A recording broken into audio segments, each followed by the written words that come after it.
Oh, there we go.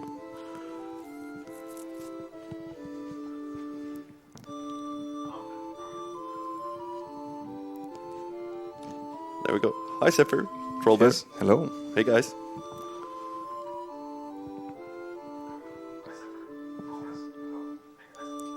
Oh, that's right. I hear the echo. 10 seconds later. That was from the stream preview. Okay, that's good. Good morning. Good morning. Hello. Suppose we should explain what we're doing here. It's probably not a bad idea. Do you want to get on camera? I mean, the sofa's really tiny. It's a delicate setup we're running here. Yeah, so this is Vinterspelen in Malmo featuring Metako presented by ESA, sponsored by the Panda Baking Corporation.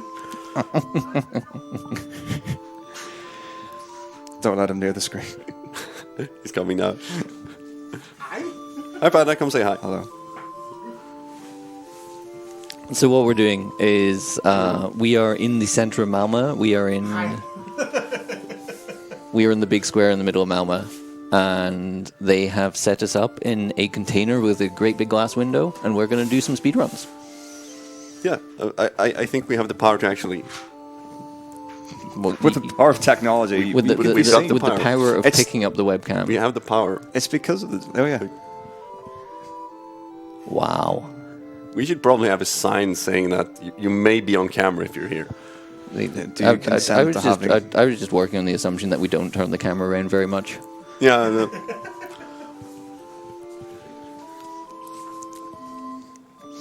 So, during this marathon, we're going to be raising money for Save the Children. Metako is going to do some silly things, and I guess we're probably going to be bullied into doing silly things as well. That's the idea. Sounds reasonable. If you want to donate and give us any sort of challenges, you can go to donations.esamarathon.com. I think it's both.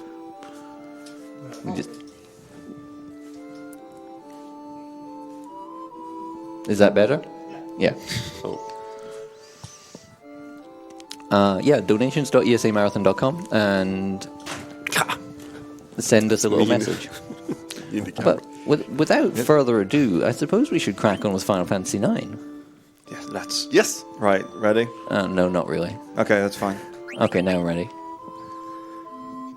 Countdown? Yeah, give us a countdown. Okay, 3, 2, 1, go. Woohoo! Clap, clap, clap, clap, clap, clap, clap. Standard protocol applies. Right, so at the minute, I've got my any % notes up. So for those of us who don't know what any % means, that's beating the game as quickly as possible using any means that you require or want to. Anything that you can do. If you want to put a spanner in the works, now is the time to do it, and we'll just get on with whatever we want. So we've got 2 minutes and 10 seconds for this cutscene at the beginning of the game, where we can't do anything. So this is introducing our characters.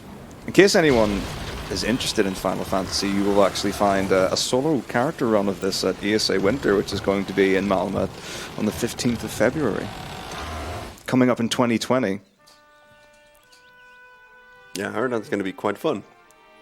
Oh, it's going to be great. It's going to be an amazing event regardless. Yeah. How long is that run again?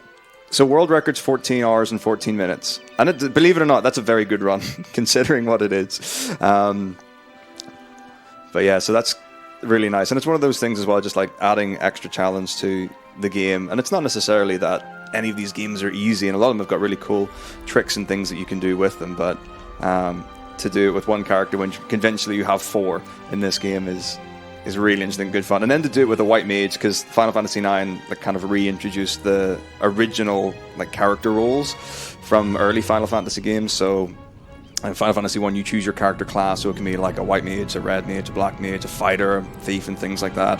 And then they kind of went away from that, and you had job classes in Final Fantasy V, where you could do any different role with any character. And then FF9, they really brought back the original core characters. So a white mage typically doesn't do much damage, does a lot of healing, is only good against undead enemies, whereas we find some pretty cool ways of blasting that out. So here we go. So I'll tell you what, I can see chat. Someone name the character. This is Zidane. You get 7 letters, but do what you want. Someone name the character quickly. Or if someone in the streets wants to name the character.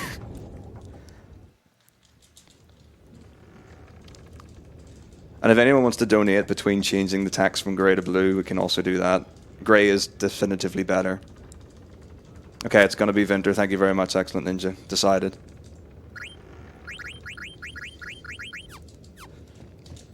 So the beginning of pretty much every Final Fantasy run, you change your settings so that battles go fast. And you don't have to wait around and you set the text to fast because there's lots of... There we go. There's lots of text mashing and good old-fashioned JRPGs. So here we get our original party. This is the Tantalus crew, led by Vinter.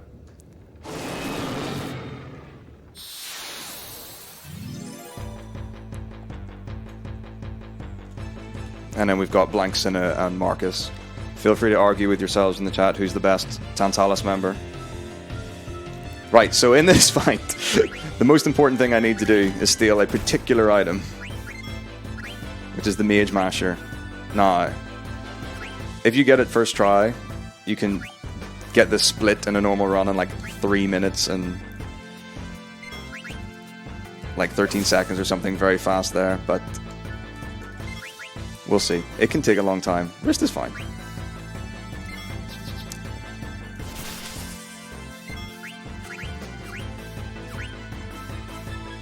What's the percentage of actually succeeding stealing the top tier item from a boss? 1 in 16. So there are various things happen so that you get 2 rolls when it comes to steal chance. So the first one, there's a 50% chance of whether or not the steal goes through or fails automatically. Then you've got your percentage chance of actually getting the item. So there's a common item, an uncommon item, and a rare item. The common item is 100% chance steal. So if it goes through, you will always at least get that. And then I can't remember what the one for the middle one is, but it's a 1 in 16 for the rare item. So another thing you're seeing me do is go in and out of the menus quite a lot. And part of that is you'll see the green bars that go across the bottom right of the screen. That's what I need. So now I'm going to kill my party because that's the fastest way to finish this fight. So doing things the intended way is not always required. So we can't defeat the enemy by taking down its hit points by attacking it, but this is faster. And it continues the game.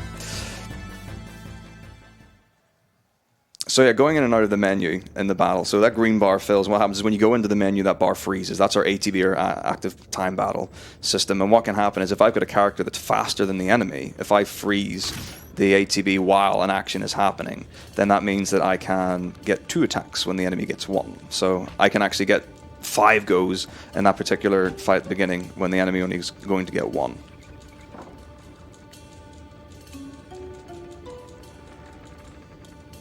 Very important you choose the second option here. If you choose the first option, it's like X amount of times, like 30 or something, you get some funny dialogue. But we're just going to continue on. Right, so we've got another cutscene now. Shall we do some donations? Yes, I think we should. Here we got a $10 donation from our good friend Zephyr, saying, "Good luck, Metako and the rest of the ESA crew. May the light of the crystals light your way."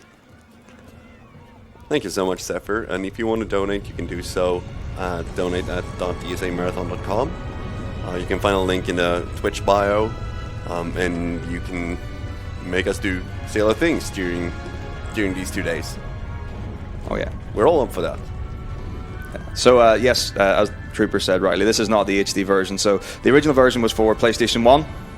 So I've got like the original discs for that, and we played on a PlayStation 2 Slim, and we used fast disc speed. So in the original PlayStation, everything was played on like original disc speed, and then the PlayStation 2 came up with fast disc speeds, which is just a faster read time, so loading is faster. You can play it on a PlayStation 3, but with backwards compatibility, but that doesn't have the fast speed, so that's still slow. And then they came out with like a remake of the game, so that's on like mobile, PC, Steam. I think you can get on Switch and stuff like that. So yeah, the main difference between that is the same fundamental game. They just updated the graphics on it, changed the character models, and it's got considerably faster loading time. But the game is on exactly the same in principle. This is the true version. This is the one I like. Thanks very much for the luck find. How would you feel about doing the Garnet run during winter on mobile? I don't know what that would be. I've never played the game on mobile. I could try it. Let's see if I can get... There's a a frame perfect skip you can do here, where if I queue 2 text boxes on the same frame, I don't get locked in the conversation and I can get out of it. With this NPC and the mouse that just hit me, or rat actually. So that was too slow to talk to the guy on the top. It saves approximately 4 seconds. No one does it, but it's always worth going for. So there's a little skipping mini game that you can do here, which is really enjoyable. If you get 1,000 jumps, you get some cards and you get the King of Jump Rope. The problem with it is that it gets it escalates and gets harder as it goes. So it starts off slow and it gets faster, and then there's one that's got a weird timing in the 200s. You can do it right through the game, so I could do it in Disc 3 later if someone wanted to see that. So this is the point where we're going to see a show with our new character. That's the jump rope there, by the way. And it's I want to be your canary. So we've just put our ticket in, but then we get horrible news from the ticket master that says that we've got a fake ticket. We've been bamboozled. So we're going to have to find a way to get a real ticket to be able to see the show. This character is also going to be named, so get ready for that in about 2 minutes' time. So here we see our rat friend again. He's going to help us out. So he's got the secrets. The secrets allow us to watch the show behind the scenes. Thank you so much, Seth, for the excellent Ninja for the 5 gift subs. You're such a good friend to us.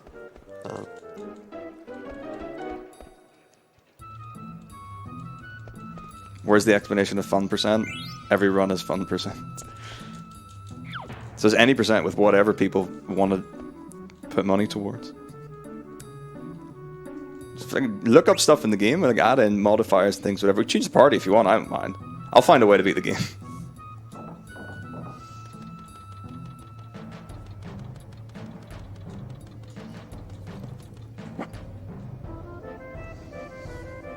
So Final Fantasy IX is another one of those ones where you get like hidden treasure as well that you can find. So in the bottom left, I picked up a tent there. I'm going to be using that for a boss about 2 hours into the run. And tents have got a very interesting mechanic where, so you can use it in the world map to heal yourself, get HP and MP, hit points and magic. And you can also use it in battle, but there's a 50% chance that you'll get bitten by a snake, and it inflicts like poison, silence, and blind. So fortunately, not only does that happen to our party, it also happens to the enemy. Right, I need a name for this young individual, originally called Vivi. So whatever the next name I say. Okay, well, Zafric wants it to be. Why are you? Oh, you're saying Snake for Gizmlug? I'm gonna name Vivi Snake. That's what you get. Spelled very interestingly.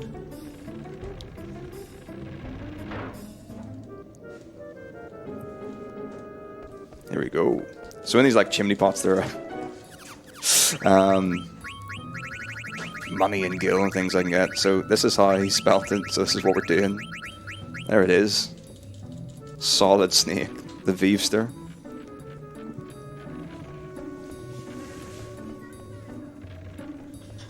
So yeah, so we're going through the streets of Alexandria. That's the town we're in. We're just going through the rooftop, and we're going to sneak our way with Snake into victory. So we're going to be able to watch the show now. I actually have no idea why this small young black mage child wants to watch a play, but he's clearly enlightened and wants to get cultured in this wonderful world. And then we find out that the thieves from the beginning are actually the actors in the play, and they're going to do the story for us as well.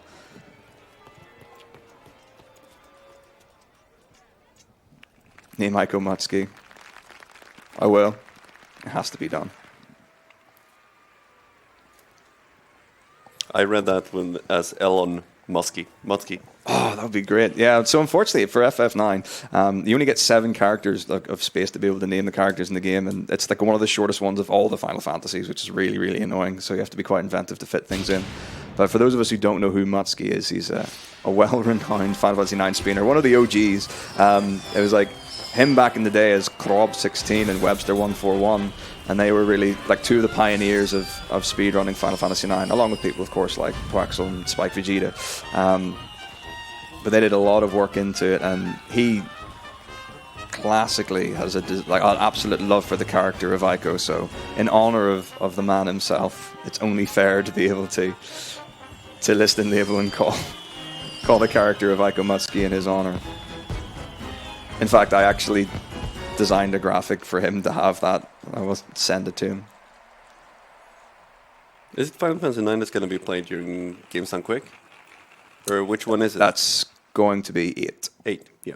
But Mutsuki is going to be playing it, right? Yeah, so it's going to be Mutsuki and Luz behind for that GDQ along with Toju as well. Yeah, that should be a pretty cool run as well. It's going to be excellent. So they've done a reroute of that quite recently, and so they've changed the beginning. So before the game, they do pre-game manip like you would get in Final Fantasy IV, where you set your seed to get different encounters. So they've changed that slightly just to save a bit of time in encounters. But at the minute, Connor Cordell is rerouting as well, putting some really interesting and dangerous and risky strategies in to try and beat the world record. So it's like 8 hours 20 minutes at the minute, and it's as low as it's ever been. So we'll see what happens. But those two, I've seen Luzbel streaming FF8 as well recently, and I happen to have that with me as well. I haven't got all the newest stuff, but I've got pretty up to date strats that we could do. But yeah, there's a fight an hour in. It's a really like standard fight, and you can beat it very quickly and reliably with the character Zal. But if you take your like low percentage chance to get an insta kill with a different character, you can do that, and it's very cool. And I've got it done. It takes 30 seconds to do the fight, and I've equally died about 5 to 10 times in that fight, and just said, you know what, I'm just going to do the normal one. So here's our next fight with King Leo. So we're going to kill the 2 goons first because they're just going to waste time. They can be one shot. And then once again, just to see if on our ATB, I'm going to flash in and out of the menu. So Marcus Blank and Vinter can all be quicker than King Leo. And I'm going to hold the ATB with Senna. So queue up their action, hold it with Senna in the middle.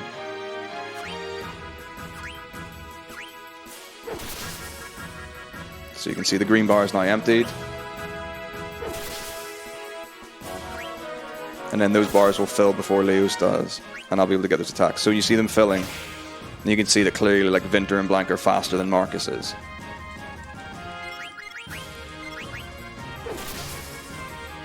There it is. Now for the best spin of the game. Nobles. So we get this little sword fight between Blank and Vinter as a story element. Now you can get like anywhere between, I don't actually know what the lowest amount you can get is, but the highest you can get is 100 nobles, and you have to do something like 50 inputs in 50 seconds.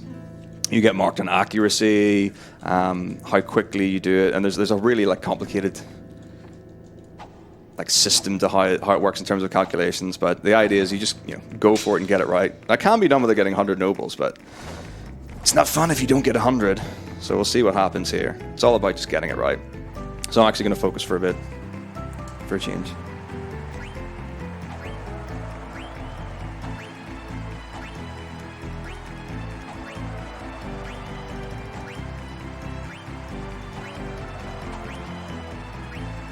Yeah, there's starting to be crowd gathering outside. There's a lot of people in the big. There's a huge tent here at the main square in Malmo. Inside there's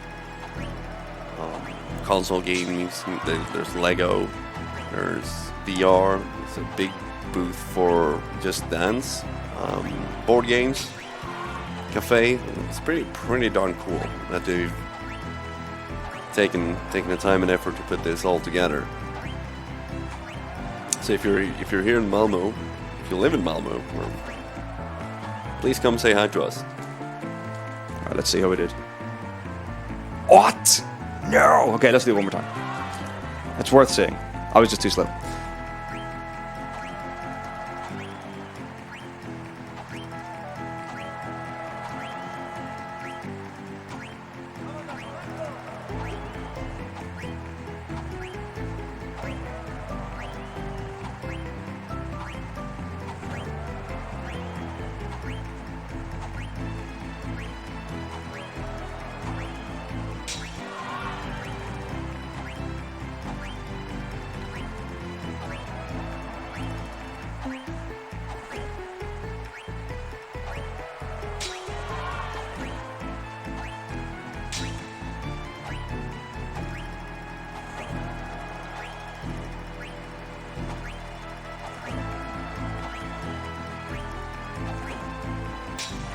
This better be it. Oops, sorry. What? Right, we're just going to play. Whatever. That's ridiculous. I'm going to blame... There's input lag. Someone's added lag to my console and my system. That's fine. That was me, by the way. I do. Of course, bombs in my system. Yeah. But so this is one of these things where that's really strange. It's whatever. It doesn't matter. Is it always the same pattern? No, it's different every single time, but you can get the same one, so you could remember it. Okay. But yeah, so like Mutsky's the undenied champion of that. He got it first try at GDQ in the last one. I got it second try last time when I did it last year, but whatever. So that just means we can buy more or less of things later on. So we've now infiltrated the castle. We're going to steal the White Maid's best character in the game. If you get 100 nobles, you get more money. So you get 10,000 gills as a prize for that. You just get less money for the others. You can also go to Queen Bran, who's in charge of Alexandria, and you can get a moonstone from her.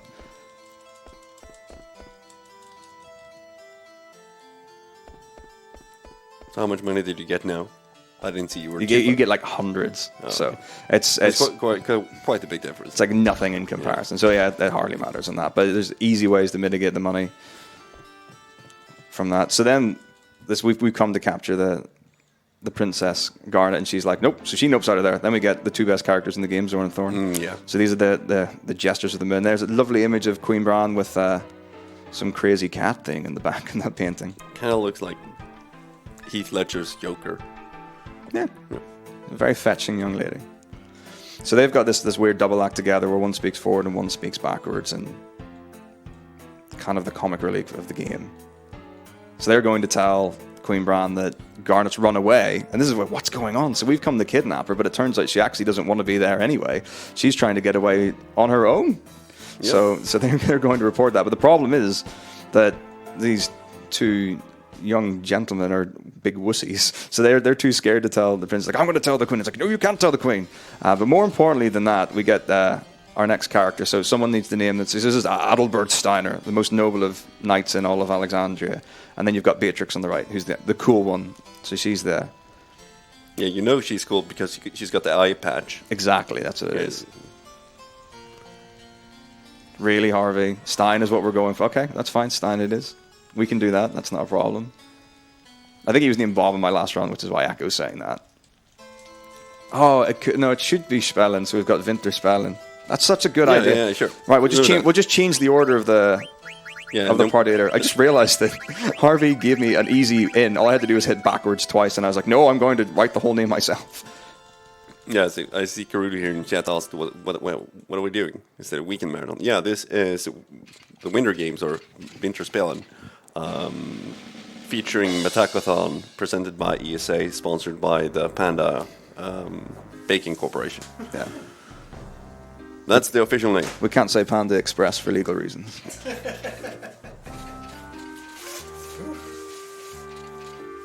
Alright, so now we find out that two of our cohort have been brutally assaulted by our captives and have taken their gear. So now we're going to find out who these people are and try and get our princess back.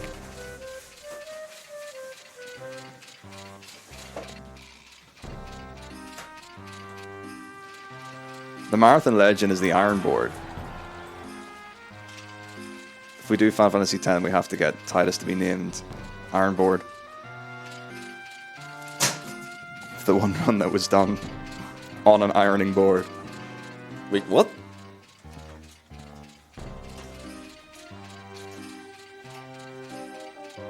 I mean, what? Yeah. So I iron board. What? I didn't have any. So when I moved houses a while ago, I didn't have any tables. So in the meantime, I figured out that the ironing board that I had was quite sturdy and supported a computer quite well. So we actually did a number of stream things on an ironing board. People have streamed from the ironing board as well. It's quite a delight. That was all legit, Harvey. So I finished at 7:30 a.m. on Saturday morning, and I left at 11 a.m. Saturday morning.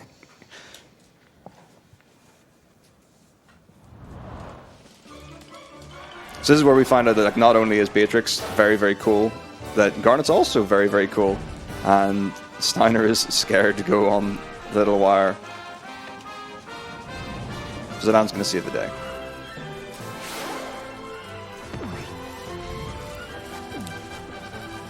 Oh, wait, no. What's going to happen?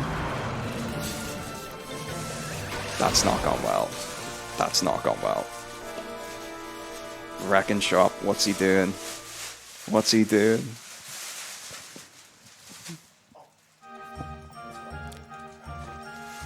Alright, so now we've got the band. So they're playing. For the play is still going on, by the way. Like, we're still telling the story of I want to be your canary. Then desperately tries to chase down the princess. The band are oblivious to this. The conductor is going ham in the back. Like, he is giving it full tilt. So we got Ruby. This is like we've got... When you try to do accents in a video game by just having dialogue and text, by adding apostrophes and changing letters and stuff. So Ruby, for all intents and purposes, has a Texas accent. Lovely young lady. But it's really hard to get that stuff across. So here we go. Now we actually find out what in the world is going on. So there's definitely time to have this conversation about what's going on. So this is where Garnet's like, well, actually, you know what? I don't want to be here. I'm going to escape from Mom and the castle. And Zanan's like, oh, great. We want to do the same thing. Come with us. He doesn't ever say why they want to take the princess. So she's just like, sounds great. Let's go. So Cinna gives us a ride there. And you can see on the floor, this is absolutely remarkable. And you've got the carpet there. It's got the Tantalus logo and the dagger and things. It's very, very cool. In a Scottish accent, I'm pretty sure Ruby's not Scottish. I think she's from the south.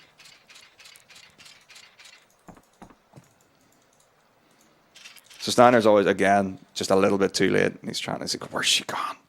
I'm sure she went in through the door. Like, he doesn't check the door to see if she's gone anywhere or whatever. Like, there's plenty of time to catch us out with exactly what we're doing. But no. Open sesame, let's get out of here. Book it through the floor. What's up, Mozzie?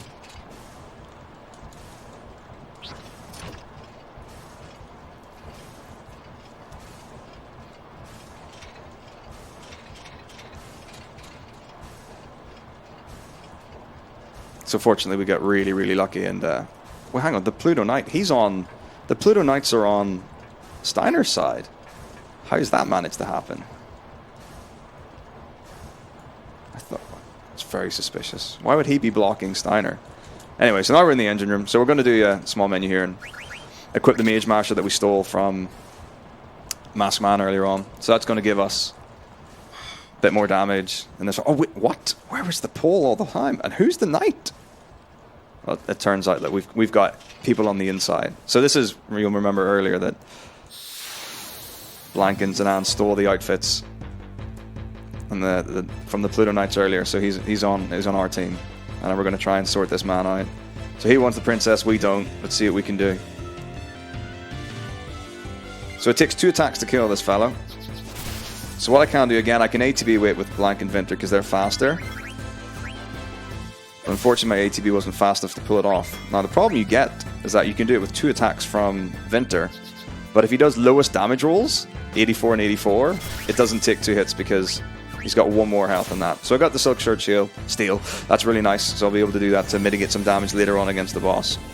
And then we're now being able to take him down with our 2 hits. So you do have to check the damage, and that's really important to count damage. Don't count attacks, don't count turns, don't count rounds, count the numbers. Very important.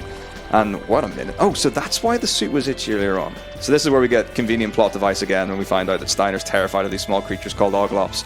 They're riddled in blank suit that he's just been very, very fine with being able to handle, so we've now scared him off, and then we find out that, oh, everyone apparently is scared of Oglops. Well, that gives us a perfect opportunity to get ourselves out of here, so let's move on out. And back to the story, because the play's been going on the whole time. Is this fear of Oglops relevant later in the run, or...? No. So you will see Oglops later in the run 2 times, but in terms of story basis, no. Unfortunately, this was not carried through. But Steiner does have one of probably the most developed story arcs of any character I've seen in a video game. He gets the true hero's journey. So we've captured the evil Marcus or whatever his name is. He's doing something bad. But no, our play is being thwarted by Steiner. So now we have to obviously improvise because that's what we do as actors on stage. So So we have this little aside, and it's a really nice thing. They actually are quite clever with it. So like the dialogue is in parentheses or brackets whenever they're whispering and not supposed to be talking out loud. And normally in other games, like they put the text box in a different color and stuff like that, which happens. So now Marcus puts on the big cover. It's also worth mentioning, have you seen how pointy Marcus's ears are? He's also got really sharp teeth as well. That's another thing that you never see in the game. Well, it's hard to tell because of the quality on it. But if you look at like the artwork for it, he definitely has fangs and he definitely has pointy ears. I don't know if he's a vampire elf or what it is. Again, not explained in the story. We'll have to make up our own lore as we go. I thought he was a goblin or something like that. He could be quite goblin-esque. Maybe with the tattoos. Some sort of orc, perhaps. Fill in your own story, ladies and gentlemen at home. What is Marcus to you? So now we've got like the story. So we've covered ourselves. We've said, oh no, we've professed our love for the princess. And he says, okay, we're going to get through this. This is very much a Shakespeare story, like Midsummer Night's Dream. And where we've got a play within a play, and then the characters, they fall in love, and then unfortunately they can't be together, so they take their lives so that they can, maintain the integrity of their love. It's very beautiful. Queen Bran's loving it. She's in tears in the audience. The audience are still cheering in exactly the same positions they were when we did the sword fight earlier. Nothing has moved in this screen whatsoever. Like Romeo and Juliet do it as well, but also in Midsummer Night's Dream, when you've got the mechanicals play at the end, they do the same exact thing with Bottom and what's her name? Well, it'll come back. Thisbe, Pyramus and Thisbe. That's the story they tell. So no, I absolutely mean Midsummer Night's Dream, but you're correct with Romeo and Juliet as well.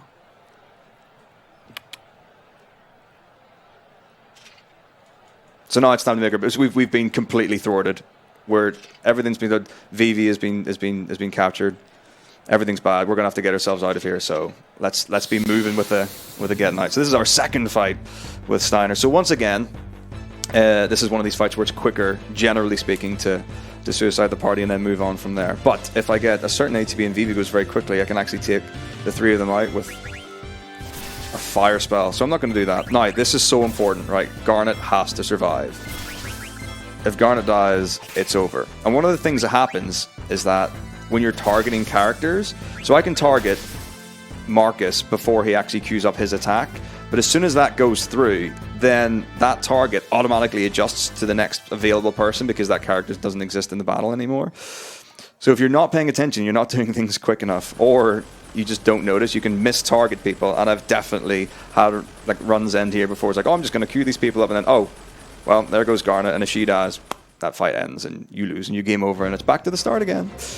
Oh, you really game over? Yeah, absolutely. So there's some of these things where it's really important we actually keep up with it. So now we've done that, we've successfully thwarted Steiner. It's time to get out of here. And this is where we find out that the Queen really doesn't necessarily have the best interest for her city and the people of the city. And we don't really know what her motivation for why she desperately wants to get like the princess back. But yeah, let's just, cannons at the airship, that's fine, we can do that. So we're probably not going to be able to escape now.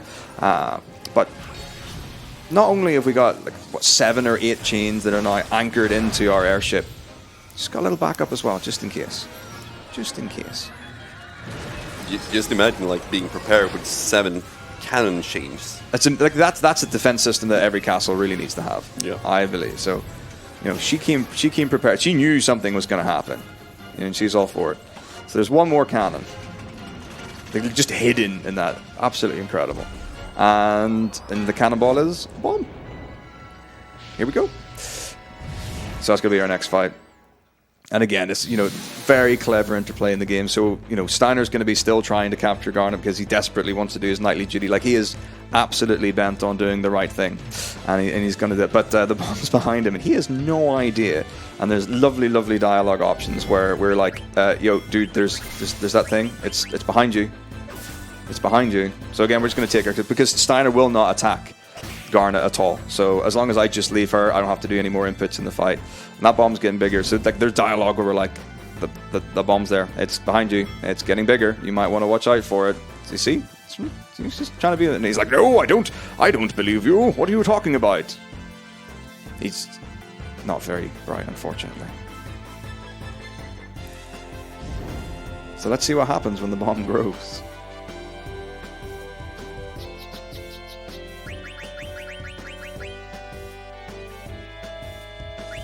She doesn't have any summons now, right? Oh yeah, she does. She does? Yeah, so the problem you've got is that, so she's a level 1 character. So hasn't got much. So the summons cost an awful lot of MP, and to be able to actually cast the first summon, which is Shiva, that's the lowest MP cost, you have to be level 18.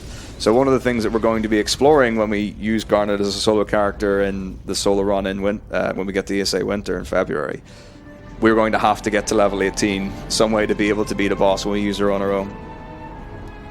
So we're grinding. Oh yeah. Yep. It's the only real grind in the run. There's one later on where you have to get a couple of levels just to make it safe for the last disc to be able to get through. But there's so, like, the routing in it is so clever, and there are really smart ways of getting by each of the fights. So even though like the traditional, like a very good any percent run would be in the like 9-hour mark, the solo character runs are anywhere between say 13 and 15 hours. And it's just some of it just getting more items, getting better equipment so that the one person can tank it, and then getting those levels is the big thing. But like a solo Zidane run, because he's the main character and he's in 90% of the game, you really don't have to grind too many levels with him. So I reckon you could probably get that under 11 hours if you had a very good run. How many people have done it? I should probably do that at some point. Okay, so now we've made it out of there. I don't know how we got rid of all the anchors and the chains and stuff, but success, our heroes have survived, and we're now in this forest of darkness. We'll see what's going to happen there. Well, that's the end of the game. Congratulations. Quite the big explosion for so Queen Bran wins in this tactical RPG. What's the next game? But this is genuinely, so Queen Bran's seen the explosion. She thinks the Garnet's gone. She's really upset, and she's like, "Well, that's it." And the two clowns are now very scared, and so that's where they're at. But we'll see if that's actually the case. Fun any percent is donate, and we will do fun things. Don't even worry about the time. The time is a formality. What is time? So yeah, that's basically the idea. But we need donations to be able to do fun things. Donations.esamarathon.com. Doesn't even have to be in this game. I'll do something from a different game in this game.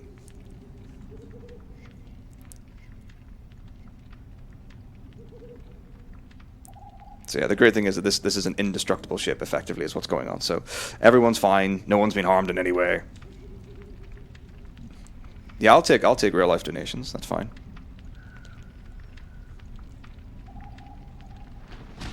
So there we go. So the musicians are fine. For some reason, the musicians are less sturdy than our main character. So now we're introduced to the ATE system. So this is where we just basically can see cutscenes of different characters and different things and other things that are going on. So that's our active time event. There only are a few that we have to watch in the game, so we really want to mitigate that. Yeah, I'll do Jump Rope Mazarek. Someone puts in for it. That's fine, yes. You come along, that's not a problem. Very accepting in that. So the problem we've got is, so Vivi and Dagger have gone missing, so we're going to go have a look and see where the princess is, because we desperately need to get her back. That's the whole reason that we came here in the first place. So let's see what we can do. So here we go. We're in our evil forest. We've got our lovely placard. Little frog there.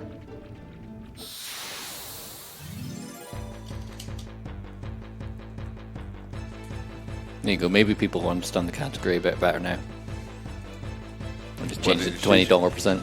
Okay. The classic. Oh, excellent. How wonderful a back attack. Great. And it's a fang as well. So, like, some of the things that you can be aware of when you're really taking the run seriously and stuff like that is that if you're in the back row, you do less damage. If you're in the front row, you do more damage.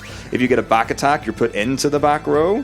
So, unfortunately, I can't actually one-shot a fang in the back row. So I have to forcibly go to the front row. Then I can attack the fang and I can beat it in one hit. Back attacks are really bad. You also start with your ATB completely emptied. If you get a preemptive, your ATB is completely filled, and you can go instantly from there. Now, the nice thing about this is I get level 2 from it, so level 2, better stats, so I've got more health and I can do more damage. Now, I actually am going to play this safe because I got hit quite badly in heal. Because you wouldn't normally do any sort of healing before the fights that are coming up here, but just in case. So here we go. Unfortunately, our princess has been captured by this evil plant thing. So we'll see how we can do there. So now essentially stealing the plot from Mario. Oh, yeah, absolutely, yeah. This is Super Mario RPG. So now we get introduced into the trance system. the greatest of all overpowered things. It's horrendous, is what this is. So what happens when you get into trances? You've got a trance gauge. When it gets filled, then you automatically go into trance no matter what. There's no like I don't choose when. If I get hit into that by taking damage, or I'm in an emotional state, that's how they justify it in the story. It's right there. The surge of emotion is what puts you in trance. It's not. It's getting hit a lot puts you in trance is what it does. So that gives me like very strong abilities for some characters. So I get like an extra set of things that I can do with Zidane. Or Vinter, which is great. Steiner is the best one. He does triple damage when he's in trance. And little things. And you also, your character model changes color and stuff like that. So you'll see that I've got two abilities. I've got Tidal Flame and Free Energy. Free Energy only does a single target. A lot of people will see trance for the first time and they'll be like, oh, this is a cool thing. And then obviously the one that uses more MP and the one that's on the bottom is going to be the better thing to use, right? Of course it is. So that's a multi-target one, and that will target Garnet as well, and you will game over. So don't do that. Very well designed game. Very, very effective and reliable.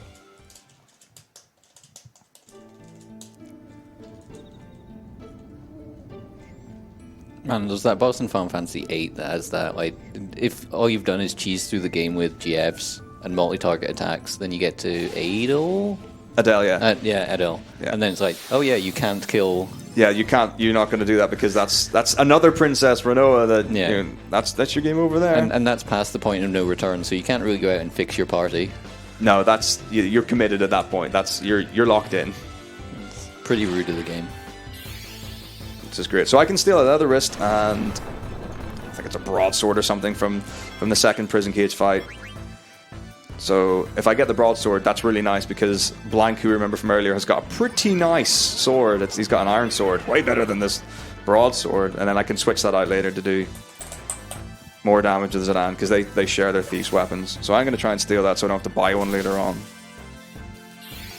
And also, the great thing is, like, for some reason, even though like Garnet can do attacks and damage, he's decided not to. Whereas Vivi, he's a boss, so he's gonna be rocking the fire here.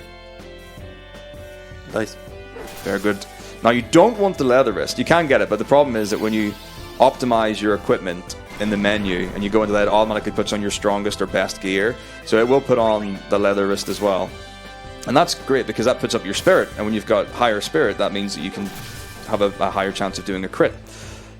But the fight that we have, there's a boss fight coming up that if we actually do crit it, we can put it into a phase where it's going to counterattack and kill us. So we absolutely don't want to do that by accident because you don't control the crit chance whatsoever. So that's a very dangerous thing to not do. Panda, do you have the utensils to prepare cake? Yes. Because we have a $20 donation from Zephyr to see everyone eat cake on the screen.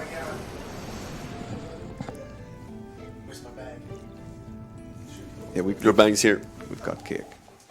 I love FF13. To be fair, everyone loves FF13. It's the best. Zwanzig says 10's the best. He's wrong. 13's the best because that's correct. Unless someone else wants to say that a different game's better, in which case I absolutely agree. Like 14's great, Suki, you're correct. We have a... No, we can wait until we've eaten cake for the next one. Okay, well, One at a time. Yeah. So this event, Langstrand, is Vinterspelen. Is that how it is? yes, you are now watching Vinterspelen featuring Metako presented by ESA, sponsored by the Panda Cake Factory. Cake Factory. Correct. Do they want to see the cake? Oh yeah, Yes, please. The donation is for us to all eat the cake on the stream. So, if you hold it and lower it. Zephyr's right, Revenant Wings. FF12 Revenant Wings. Gosh. Legendary. Look at that. Is that not the prettiest cake you've seen all year? I'd like to be fair, Rick, we're seriously running out of years, so that's high praise. Oh, it smells delicious. When you took the lid off. Yeah. And, That's an aroma I like to be in a sealed container with. Is that the best cake we've seen all decade? We're running out of decade as well. You're going there, that's fine. I can appreciate that. Bless you. sorry about that. It's definitely the prettiest cake I've seen today. Right, so now we're, I don't know, backflashing or something. I should pay attention to the game. So what we're, this is crazy. So Zidane is recounting his absolute, he's now fallen in love with the princess, by the way, obviously, because in video game terms, they've probably known each other for at least 3 years. Planning the wedding already. It's going to be delightful. So, all that to look forward to. So he's now said, oh, I must find her. I've never wanted someone more than this young woman. So, because they've got like the code of the thief, which is very honourable, he now has to get permission from Baku, who's their boss, who was the masked man earlier on, to be able to go and find her. And of course, the only way that you can get permission to go and save the woman of your life is to fight your boss and beat him in Mortal Kombat.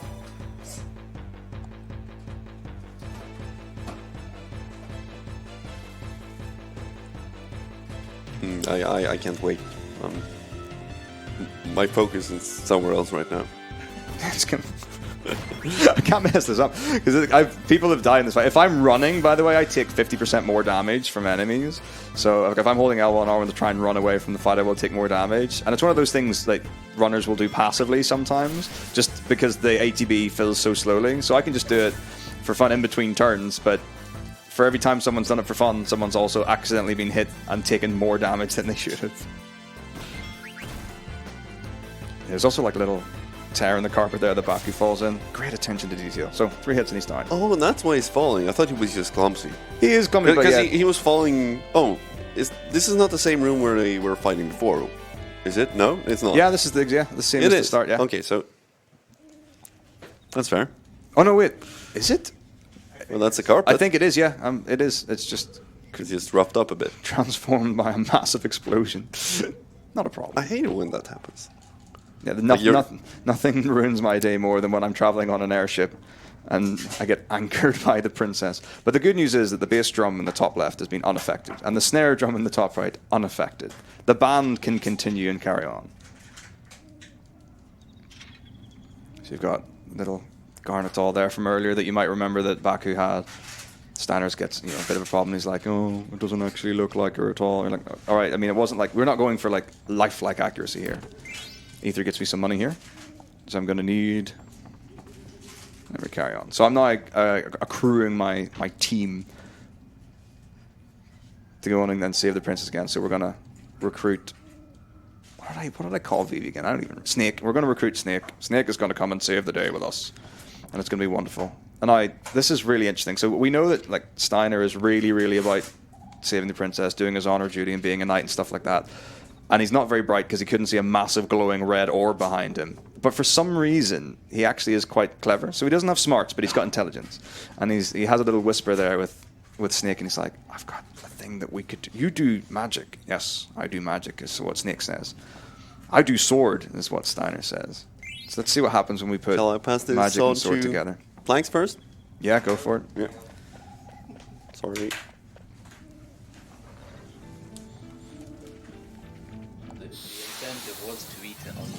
Yeah, but, well, I need cake as well. No waste my attention, definitely. I can get it myself if you want to sit down, Panda. I believe it is a quote that he says, I do sword. So for the Fangs here, they're the highest HP enemy to take down. So Zidane can one-shot it with the sword. Steiner can't, so I would have to use sword magic to one-shot it. And VV will one-shot everything with fire. And if I've got multiple targets, I can multi-target in this game, which is so nice to have, because in Final Fantasy VII, like you had the materia system, you needed an all materia to be able to hit all enemies. In FF8, you could just hit L1, and then the same for FF9. Oh yeah. Yeah. That's definitely food. I love strawberry gateau is the best of desserts. So here we've got our two.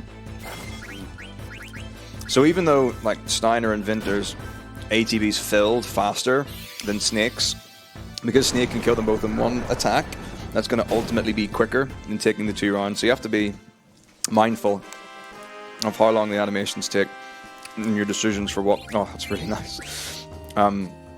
For what you want to do. It's just the truest of cake. So there's another thing that we do in FF9 called screen splitting. So you'll see that I go into this screen to the left, and I actually don't need to do anything in that screen whatsoever. But when I hang on, I'm needed. Yeah.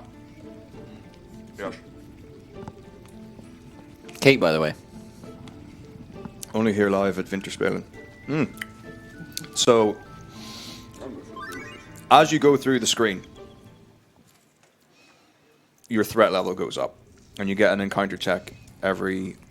So 4 steps, you don't get any encounter checks. Then you get an encounter check every 2 steps. I believe that's the calculation for it. And then your overall threat level gets higher, where eventually, no matter what, if you take enough steps, you will get into an encounter. That will just is a thing that will happen. So,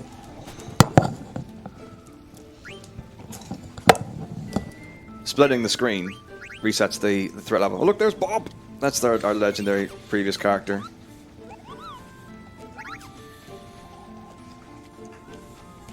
So that's something that we're going to take the opportunity to try and get less random encounters, because we don't actually need random encounters for most of the game. So early on, it's actually useful to kill them, because it's one of these things where I can run away from the fight, and then I go through the flee animation, I don't get any, I drop money and I don't get any experience and AP and things like that. But if I can one-shot an enemy, it's only 4 seconds slower than it would be to escape from the fight. So you want to, you take your lumps and you make your decision whether or not it's going to be a good idea to fight the enemy or not. So here's the next boss. Oh look, there's Garnet in the background. She's just having a nap because she's lazy. No, she's probably tired.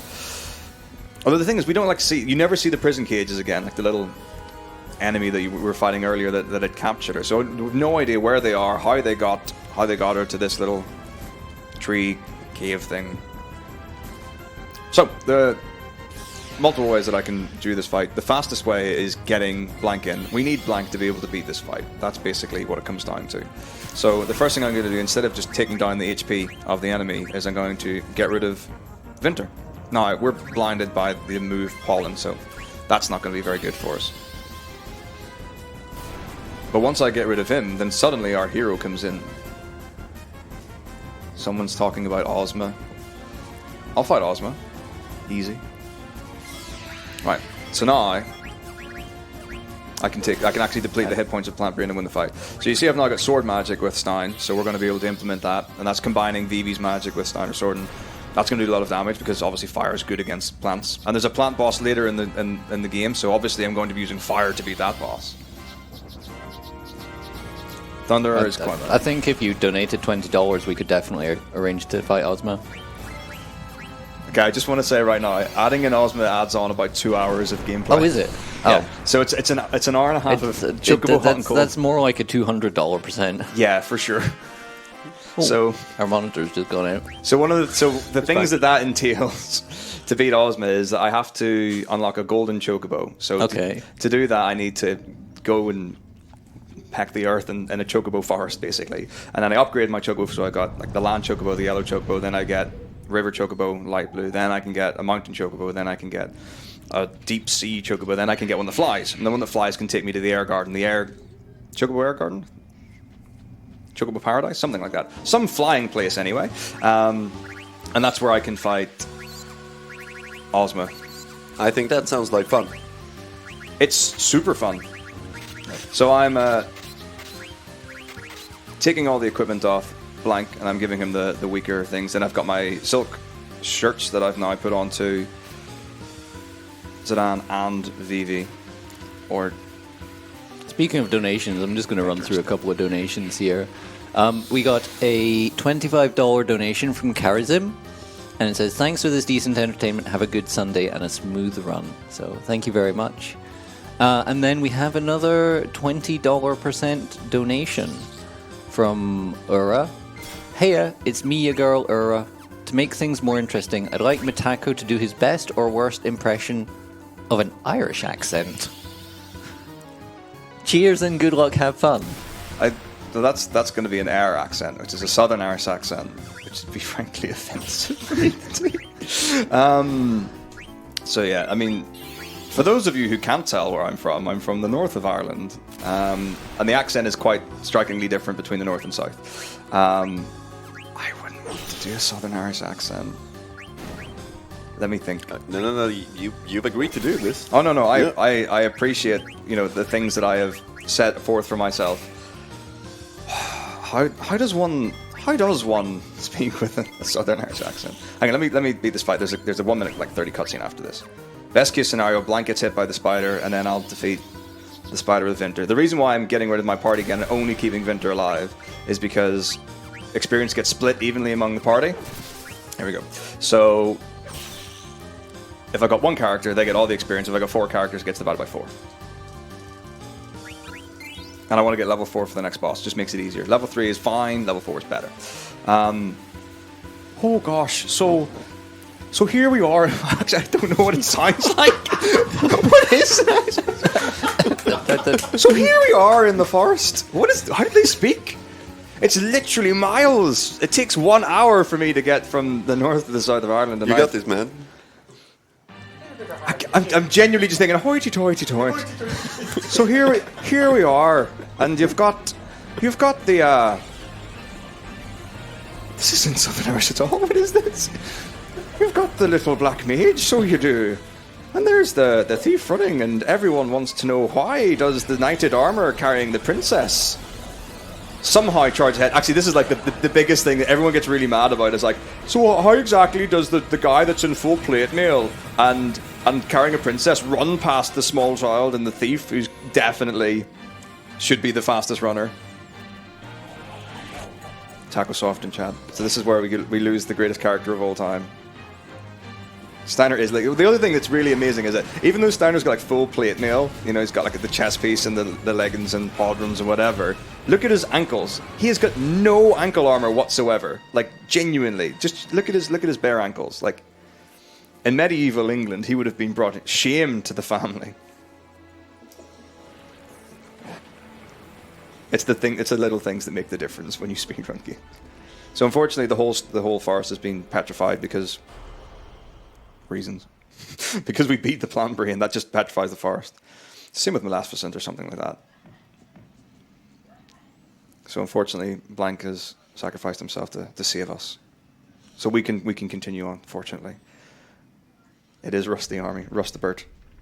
Look at them. Look at the ankle. Look at seriously. It's too much ankle on show. I'm blushing. But it's alright. So we've got our tent. We've got our mobile. We're in Pride Rock. So this is the Lion King portion of Kingdom Hearts. So I've got all the jokes. But like genuinely, it does look a lot like. I think it looks like Pride Rock anyway. Final Fantasy IX the musical. Need to bring in Spike Vegeta for that. Oh yeah, let's make it happen.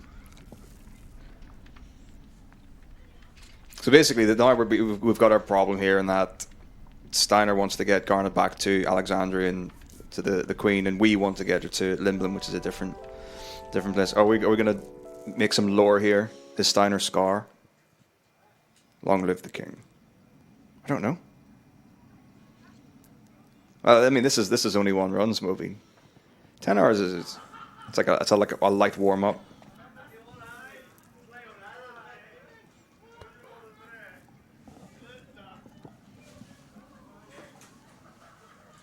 Alright, so now we're going to get like the save system explained to us and the Muggles. The Muggles are actually amazing in FF9. They explain a whole bunch of stuff. So we've got these two here and some forest far, far away that we don't know anything about, but I'm not interested in learning anything about the game. We're just going to stumble our way through it. Should we add Osma as an incentive? I think we should. Yeah, but not for 200. That's way too cheap. You can do step goals. I mean, we need to go to the Chocobo Forts, so it's like. The thing is, I can do Osma right at the end. Yeah, I mean, we can do like 150 per level, Chocobo level. So I can level up my Chocobo. Yeah, let's do that. That's one thing. I would, if you wanted to put a ridiculous donation total to do all bosses, that could be done. But the biggest problem with that, would we be here until 5 a.m.? A big problem with that is that I need to capture frogs. So if we're going to do that, I need to know about that like around the 4-hour mark, and then we'll probably only be here for about 16 hours. It's cool. I can do some Chocobo stuff. But that's fine. The thing is, like, Chocobos? anyone can Chocobos. anyone Hell can yeah, Chocobo. Chocobos. But yeah, I would say, but if we're going to if all bosses is going to be like some sort of goal that we're going to put out there, that needs to be pretty much met by the. I need to know, or at least if we're a good way there, then I'll start farming frogs as well, because I have to get 99 frogs to unlock a super boss. What's quail? Kale? Quail? Yeah. Yeah, something Quail. like that. Quail. Or Quan. It's quail. Yes, it's definitely quail. So, something with a like Q. Absolutely. Well, so I don't want to spoil the deep lore of the game too early on. What else can we do? I can't believe no one's donated for jump rope yet. That's like the best. We love jump rope. I need to know by 3 hour marks about Ozma's happening. Oh, right. Okay. Thanks, Mizzo. Mizzo knows more about Ozma than I do. I would also need to change my notes to Ozma notes if we're doing that. But again, not a problem. Oh, that's because I need to get extra items. I forgot. Yeah. Okay, that's fine. Friendly Yan. Dude, Friendly Yan is so hard to beat. So there are like bosses in this game, as many games do. And there are super bosses in this game. And there are friendly creatures. And if you give friendly creatures a particular gemstone, they give you lots of AP. Great, we learn abilities, which is amazing.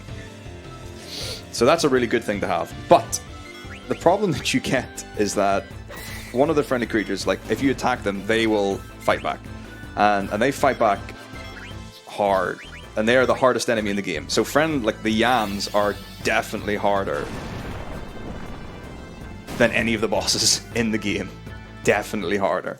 I don't even know what setup you would need to be able to make that realistic. But I'll certainly try. I've done that before, where we've tried to beat the Yans. I got very close once to beating the actual aggro Yans, not the friendly ones.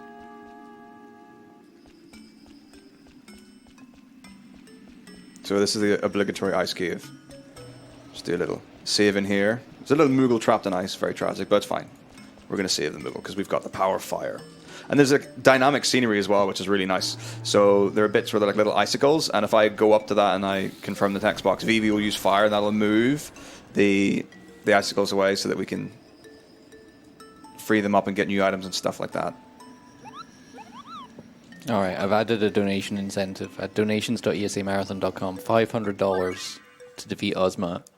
And you're saying this needs cut off around about the 3 hour mark. Well, that's what Mizzo says that, and he knows more than I. Well, what I could do is I could switch my notes to Ozma notes and just not do it, and it won't affect the 80% run that much. Yeah, do it. So worst case, we get some extra content, but if we're not like approaching Ozma, the incentive will just go back to 80%. Yeah. So the 80% will look different to what it will have before. So if at any point that's convenient for you, planks to get the there is a doc. It will say Ozma %. Show 14 plus more. It'll probably be a PDF. I think I.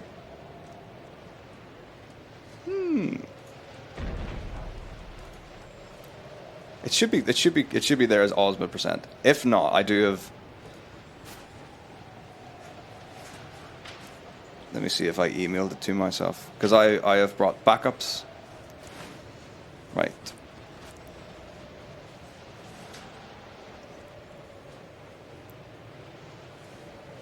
How to massage. It's 10.2. I'm not sure that's one for the stream. We did it at summer.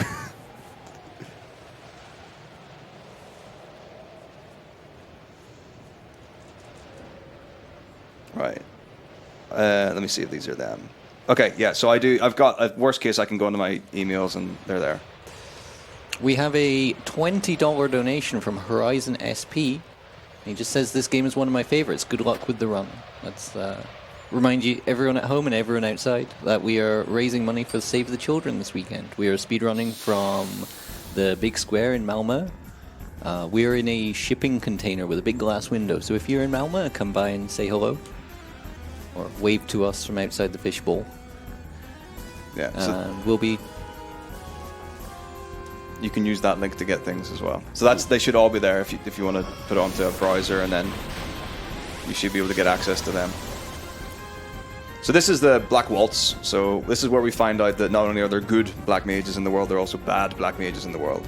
So, like I said, being level 4 makes this fight easier because I've got more health and I can do more damage. So more damage rolls that will help me. Now this is a dual fight, so the thing we've got to wonder about here is that I'm obviously going to be taking damage from both of these enemies in the same turn, so I need to make sure that whatever I do is not going to result in me being defeated.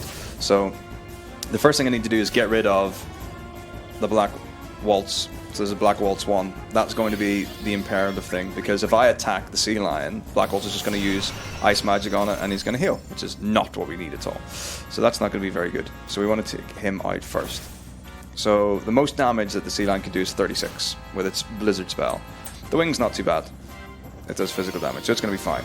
Now, if I take down the Black Waltz this turn, we're fine, because the most amount of damage that the Sea Lion can do is going to be 36. But I can miss, and that's a thing that can happen as well. So this is one of these things where you've got to be like smart as well with how things go. So if I've got more than 36 health, which I do, I can now attack because I'm fine. Because the most damage this can do will be 36. So 88 is the lowest damage roll that I can do.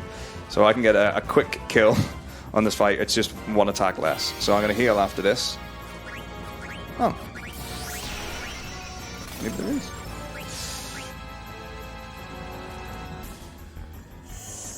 And we'll go from there. There's no technically, but this is officially a speedrun. As soon as you put a timer on the video gameplay, it becomes a speedrun.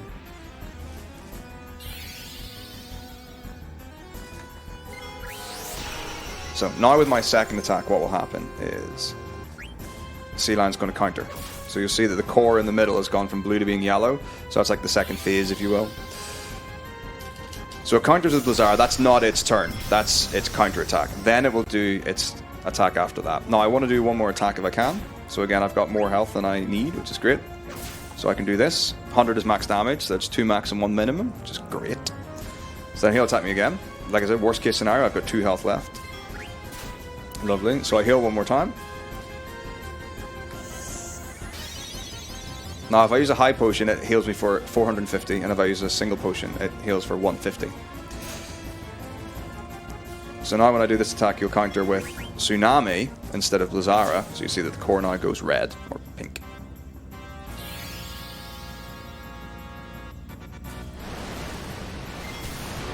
And then you'll do an attack after that.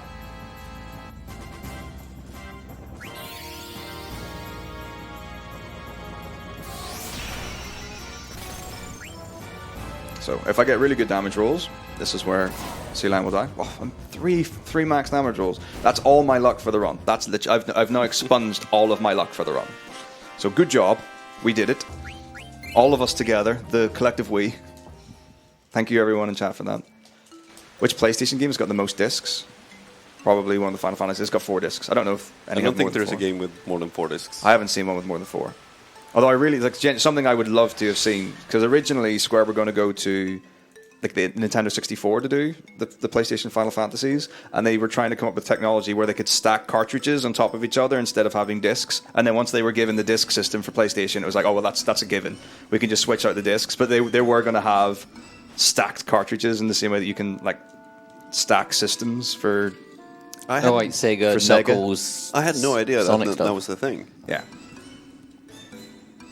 Yeah, Sonic 3 and Knuckles is quite the invention. Metako, I don't think Ozma's in this download you've given me. Either that or I'm blind. I wonder if it's when I put it onto the thing, it didn't work for the PDF docs. It's definitely in my emails. Alright. So I can log into my emails.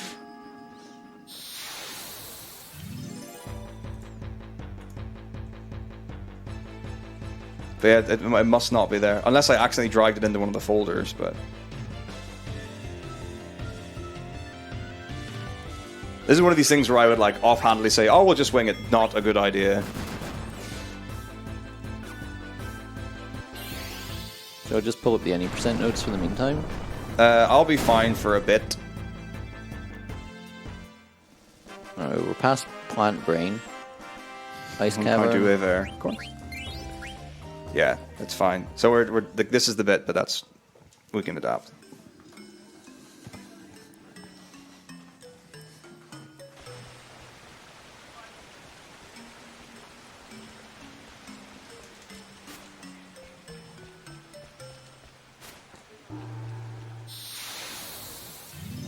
All right, so 3 encounter ice cavern. Or I don't know. I don't want to take this seriously. We can. Like, oh, that's terrible. Anything more than 1 is going to be tragic. Oh, this is beautiful. Yeah, I'm going to do 10 hours non-stop. And if you think that's an achievement... This will be the shortest stream I've done in a month. Well, this is only going to be 1 run of it. So look, traditionally, what people will do in the run as well, by the way, is they'll kill off Garnet for this because we don't actually need her to get experience or levels or anything like that. It's not useful particularly. 3 hours into the run, when we're in Alexandria again, we will use Garnet, but to get more experience for the other characters is more beneficial. But for the sake of this, it's going to be absolutely fine. We're doing it. By the way, we're going to name Garnet now, so I need a name for Garnet. So let's be having it. Should we have you do an explanation in Swedish every time we see kids come along and be like... It's probably relevant and beneficial. Yeah, I need to... You need to practice your Swedish? Yeah, I need to practice my Swedish. Yeah, I don't speak... Okay, Una it is. We're calling Garnet Una. Call her Garnet. It is, I mean, Garnet... By the way, this is going to be like the real big problem when we do solo Garnet at Winter. Is that genuinely in the rule set we have written in for the solo character run that you have to name that character their correct name. If someone donates for her to be called something else, we're in big trouble. I don't know. We haven't really planned for that. I can't say no to someone donating to charity, but it stops being a solo Garnet run at that point, and it starts being solo whoever else. So we're calling her Una, right? Una? Yeah, that's what. Yeah, Echo's called Una. Uni. Now, it's worth... What? Yeah? It's worth saying that later in the run, I can get a naming way card, or I could rename a character. That wouldn't be too difficult to do. My dude. So there's a really fun bit about, I don't know, 4.5 hours or something into the run where there's a line that Vinter will call out, and he shouts that, and then there's a line at the end where he says, "Bring back like Garnet to me," or "Bring back my dagger to me," and then you can have like funny little in jokes. Oh, this is brilliant. Mizu has DM'd me the notes. What a legend. Call me idiot. It's brilliant. Okay, stutter stepping. Does anyone want to explain stutter stepping in chat? Because it's effort. Mizo, if you just tweet it in public at ESA Marathon, we'll find it really easily.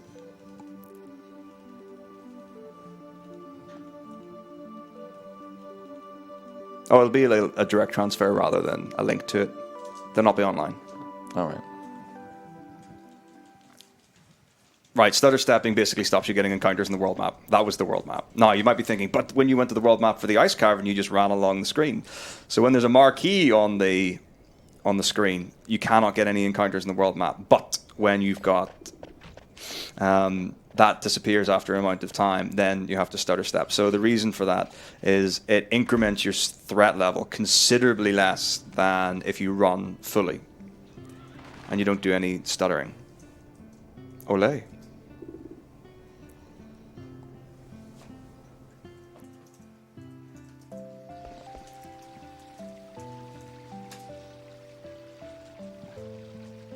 So we're just going to take a small break and dally now that we've had that traumatizing experience in the ice cavern and we survived, which is lovely.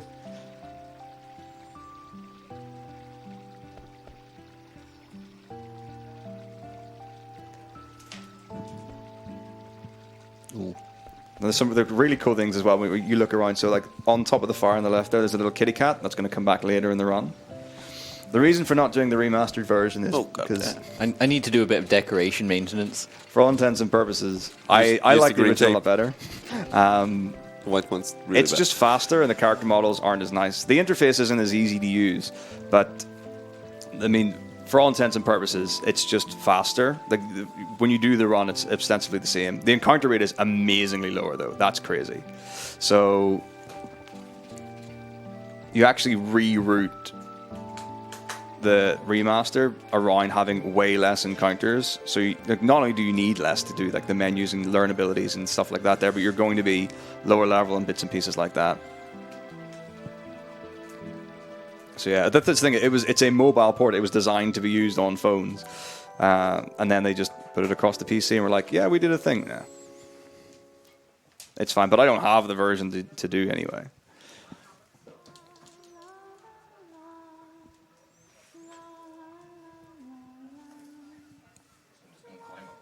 It's fine, do what you need.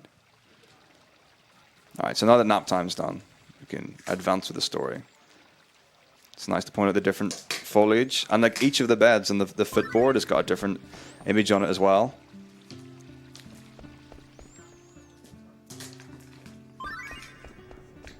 Right, now children are the bane of this area. So their movements are random. They've got like patterns, and you adapt to whichever one it is. It's not like it's ever truly random. So at the point, I'm actually supposed to go around like different parts and talk to different people and things like that. But the quickest way to advance the story, this is one of the story trigger parts, is to go to the little garden patch area on the right and then go in and out of the inn twice. That's the item shop. That's the fastest way to advance the story. So one of those things that you do with like RPGs and JRPGs in particular, what you wouldn't necessarily have with games where you have to do certain things, is what is the fastest way to advance the story? Because sometimes just going through it the intended way is not the fastest way. So I would just have a little bit of emotional support for Phoebe. He's feeling a bit upset. Oh, he's just been kidnapped. Why is everyone being kidnapped in this game? What kind of culture are they promoting in the land of... I actually don't know what the name for the world is in this game. Terra? Yeah, that's right. Or Gaia. Gaia, yeah. Yeah. Terra's still there. That's right. Spoilers. Terra's in FF6. No, there's two worlds in this one. I saved you and you walked right back into it. Oh. God damn it.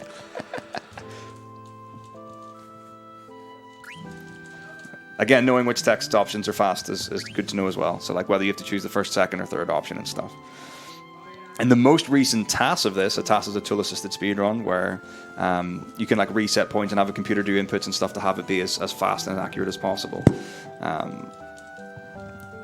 9 take away 5 is 4. Right? Yes. Yeah, so forest is what I want. Is it 4? It's got to be 4. Let's assume it's 4. Oh, this is different. This will be fine. Famous lost words. Well, so the any percent... Well, actually, I need to check with Mizzo. Are the Ozma notes that you've sent based around new any percent or around old any percent? That's going to be important. That's going to be not insignificant relatively soon. Oh, maths is hard. Basic counting is hard. I can do like some of the more tricky things, but simple counting is very difficult. So the reason why I asked that question is that quite a while ago, Hold on, let me... an older route for this was used around Nemesis, or around Ozma, the super boss that we may well be fighting. When we get enough donations, obviously it's just going to happen very soon. So the Ozma notes that I have to use are based around an older version of the any percent route. But I'm currently doing the any percent, the current any percent route that Mizzo and I have written called Metako. The most popular route is by Japanese runner MPU. It's what most people are doing. But for Ozma, it's essential. Well, not essential, but you're going to be doing... This probably would be the best any percent route to do for Ozma anyway. Because you're going to want auto haste, which is the big thing that you would get that you don't with MPU route. But we can talk about routes later. So I'm going to assume it's current any percent. And then... Check Discord.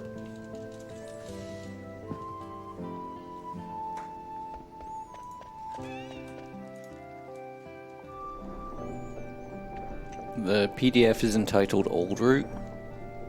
Okay, that's fine. It's just... Well, so far the only deviation is I've bought one extra item. Because there is an Ozma set of notes that are with the new stuff. But if you go to Dali, we'll be able to tell straight away whether it's old or new. There we go. We don't have access to them. Okay, yeah. Yeah, this is old, so this is fine, yeah. So I just bought an extra glass armlet that I'm not going to need. What's the difference between the old and the new route then?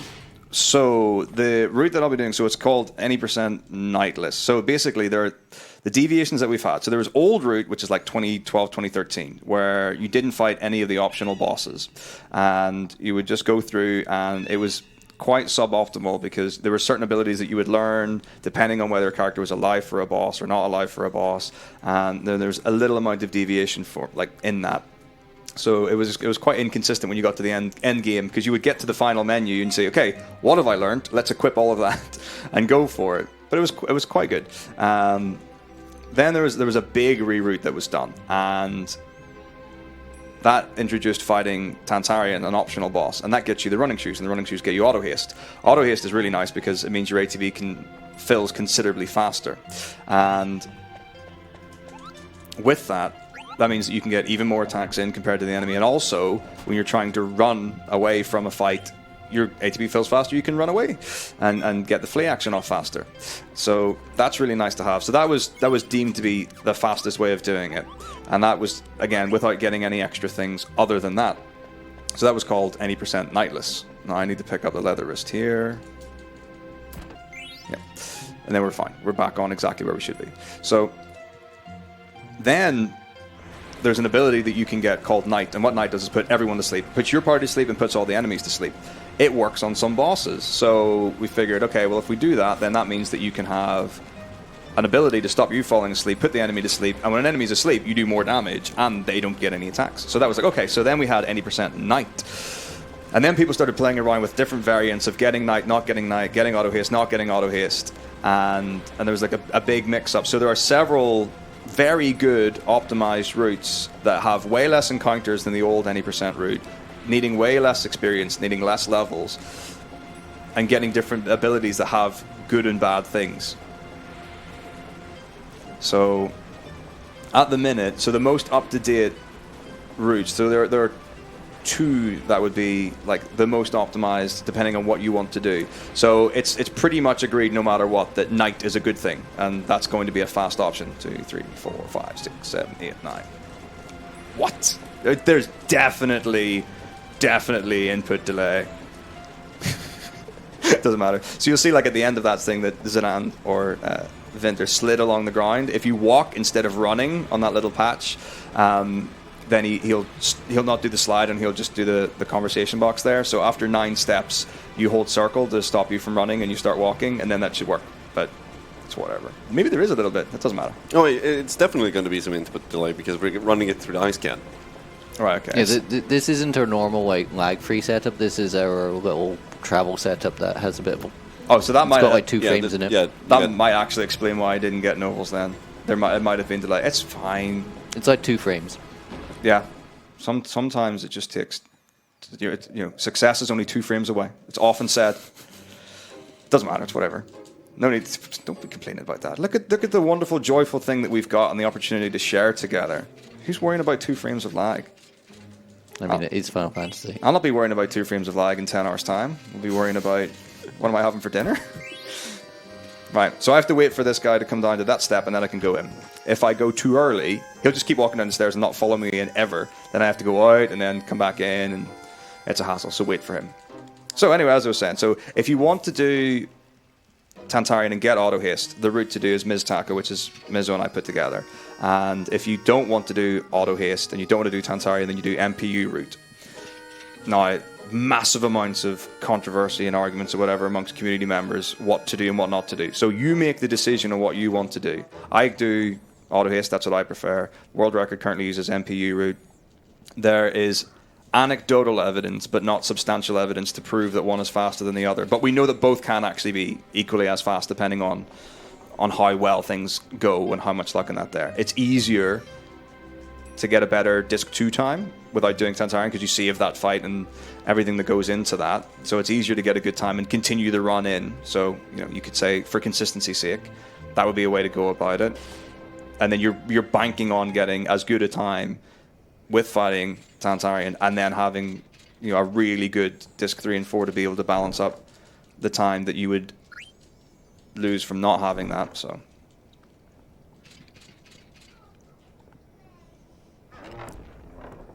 hey, just imagine when you're doing jump rope with input delay. be fine. Yeah, Not a it's going to problem. be super impressive. Yeah.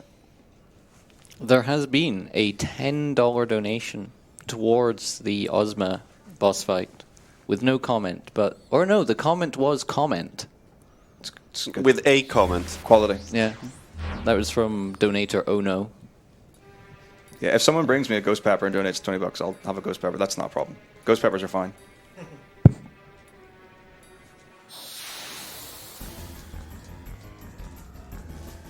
You're welcome, Mona. More donations, welcome. Please do.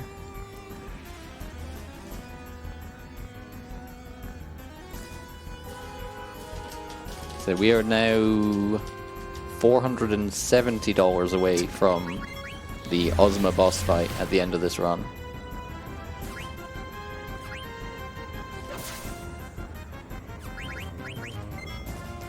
Okay, so with this fight, again, a bit of ATB waiting to be able to get double attacks in. So I want to get 2 attacks off with Zidane and 1 with that. Now, whoever gets hit, I have to kill. And that will skip a fire counter from Black Waltz 2.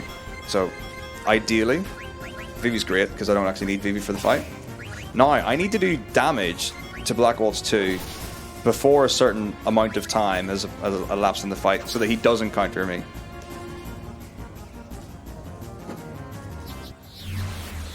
Right. And then we should win this turn. So you notice that Zidane's transgate to the bottom of that bar has gone quite far.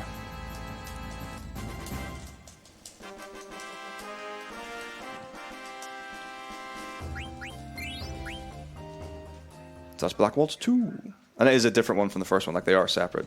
So this is the one point in the game that you can actually soft lock. So don't do that. But basically, there's a text option here. You want to choose the second option. If you choose it too quickly, the text will just lock, and you'll not be able to continue on. So it's this next one. And it's fine. So you can leave it like half a second and you'll be absolutely fine. It doesn't have to be like really slow to do that. And it doesn't always happen either. But I think it's most runners have happened at some point to them before we figured out the reason why it was. It's like, oh, my game just stopped. But it's consistent if you just leave it for a bit of time. Is it related to the fast disk speed, perhaps? I have no idea. It might have something to do. It might, just not be able to load like the next part or whatever it is in that.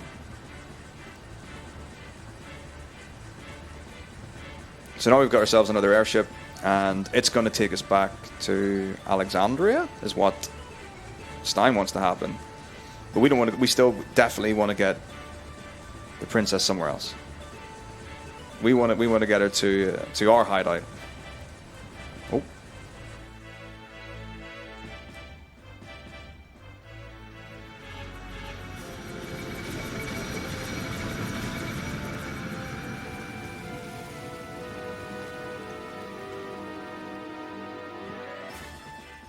Okay.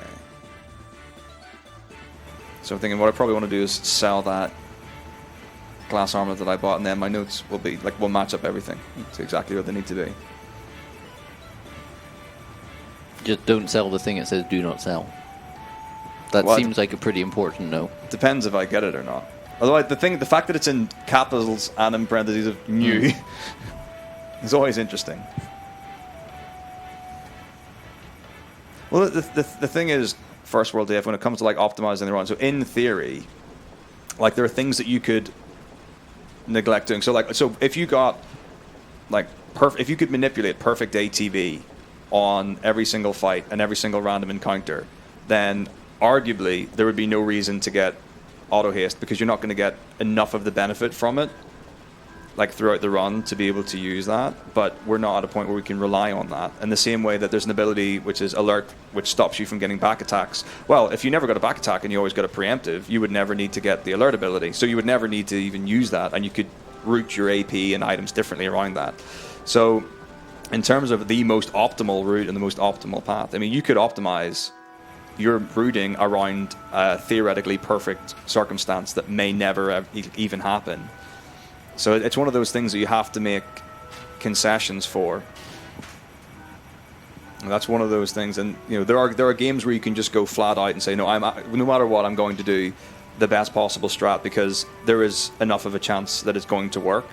But you have to take those percentage odds and really balance around those. And unfortunately, it's not even to do with like how long an FF9 run is. Like the third last boss can kill you in the first round of it once, and you get no say in it. It's not like any FF9 runners thought to themselves, "Gosh, I'm really precious about this run 8 hours 50 minutes in because it might not finish." Anyway, so you know you face the harsh reality of what this game is. But at the same time, you do want to get more than one run in a month that actually makes it to the end. So this is Black Waltz 3.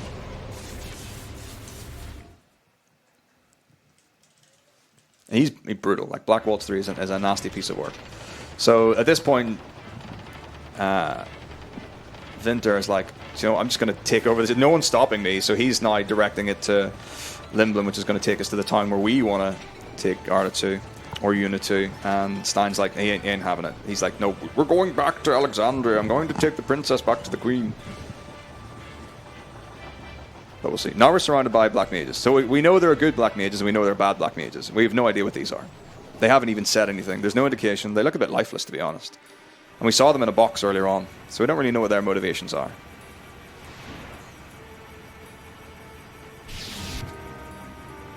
So this is the Emperor. The Darth Sidious of the Star Wars franchise.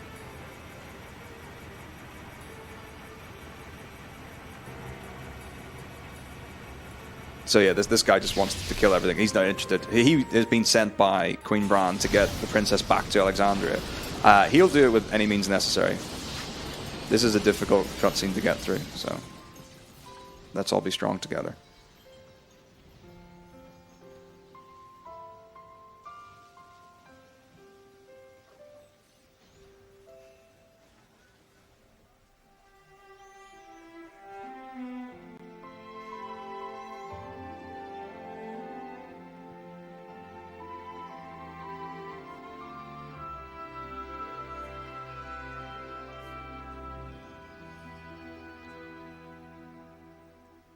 Okay, so we're back.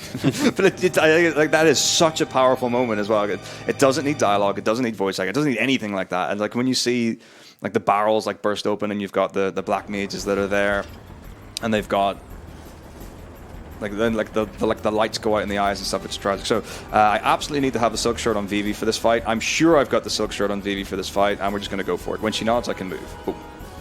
So I can check my menu there if I need to. Yeah, shout out to Nobuo Uematsu for being one of the finest composers of our age.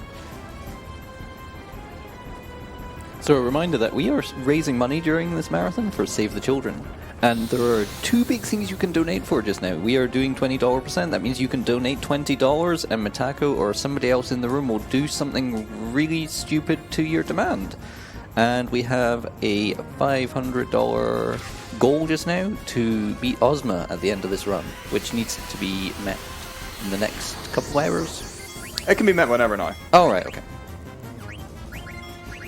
Yeah, I can cut it off whenever I want. All right. Yeah, so I'm now doing that route. So basically it'll be a case of when I get to that point, I'll just skip over that. So you can get a 2-for-1. You can donate $20 and get us to do something stupid and contribute to beating Ozma at the end of this run. That's a good value proposition. So I would donate. Maybe I'll just donate for the ghost pepper because I kind of want to see that. I like ghost peppers a lot. So like, I have had Carolina Reapers before, so like not. I don't want to. No, I should not be like. I don't want to brag or anything, but I can definitely handle hot food. Okay. Well, there's my trance, which is useless. So we do have an expression in the FF9 called a useless trance. So I've gone into trance with Vinter. I could do damage because of it or whatever, but I actually want to steal something from this fight. I mean, later on, Steepled Hat is going to save me money, so I've got that, which is nice. And I'm not doing damage, so it wastes time. So the other thing is, depending on how much damage I do. So this is one of these things where if I get to the end of the fight and my trance gauge runs out, I have to watch the untransform animation, which we're going to have to do now. Yeah, so if I got good enough damage rolls, I would have been able to defeat the Black Waltz with that previous fire from Snake. But unfortunately, we had to watch the double, which means I have to watch this animation, and then there it is. Treasure rank S is way more than $20. In fact, it's way more than $500.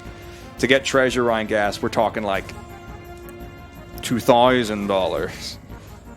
So So to get treasure rank S, you have to collect 75% of the chests in the game. For me to do, I would need a guide to do that.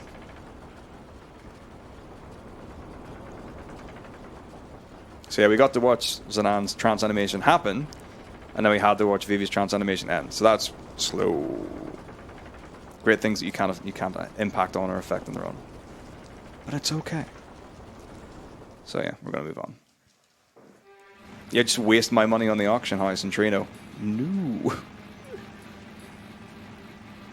It'd be so bad if I had to actually farm extra money because people donated for me to buy things in the auction house.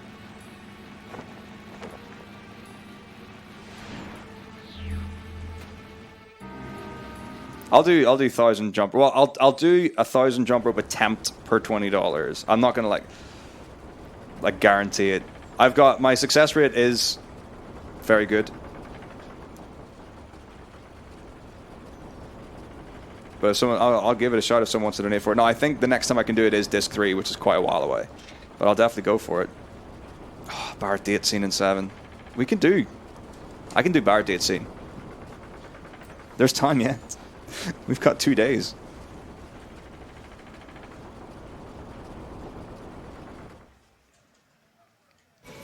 Alright, so this is where like Garnet now decides, no, actually, we're going to Lindblom. This is what's going to happen. We're not going back. We're not going to go see the Queen again. And Steiner's like, oh, okay, that's fine.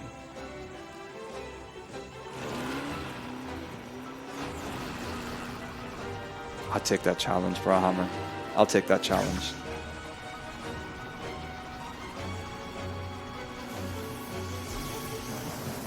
There's video evidence of it. You can find it out there if you want.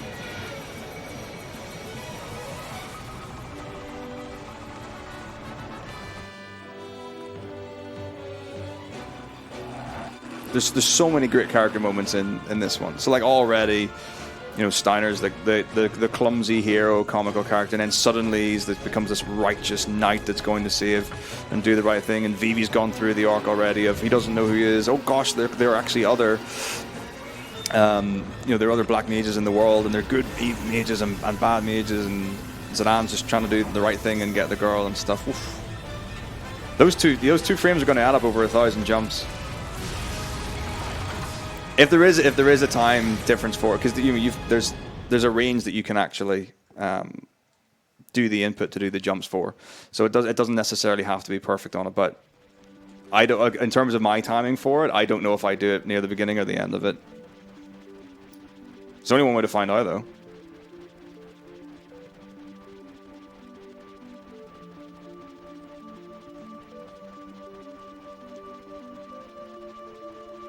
Lightning jumps in 10 is the worst thing in the world. Like, everyone says 200 lightning jumps is not a problem. But, I could do 200 lightning jumps. I did not enjoy doing those when I played the game. It might not be as bad as I remember it. There is an area that you can just run in a circle for and always do it. Leo's much better at that. Someone fly Leo to Sweden and he can do 200 lightning dodges. I'll do my best.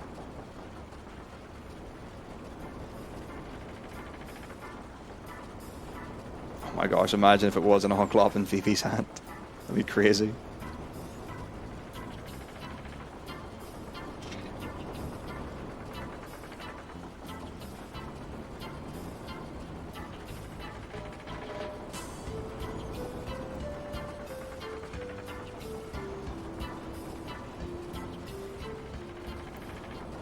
Magical Onklop. I could see that.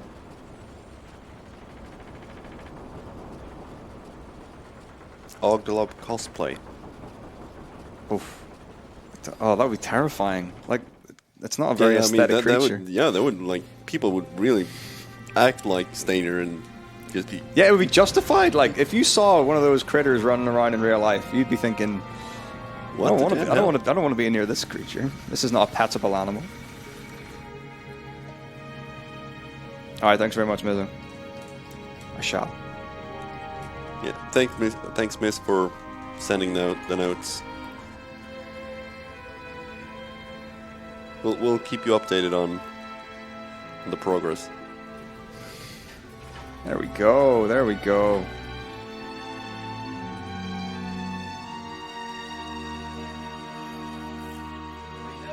Yeah, I can do that. So we've got $20 from Diavir. He says, want to see the 2-frame difference rope skip attempt. I will do that as soon as I can. When we go back to Alexandria and I can actually move around it, I'll see if I can, because you have to do it with... There are only 2 characters that can do the jump rope, and one of them is Vivi, so Vivi has to be in the party to do it. The easiest thing would for sure just be doing it disc 3, 4, so that's probably what it'll be. Be grand. Like, if it goes horrendously badly at the start, because the timing is different, I'll get a rhythm for it and then see, but it will not be a wasted attempt for sure.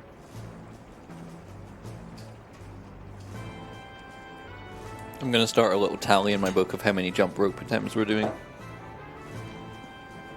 Yeah, that's a good idea.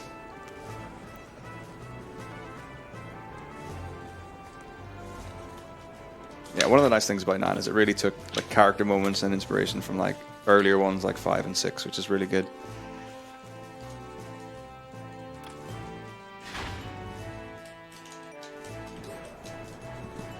So this is where we find out that, surprise, surprise, the person that runs Lindblom is one Sid. So Sid's a character that recurs in many Final Fantasies and is well known for being like the airship inventor and that kind of character. So he's Regent Sid and he controls the area. And it turns out he's related to Garnet. So she actually wants to be here because this is where she was going to run away to anyways. Everything is lined up. And it turns out that we were actually hired by Sid to go and capture Garnet. So it's win-win-win. Except Steiner, who's still losing. Oh. That's another scary Oglop. Punching the Regent is fine. Totally acceptable in the world, in the space we occupy. Yeah. So it turns out that Sid's not human. That's very odd.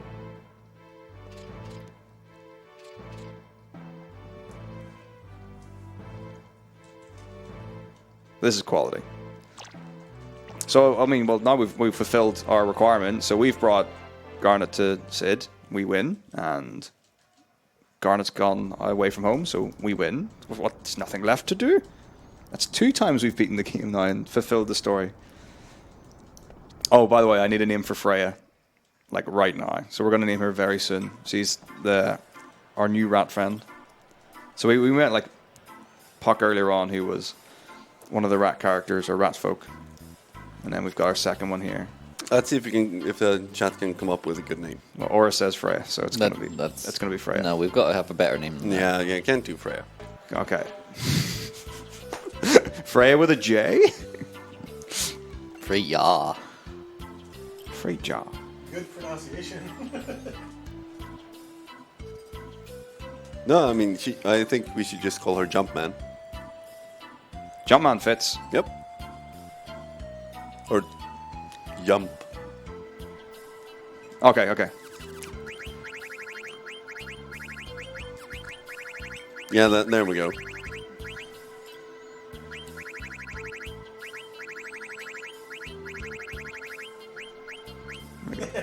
I approve.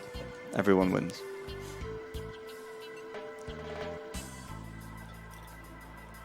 Not Kane. Yeah, so, I mean, the character we've just got, Freya, is a Dragoon. So they use spears and they jump a lot. So Kane is probably one of the most renowned of the Dragoons in history. Oh yeah, like that, the hat, or I don't know what you would describe the headpiece that Freya wears is really deceptive, because like that it looks like the 2 like darker bits are where her face is, and that's where her eyes are. And I genuinely thought that's where her eyes were for the longest time, until again you look at more artwork and then there's a whole face underneath that hat. So names that are left. So Quina we need to name, and Amaranth we need to name. If anyone wants to donate for a character name, we don't have an open incentive for it, but if you leave a note in the comments, I'll write it in my book.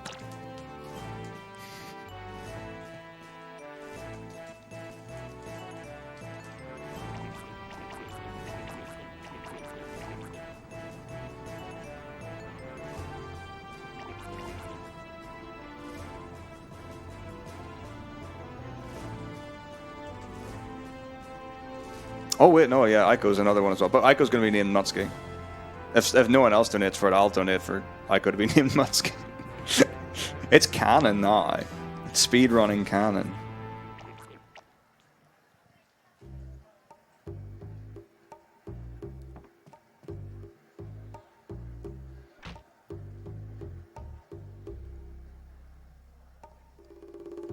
Alright, it's time to do a bit of shopping.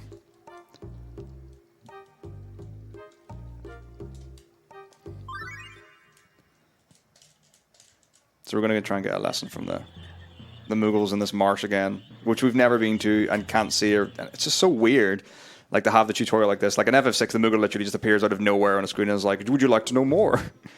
Okay. So the nice thing about Lindblom's great, because it's got a business district, a theater district, some other district, the castle district. And that's where most of the story is pretty much progressed in the whole game.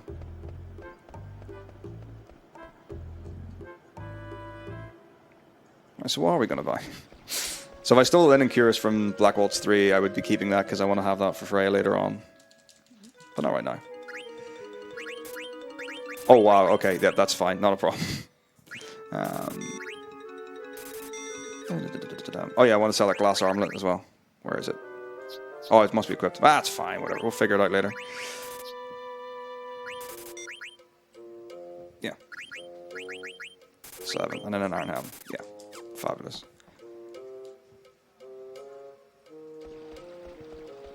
What was the extra thing? I don't remember what it was. That's fine. Oh, it was two leather wrists? I think it was 2 leather wrists. We'll figure it out. Yeah, are you doing is it the cuddle robe that you... Yeah. Yeah, you can earn infinite money, essentially. Yeah, so you can go back and forth between, like, so in Dali you would get like 99 wrists, and then you would turn the wrists here by buying steepled hats into cotton robes, and you make more money from synthesizing cotton robes and selling them than you would from buying the ingredients to make them, and you can do that over and over again to get as much money as you want. So we will use the cotton robe farming trick for the solo character run, so we'll be doing that at Winter with Solo Garnet.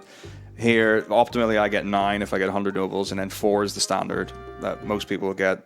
I mean, if you really micromanage your money, you can actually figure out exactly how much you have and what you can afford. So, like, if you could figure out, you could maybe afford 5, maybe afford 6, even without nobles, depending on the situation. Worst case scenario, you get 3. There are definitely routes that can work with 3, and there's some where it's a very panicky situation when you're like, oh, okay, I didn't know I couldn't afford that, but this is fine. Nothing to worry about. I'm really interested to see if there are any differences from these notes from what I've been doing. The other ones. So now we're just going to advance the story a little bit.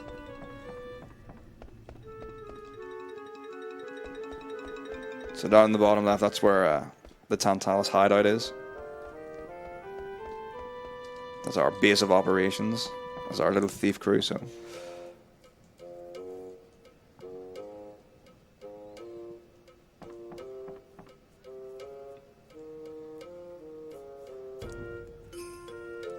Just have a little muse to ourselves. What to do? What to do?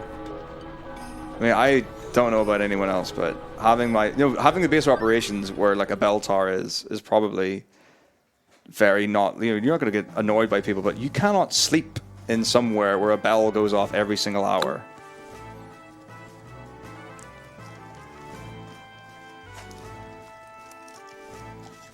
Thank you very much. Chocolate chip. Have salt. Sea salt. Oh.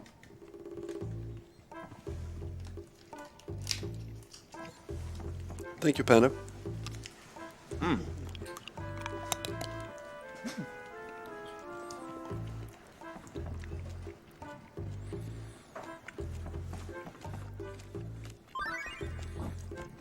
Can someone donate for us to eat more cake on stream, please? That was really, really good. Alright, back to the castle. Speaking of food, we have a $5 donation from Richie E saying, Quinn, a hungry character name. Noted. I would hasten to add that that was a $5 donation, not a $20 donation, so if anyone would donate $20, we might have to supersede hungry with another name.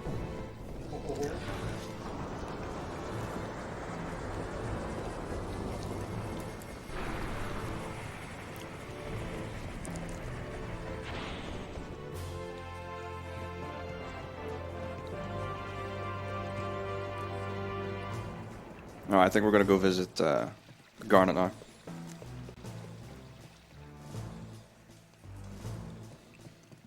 He's presumably in the bedroom. Doing princessy things. Oh, well, there's Knight Steiner getting in the way again. So we want to find out where she is, and it's like, oh, I don't know. Could be anywhere. Costs more than $20 to get this man to sing Melodies of Life, tell you that for sure. Maybe that's something we can arrange for winter. That could be done. Can you play as well? Yeah. I mean, what instrument do you want me to play it on? If someone gets me a keyboard or a guitar, I could play it and sing it. Yeah, the old age rule of Final Fantasy speedrunning that when you PB, you have to sing. What runners were doing before Final Fantasy VII? Not even, there's no song to sing in Final Fantasy VII. It's ridiculous. It's a silly rule that people are now fighting against because now people get bullied into doing it. So at the end of a run, everyone's like, you must sing, you must sing, you must sing. And then some people don't want us to. Everyone should be singing, by the way. Everyone sings. Was that Karakarn did that first? Quite probably, yeah, with FF10, I would say. Because I remember that from a long time ago. Yeah, so that was the thing. And now people are trying to change the rule and be like, it's only if you get world record you have to sing. One Winged Angel can be sung, but not by any man or woman or human in this world. Because it was one of these ones where, let's see, how can I politely phrase this? There was a public display once of people singing One Winged Angel, and it was not very good. It was not well prepared, and it was clear that no one had a clue what was going on. And it's one of these like absolutely iconic pieces of music in Final Fantasy history. And you'd think, oh, everyone would be able to do that. And then you look at the lyrics, and it's like, oh, I don't read Latin. I don't know how to sing this. So that was a very interesting rendition of it. And then I had exactly the same thing, and I was like, how hard could it be? You're just reading letters in sequence. And then I tried it, and I butchered it, and I was like, oh, and I have sympathy for the people who haven't. So that's, yeah, you probably want to practice that. There's some easy parts of it, though. Or you could just do the alternate lyrics. I mean, we could just sort of hum along doing Then we all just say Sephiroth. You know. Yeah, that's what they do at Distant Worlds. If you do like the live concerts for Final Fantasy that are done there, whenever they do One Winged Angel, that's one where the conductor turns around and points at the audience to sing the word Sephiroth. Oh boy, that's an experience.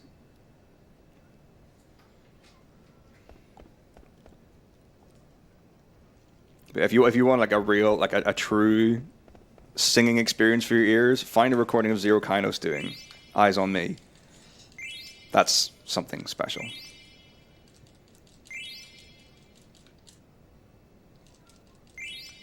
So now I'm just looking around the area to see what kind of things are in the world map with the telescope. Do you need to look at all of them? Yeah. Oh. So you can go clockwise or counterclockwise. It doesn't matter. It's not faster to do one or the other. Most people go this direction. But yeah, you have to talk to all of them. You have to be careful as well because you have to clear the text boxes. And then if you like go a bit away from the area but mash too quickly, it'll go right back to the one you've already done. Pain in the bum.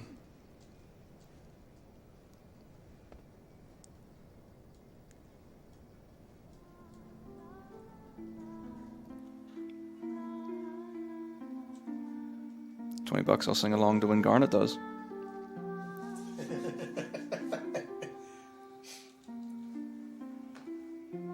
So now I just get like some like establishing shots of what everyone's doing in the town. Like, it's such a weird thing because like there's no real like history established for Vivi at this point. We don't really know what he's been through and what he's doing. So it's almost like you're watching like a child learn things for the first time. He's like, oh, these are soldiers. Oh, they are fighting. Oh, these people are bad. And as if, I don't know for however old he is, that he's just been in a room with no one else and doesn't know what life is. So it's just really interesting to see the world through someone's eyes who's never experienced it before. So Sid wants to get an airship. We find out that Sid is actually not an Oglop, but a real man, and wants to turn back into a human. So he wants to be able to travel around in his airship and return to his human form. Well, that's probably not going to happen, we'll see. The plot that he's just can't. He's an airship designer, but can't design airships because he's now an Oglop. Like he's Decent Oglob and that ability to design airships has been taken away. That's a leap. Yeah. It is, but he tries. $20% means donate $20 for us to do things, and they should be done. For example, Metako is looking pretty hungry for some cake, so if you donate $20, we'll feed him some more rather delicious cake. Famished, one might say.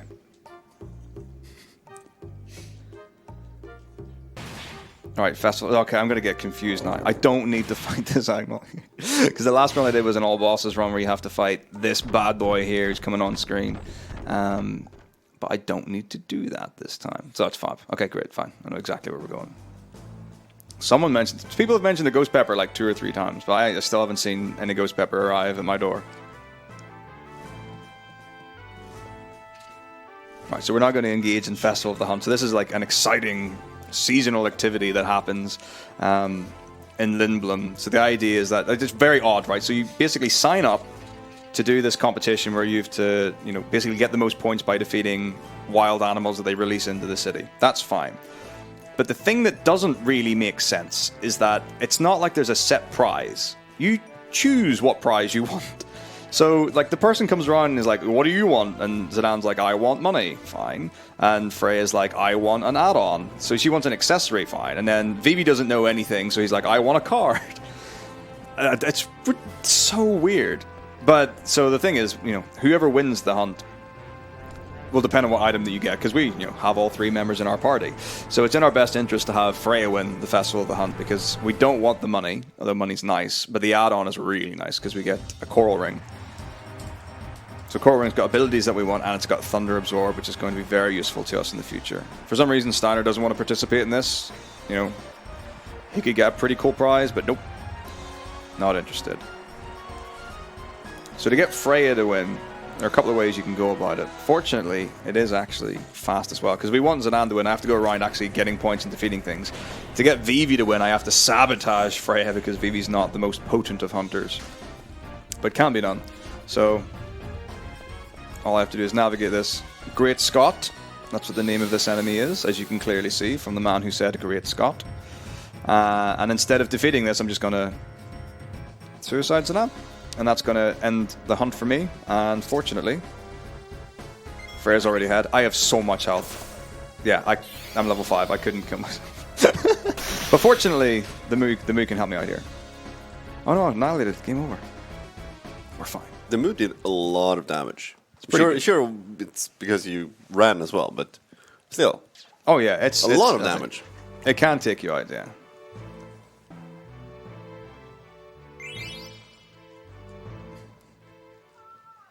Pretty great, Ellie. I think you must have missaw.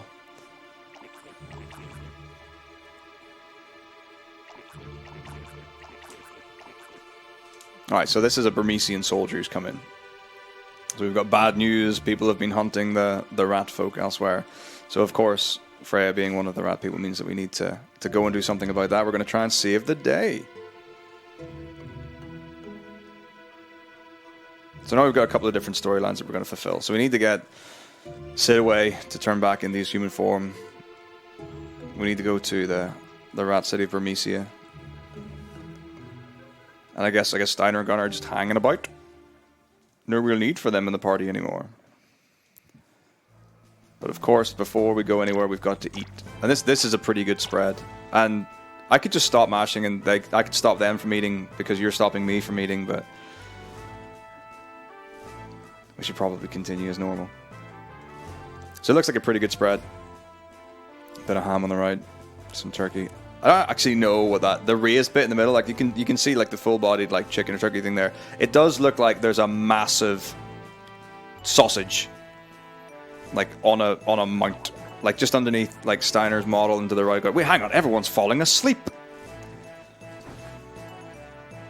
No, what they don't have? Strawberry cake. They don't have strawberry cake. Actually, I don't even, definitely not that thing in the top right. You donate towards incentives by going to donation.esamarathon.com.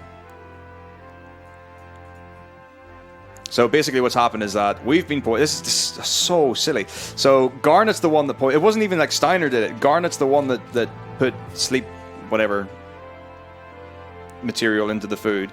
And she's like, no, I'm going to go back home. And you're like, oh, okay, great. That's a wonderful plot device we've got now. So now we've got another thing that we need to resolve because she's gone and run off. So let's go and see if we can find her then.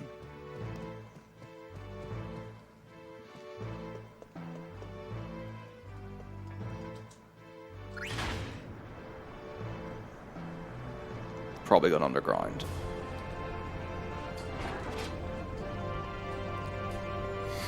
So Tiny Tim has donated $20 towards the Ozma boss incentive. He says, hi all, had to donate for a good cause in the amazing Metako. Looking forward to ESA Winter 2020 and hope to see you there. Cheers. Thank you for your donation, Tiny Tim. Your Thanks, Tim. donation has gone towards Save the Children.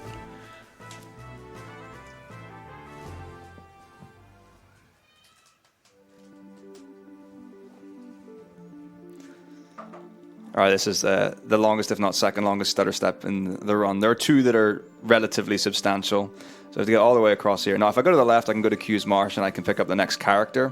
There are almost no benefits to getting that character in. So the character's Quina, does variable, like, percentile damage with a fork. Not very good, likes to eat things. But then also gets absolutely wrecked by everything. Wastes your time, is another character you have to go through. So don't pick up Quina ever here. And the really nice thing is it's not even worth picking up Quina here in like all bosses or anything like that there to do with like frogs and stuff like that, because we do a manipulator in the run. So you might notice that I just ran normally across the bridge instead of stutter stepping across the bridge. That's because that's a no encounter zone, so you can't get one there. That's really unfortunate. Now, if I do get a world map encounter, it's unlucky, but it is human error on that because task cannot do what it cannot increment the encounter, like the threat level, enough to be able to get one. So it can happen. It's unlikely, but it's fine. But like if you just ran across the world map normally and didn't stutter step, you would probably get like 5 encounters or something like that. It's quite a lot. Okay, so now we're going to Chocobo Forest. Because obviously we're gonna do chocobos for Ozma, right?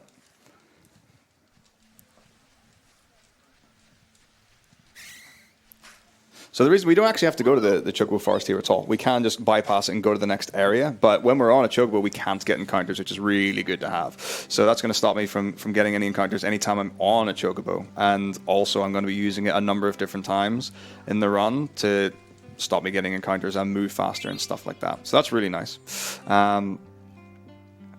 But theoretically, the best way to go about it would be to pick up the item that you need to be able to summon a chocobo, which is Gissel Greens. So I got some there now.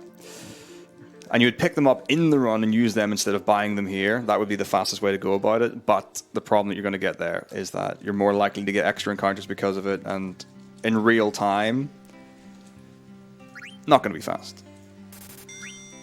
But again, it's one of those theoretical things where if you were going for like a perfect run, that is one of the things that you would do to save time. Alright, so now we're going to next area, Gizmlux Grotto. So we've got $50 from Gilly Monster that says, let's see Ozma. Thank you so much, Gilly Monster. Thank you, Now thank you. we're getting there. We're getting real close. So what I think we should do is we could go spicy and say, well, let's get if Ozma gets met at like the 5-hour mark or something, we could put something for even more than that. Why have Ozma be the final incentive for this run? Yeah, I'm on board. I don't know what it would be. Someone has to come up with something clever. Could solo character the final boss. That would be horrible because I'm not prepared at all for that.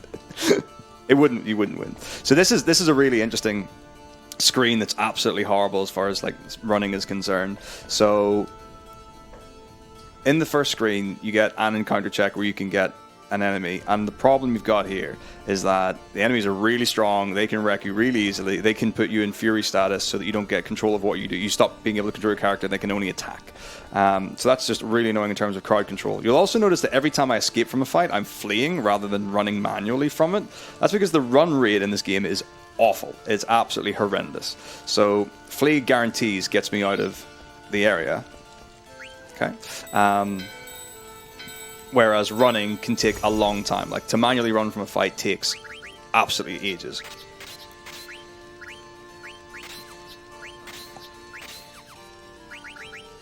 Hello?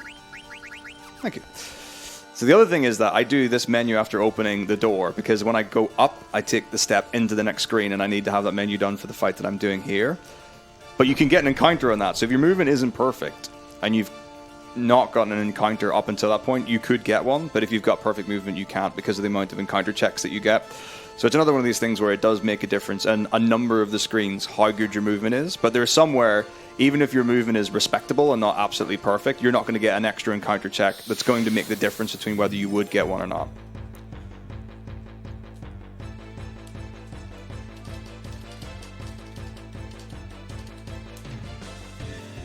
So with my optimize, I was able to get the ability Man-Eater. So that means that I do 1.5 damage to humanoid creatures when I hit them.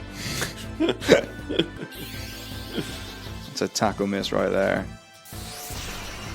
But also, I can ATB wait. So again, if I just go in and out of my menu until Vinter does his attack, I'll be able to get both of these. So the bottom one went first.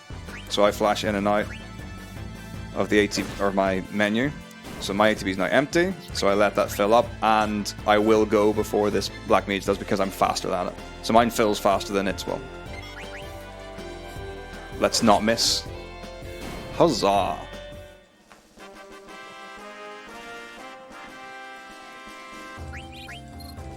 So now comes the next fun bit. So I have to run along this little passageway here. There are options for what I can do. So every time I beat one of these Black Mages, they drop a bell. But what I can do, well, not every single one, but I will get a bell from this one. So if I run to the previous screen, the guy that I first talked to, that soldier, I can get a second bell from him, run back into the screen, avoid this fight altogether, right? And a fight takes, we usually say about 15 seconds, but I actually have to fulfill this fight by beating it.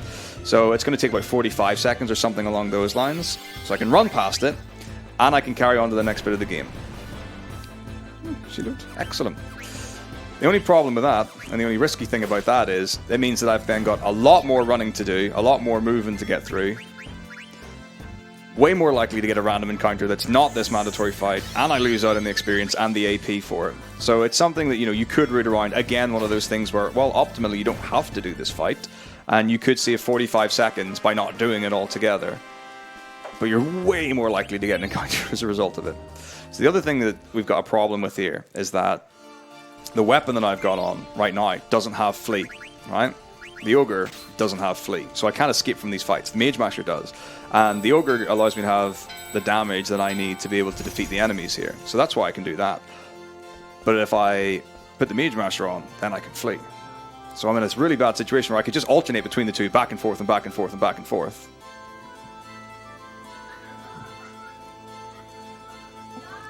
So I could do that, but then I have to go into the menu, and that's quite slow, so that's not the best way to go about it. So you hedge your bets, and you go for the distance you think you're going to be able to, while keeping the sword on, and then change the Mage Master here, because I don't have to do encounters. For anyone curious why I just did a thumbs up, someone outside looked at the stream on their phone. It's also on a display in the town centre where we are. Got a little thumbs up from them. That's for you. Alright, let's get another bell. So the kind of like the gimmick, or the mechanic for this dungeon is when I get the bells, I can open up certain doors. And then if I get through enough, I can do that. So there's some that I have to do, and there's some that are optional. So if I want to get all the items and stuff like that, I have to get extra bells and talk to extra people and go around the extra areas. But we're not going to do that.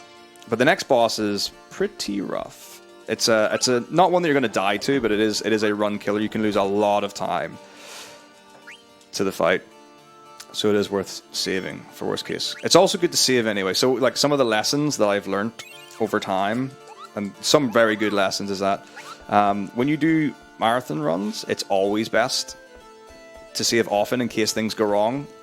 And one of the best examples of that was when I did an FF10 marathon run, and what happened was the power went out. So it wasn't even like I lost time because I died or there's a mistake or anything like that.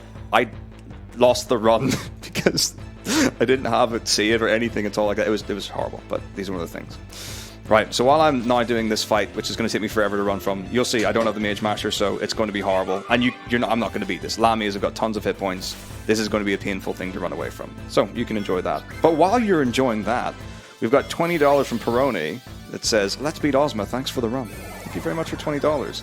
And not only that, Rasmus197, $20 to have Eden will sit upside down in the couch for 2 minutes.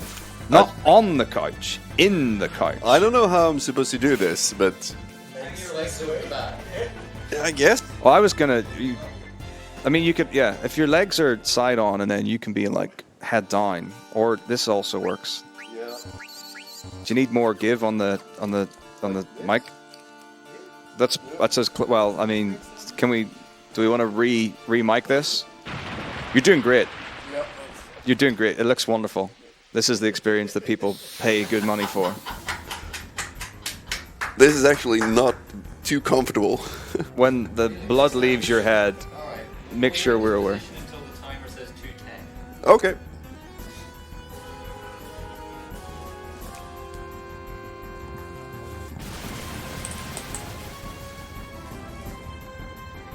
All right. I feel like I'm missing out on some good gameplay here. Because I can't really see. Yeah. Oh, I forgot. I'm going to tent this enemy. Here we go. So, I have 6 tents. Many, many tents, one might say. Gizmodook hits like a truck. It's so strong. So that I'm basically banking on the 50% chance when I use the tent that... That was a counter. That's not good. This is going to do lots of damage. This is not good. Okay, this is fine. So I'm banking on the 50% roll that I'm going to have Gizmodook get bitten by the snake in the tent, which is going to blind Gizmodook. Yes, there we go. So blind and silence. So it cannot use water anymore, which is great. That's good for us. And hopefully it will miss a bunch. But Gizmodook's accuracy is surprisingly potent. So that was a counterattack. It can counter physical attacks, and then its main attack couldn't cast. It said can't cast, so that was it using water. So now it's done its turn, I can attack it. And then it might counter Freya. So if I hold my ATB and it attacks. So, but that one targeted Vivi, so that wasn't a counter. So it just gets very fast ATB. It's a very dynamic fight. It's really important that you track things and try and get everything accurate. So I can do this, might counterattack Freya, which is fine. You use it. Well, you don't just use the tent in the ball. You have to beat the boss after, but the tent makes the difference. So there are a few enemies that are susceptible. Oh my god. Okay. A few enemies are susceptible to being poisoned and blinded and silenced by the boss. Yeah, I got you.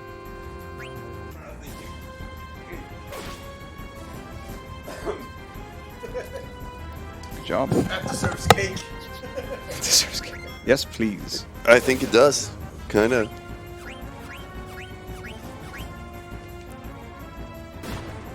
Okay. Well, thank you, Rasmus, for that. Those 20 very much well spent dollars. I do it again, but only for $20.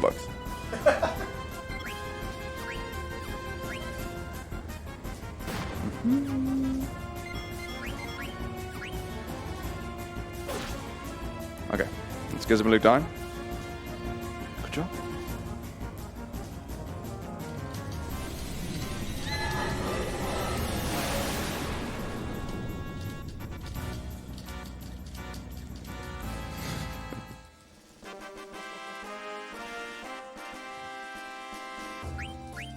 So it's not a throw, it's just an item that you can use on enemies. You can like just use items on party and the enemy, which is great. But there is a character that does actually have a throw ability.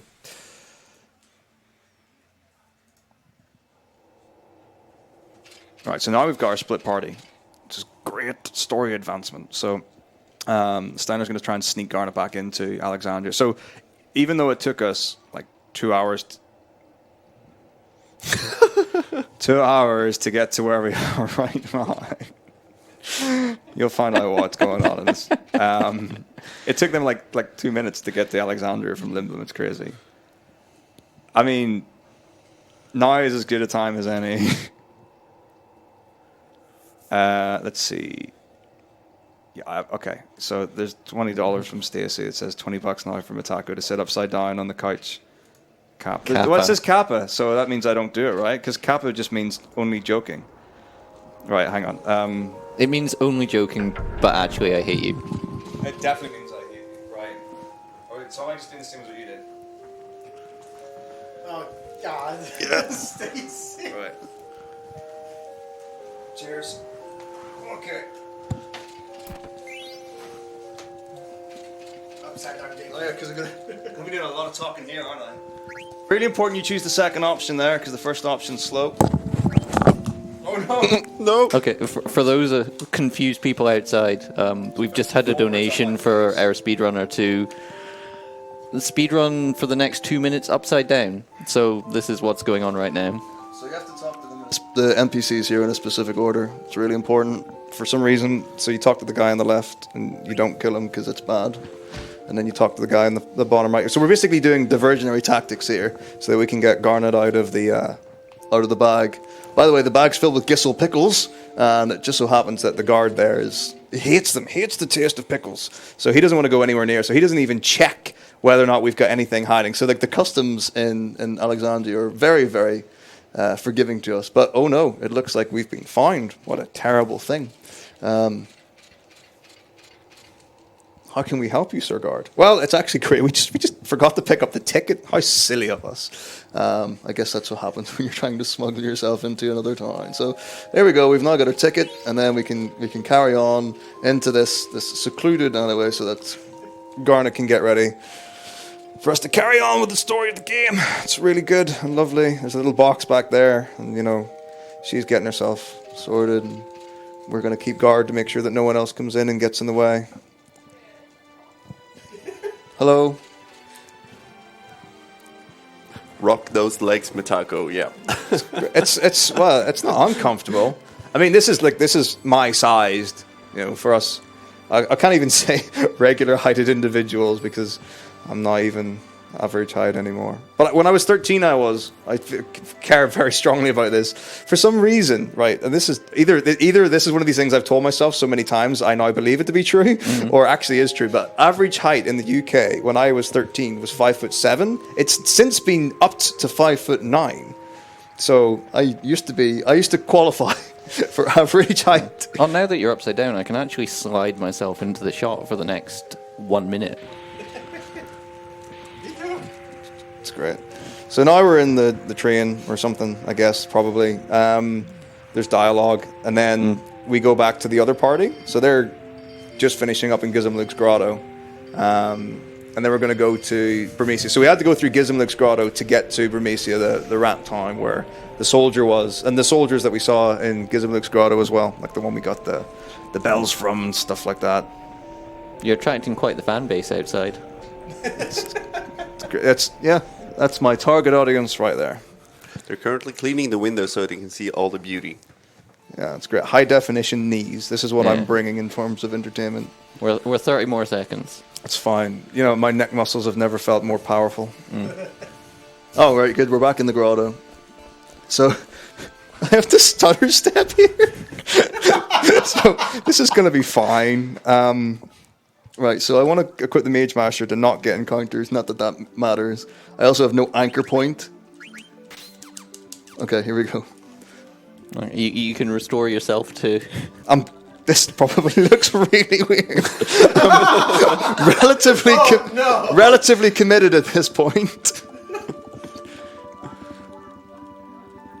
Is there a town? I can't see. Right, go left. Oh, thanks. Oh, you did it. We're in. Okay. Whoa. Yeah. That was really good.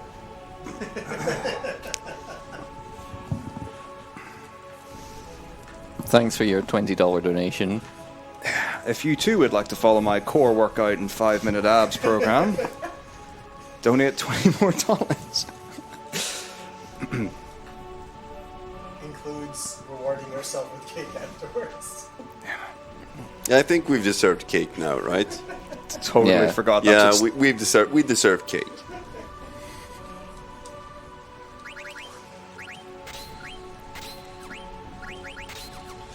Totally forgot that's what stutter stepping looks like below the desk. Okay, here we go. I just get pictures of the GIF of Mike Uyama. During is it? Oh, or yeah, is his yeah, bike? that one, right. Yeah. Is there not several of them? It's several people helping Uyama mash the controller. Okay. I don't know which game they were playing, or if it was... Got no idea. Demon... What's the really bad RPG he plays? Demon Rush? That sounds right, yeah. Yeah. Someone asked a question using their Twitch points, saying, "What's the hardest tech in the game?" Oh, okay. Final Fantasy IX, the hardest tech. I guess the hardest one to do consistently is stutter stepping, because you can. Let's see, the game registers is it 15 inputs per second. Mm-hmm. So if you were going to like optimally mash. So the thing with FF9 is you can hit confirm with X and square. Those are the default confirm buttons. So you would alternate those 15 times per second. That's your optimal mashing. In terms of clearing text boxes, stutter stepping on the world map is the same principle. This is not good because this can do a lot of damage. Yeah, we're fine. So to do that, like consistently without any mistakes, is probably one of the hardest things to do. So those are like your physical mechanisms. Trying to think in terms of like battle tech and stuff. ATB weight's pretty easy in FF9. So I mean, you literally hold, you just hold inside the menu. By the way, you can run across this bridge. Whoa! You just have to hold up left instead of. Oh wait, that's right. We don't. Oh my. Ancient strats. It's great. This is no alert route. I'm gonna start now. Give the rest to you. Oh, good. I'll tell you. Oh, actually, wait. Tell you what. Amazing. If you wanted, like, the hardest fight would be to do the speedrun strat for Ozma without pause buffering. That's the hardest thing for sure.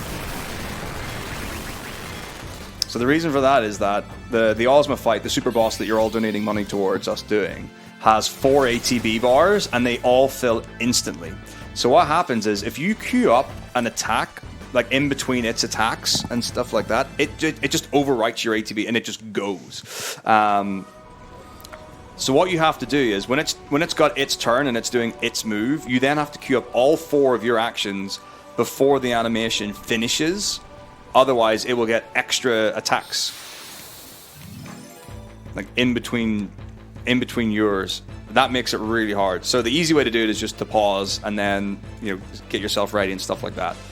So that's like the 2 back attacks in a row. What a wonderful video game. Oh, escaping works. When's your next break? End of this disc, there's like a minute and a bit or whatever. Yeah, I'll leave this just for your break then. Sitting, waiting. Yeah.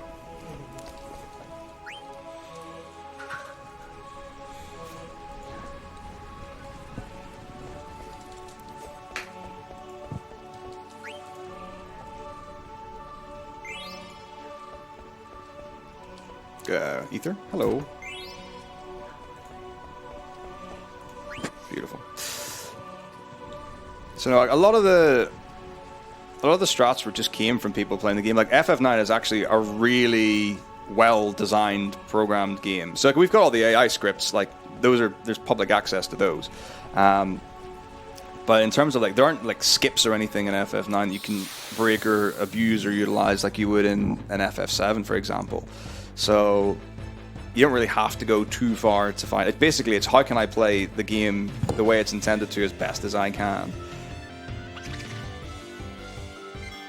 Because there's nothing that's broken. It's pretty much, the game is fair. The reason why we can do so much damage in fights and stuff like that is because we're using abilities. Like, so there's an ability MP attack, which means that you cost MP to do an attack and you get more damage, 1.5 multiplier. If an enemy's a flying type, you can use the bird killer ability, and that's another 1.5 times damage multiplier. If you're working off resistances and stuff like that, that's the only reason. So it's not like there's any mind-boggling like strats and techniques and strategies to do more damage. So it's really nice, and it's a really good one in that. You know, some people get funny about glitches. Some people are like, you know, it spoils the integrity of the game and stuff like that. But this is actually one where, you know, when you're going fast, you're still doing everything as intended. So it's a really enjoyable experience in a very true, natural sense as well.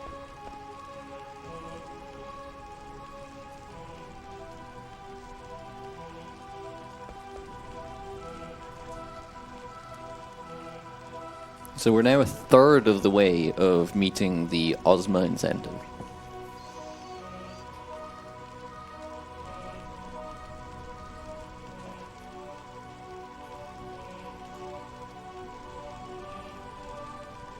You should absolutely speedrun AVG and then learn a game and submit to ESA, and you can attend one of our events.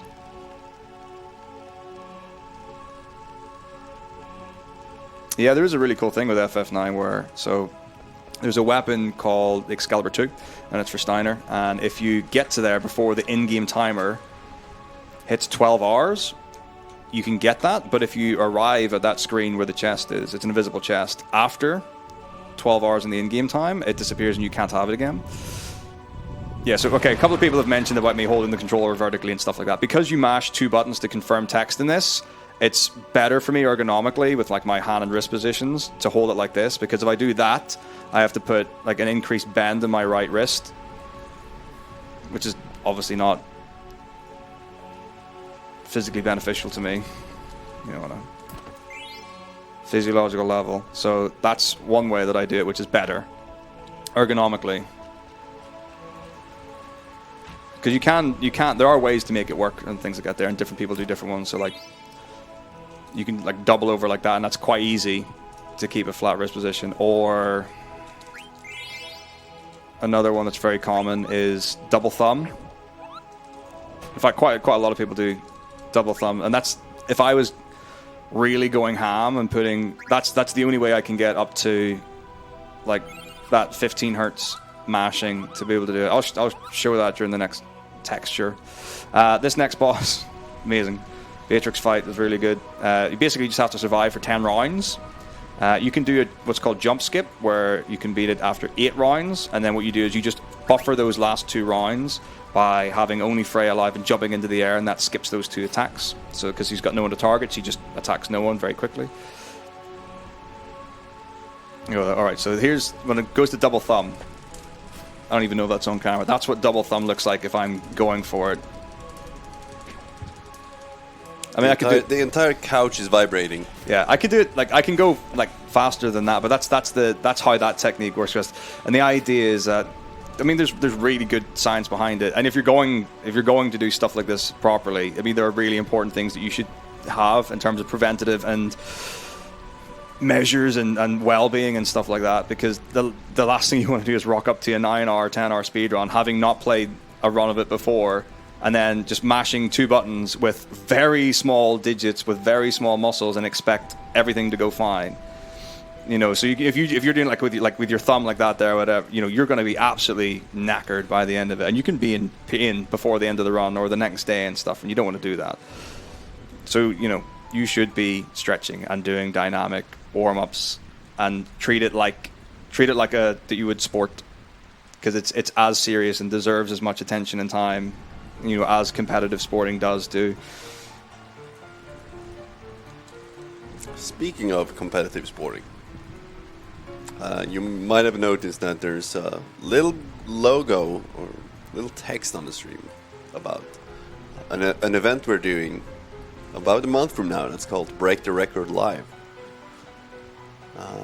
You can learn more about that at breaktherecordlive.com. But it's essentially a 3-day golf / speedrunning competition for Super Mario 64, who can get the fastest time. We've invited some of the best runners in the world. It's going to be really, really exciting Yeah, to have them just go for runs for 3 days. the prospect of having like people on site, in person, in the same room, all together, all going for a unified goal of a world record live. That's an experience that most people don't get, not even to like experience, but to see. So that's really exciting. I should be counting quite a lot. I'll get to the turbo controller question. It's like, oh yes, the chain plate. That's the steal I want. I can just do whatever now. Well, I have to survive, so that's 2. Like I said, 10 rounds is what we're talking about here. So 3. Now it's really important. So she will one-shot every single one of my characters, mostly. She does a lot of damage. She's really strong, really powerful, very fast. Her ATB fills really, really fast. 4? I've lost count. It's probably 4. 5.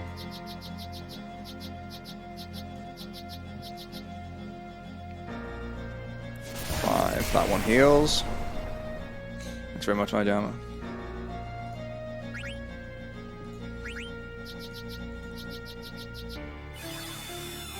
6.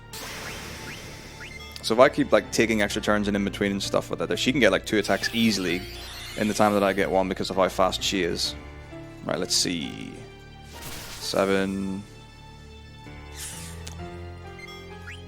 I'm not gonna. I could risk jump skip, but the problem is Vivi's the slowest character. So if Freya got hit with the next attack like that, Vivi would not be able to revive the other person in time for me not to game over. So I couldn't even, if I wanted to do jump skip, I wouldn't be able to do jump skip. So like I said, the idea is if Freya's the only alive character after the 8th attack, she jumps in the air, and then that stops Beatrix from targeting. So if I jump now, which is pointless at this point, but like this is what you would do, then she's got no one to target, so she would be attacking no one and then refilling her ATB and attacking in that time. And then those 2 go off, and then nothing for that. And then that's the end of the fight. So, I mean, there are lots of reasons that people might want to or not use turbo. The biggest problem is that, I'll not say problem, that would be an incorrect way to phrase it. But some of the things that come up are, people who don't want to use turbo controllers because they want to be responsible for every single input in the game. And I completely respectable as a thing. Then you've got the idea of the argument against that is, well, what ability are you showing by being able to press a button fast? Then the argument comes to, well, is mashing a skill? And is it a skill? Yeah, of course it is. It's something you can develop and get better at. So you can get faster and you can get more consistent. Yeah, this is the break. Oh, wait, we're at the end of disc 1. Hello. I can change this so you can. Oh, thank you very much. Very good of you. This is as much useful as I can be. Has this been read out already? No.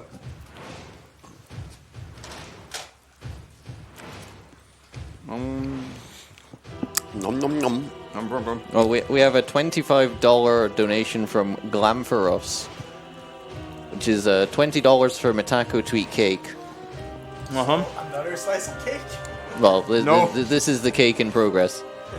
And $5 to beat a floating oil slick? Is that reasonable for $5? That's Ozma. All right, okay.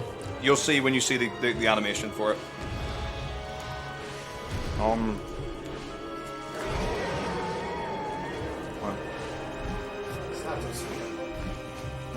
I need to see. Well, I don't need to, but I'm going to. Right now.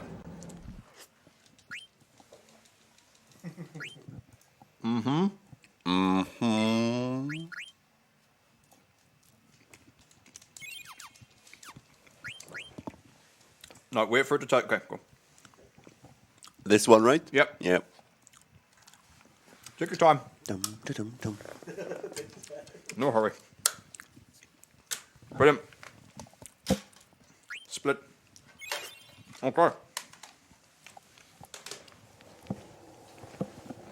That was this one. That was much faster than, or I don't know if it was faster, but if time just flies when you're playing video games. And go fast. Oh, sorry. That's very good of you. Yeah, we should all play more video games.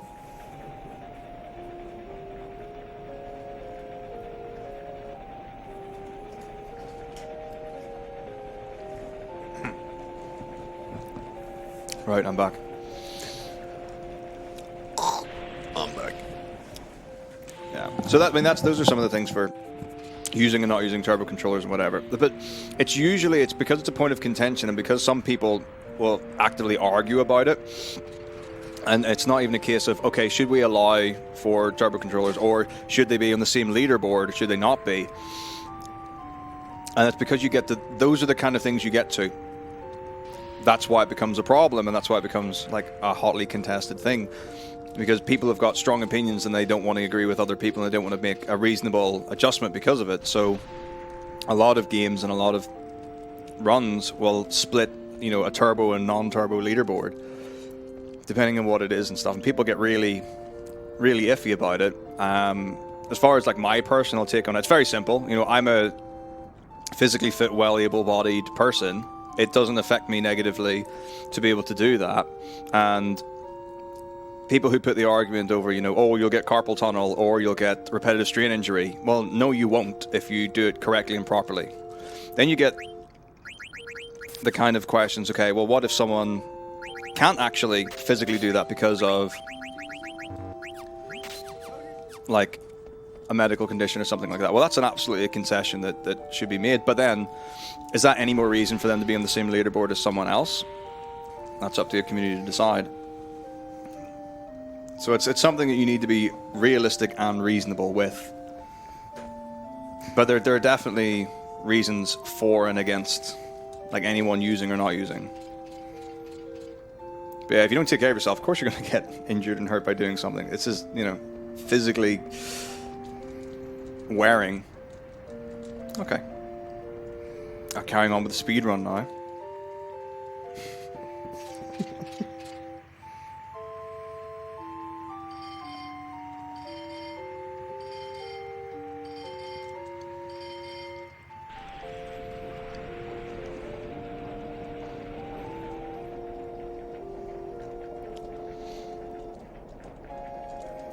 So at this point we start Disc 2 and we're at one of the other gates again, still trying to travel to our destination. It turns out that the rest of the Tantalus members are trying to save Blank. So you might remember back in Disc 1 when he was turned to stone in the forest. Well, they've heard about this thing called a Super Soft, which is going to be able to unpetrify the forest and bring Blank back. And it just so happens that we're this very convenient, again, well-told story.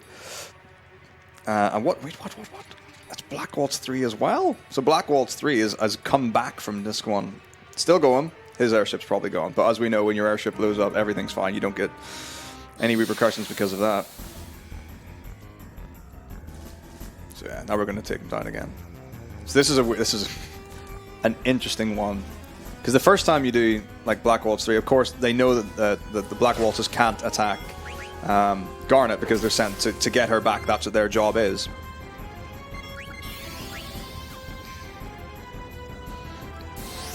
So whatever happens to the other two is fine. The other thing is as well, which is lovely, is that Garnet's faster than Black Waltz 3. So I can get 2 attacks for its 1. And this is a much easier fight. But the really nice thing about this as well is you can see that he's clearly really beat up and damaged from the ordeals of before.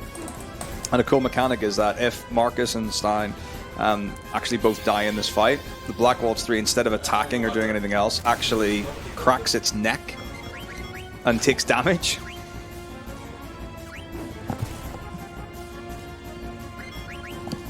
And just makes the fight better. So it's actually more beneficial to you if Steiner gets killed, they actually kill off Marcus and then let Garnet do the fight solo, than it is to have 2 left.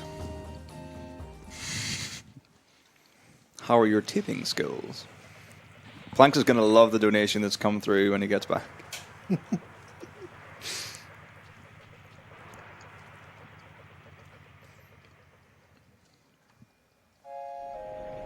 I think the thing is, PS1 graphics look brilliant when you play them in RGB more than anything else. That's the biggest difference I notice. So, like, if you look at the capture of, like, so you've got RGB capture of FF9, that looks absolutely crisp and really vibrant on a monitor, and like the stream capture card for it, even more so than you're going to get on a CRT. So even though it looks great on CRT, I think the capture actually looks even sharper than what you get. Because I play on a BVM. I'm a big, fan of all the old, give me everything really nice and make it pretty and pay for all that technology and whatever. So I've got a really nice CRT monitor to play on, but I would say that it looks even better on the capture for it. Now, if you're using composite component S-Video, it just scales with how good it looks after that, from there. So RGB looks wonderful, of course, which is what we're capturing in. Only the highest of AV quality from ESA. But like composite does not look good. That's the most noticeable thing. Like when you're using low quality connection and AV, you can see the difference.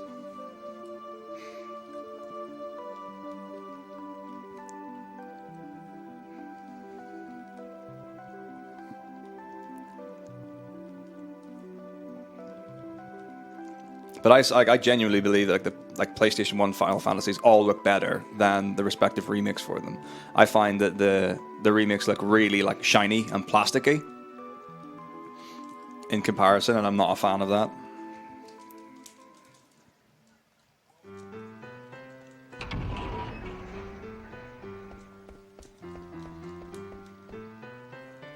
It's really important here we get another ATE. Active time event with Steiner, and if I don't watch this, then I'm unable to get an add-on called the Power Belt. Power Belt's great because it gives me plus the strength, and it also gives me MP attack, which is another one of those ones that makes me do more damage.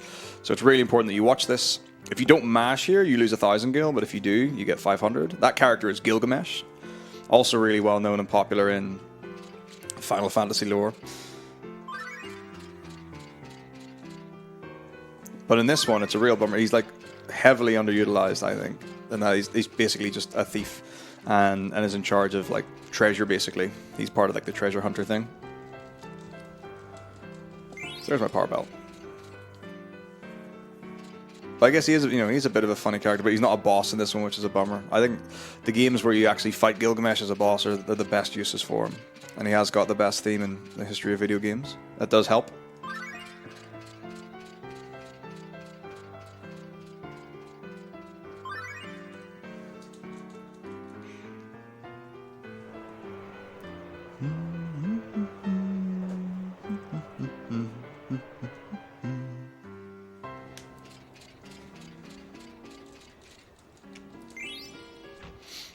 Just picking up some items, getting some money. We're going to do a shop after this. Oh, we're in the auction house. Someone said about wasting money in the auction house. Not happening.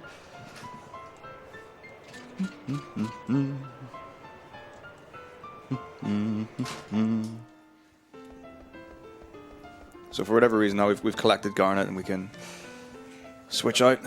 So here's our weapon shop. So let's get some stuff.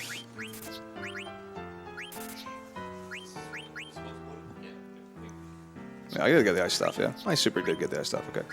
Fab. So I got the chain plate, which is lovely. I need to get a linen cuirass because I didn't buy one of those, and amazing, I can't afford the chain. So let's do that. There we go. Set. Ready to roll.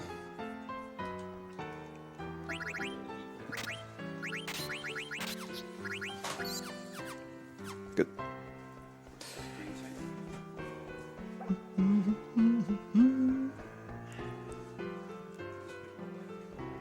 Let's sneak in under this guy. Zoop.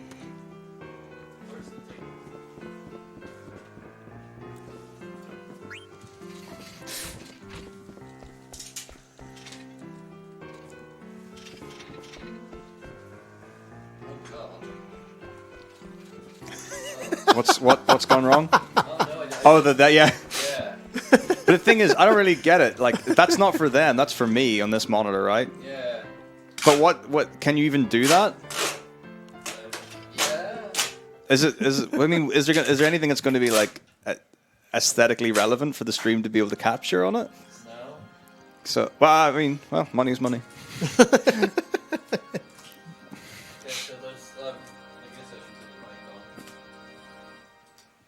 Yeah, there's $20 for me to change the aspect ratio on the monitor to the worst possible one for 2 minutes. So I guess I'll do that now, but you won't see it on the stream. Can you? I mean, this is if someone donated for it, but could you put like stream from 4:3 into 16:9? Because that would stretch the ever loving life out of I mean, it. I could just do it on stream. That's reasonably straightforward. Let me click buttons. Because this would be horrendous. Like stretching this out would be. Oh, I tell you what, right? There's another video game that I play sometimes, Symphony of the Night. Some of you might have seen me speedrun at the DSA events before, and the aspect ratio is messed up. It's a PlayStation 1 game like these. Very interesting aspect ratio, and it looked pretty much fine. Like at 4:3, it looks acceptable. But when you speedrun it, pretty much most people run on the 360 version, Xbox 360, and the default aspect ratio is not very good. So what you should do is like skinny it up and then make it as long as you can.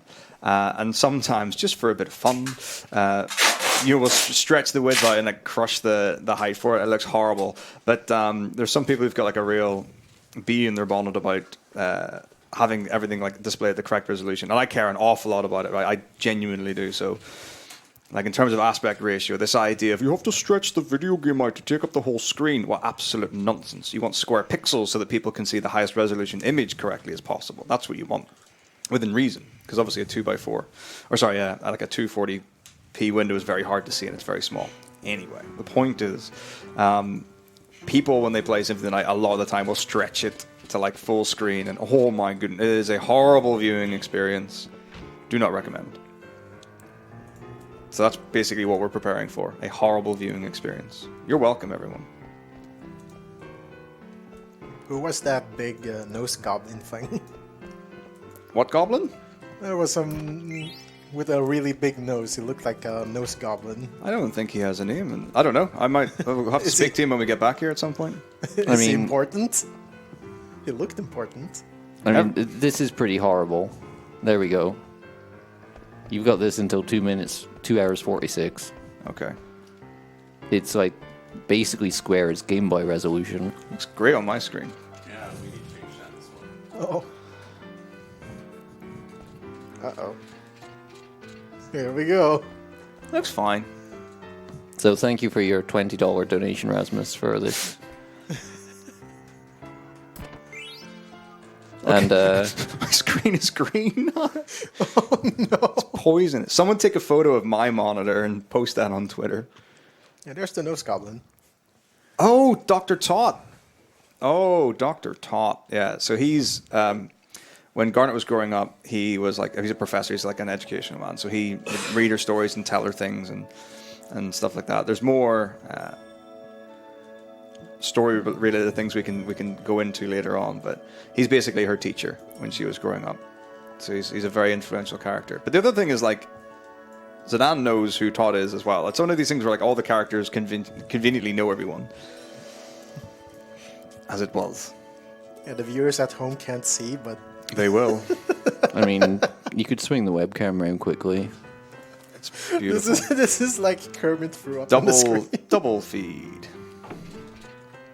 Yeah, he's great. Like the world of Trino is amazing, and it's literally just green on the stream capture. Incredible. It's not easy being green. No. By the way, Leva, get ready for more of this at Winter. You're not gonna recognize your capture setup whenever you're back. Yeah, this is my newest Instagram filter.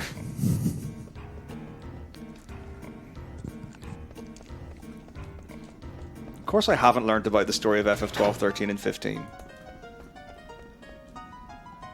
I've got other things to do. They all grew up in the same orphanage. Wait, that's a different game. It's all homage. Right. It's all homage. It's not stealing if it's your game.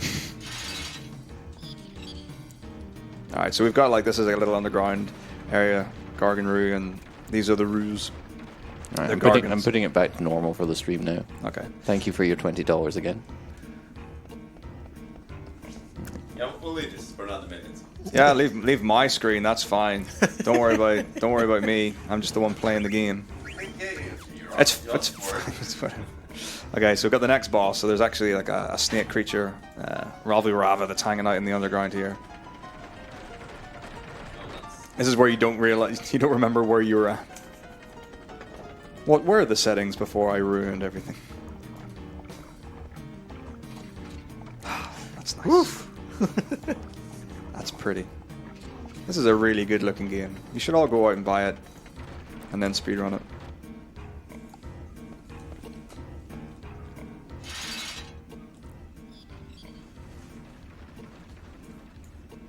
I like it better with scanlines though. Oh yeah. The thing is, like, the fact that you can now get TVs and you can get capture cards and you can get like scalers and stuff like that that actually digitally add in scan lines. God, what beautiful technology. You know, could you just fix the webcam on the right hand side there? Fix it to where? So it More doesn't to have the- the little bit of white on it. Bit more. Light. More. See there? Mustn't break the illusion. There we go. The purple squares go on forever, by the way. It's an endless room. I've not played any mods Cucumber for FF9. I'm not a big mod fan. The randomizer is really good for it.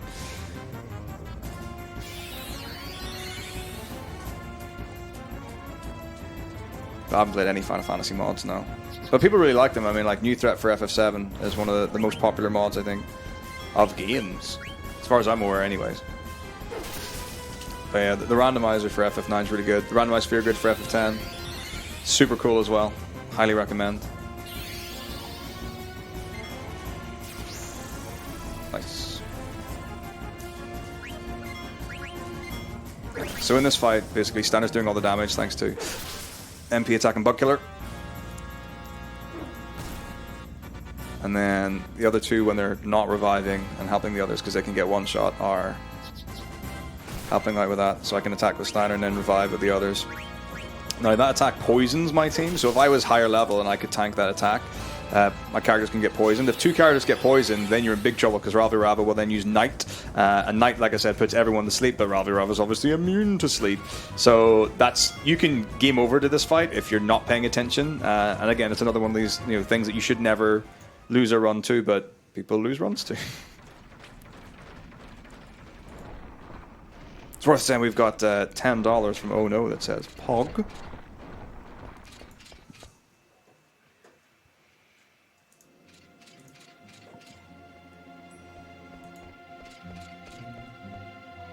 Oh dear.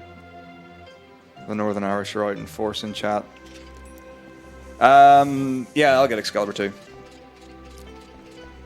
Yeah, you get it regardless. So for Ozma percent, you get Excalibur 2 after you do Ozma, and for all bosses, you get Excalibur 2 before Ozma.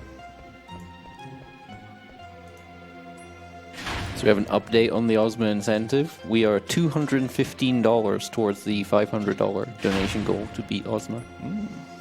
So nearly halfway there. And remember, if you donate towards the Ozma goal, you can also donate $20 for us to do really daft things. Or really fun things, or wholesome things. I like the nice things. $20 percent will get you like 2 minutes of doing a relatively harmless thing. If a task is particularly long or onerous, we will ask about it in chat, and we'll give it our... Adapt it to the needs of the situation. Yeah, we'll put our best minds on it. We'll send it to the $20 percent committee. Which there is, actually. They will evaluate it and see what they say. We may think your thing is actually worth 60 or 200.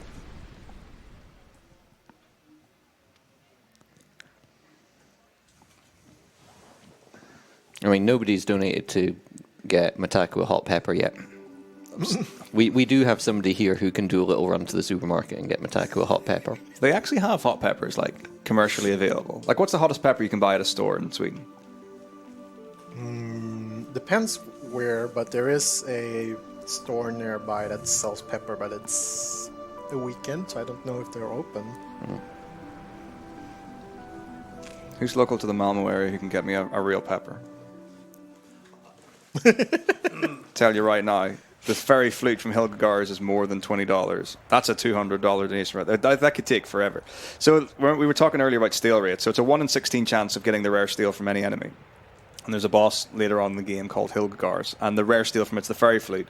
And it's, for some reason, even though it's got exactly the same calculation, the same percentage chance as any other rare steel, it is absolutely renowned for being the hardest thing to steal. People are like, I spent 10 hours and I wasn't able to steal the fairy flute, and all this kind of stuff. And it is absolutely like, I've no idea what I'm just... If I go to Shell and buy a muscle stimulator thing, it would put that on you for $20? Like deep heat kind of thing? And like electromagnetic, like... Oh, electromagnetic. I don't know, tense. You want to shock me? Yeah. Electroshock. It's a tickle. Yeah, alright, whatever. I don't mind.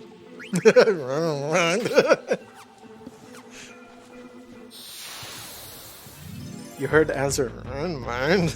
Yeah, it's... I guess. What? Okay. Okay, I can do that. If that's what you're into. Sure. Whoops.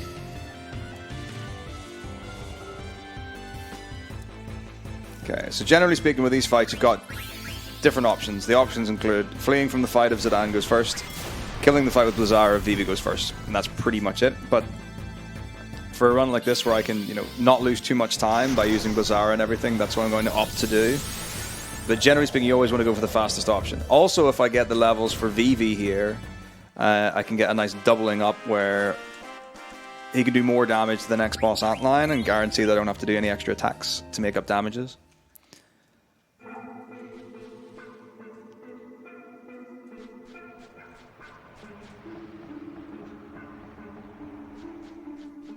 Which is the closest Sheldon company? No. Down there? Yeah. Should be.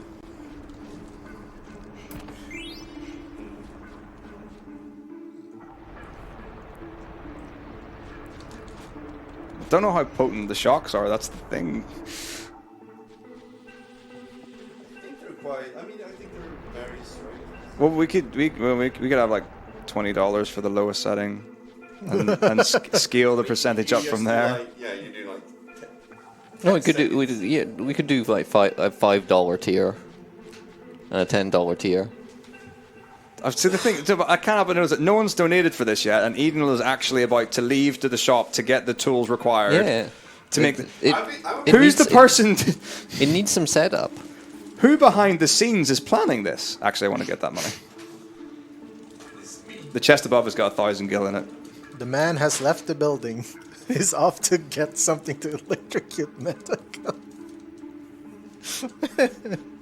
It's happening, people. It's too late to say no, right? It's too late to say no.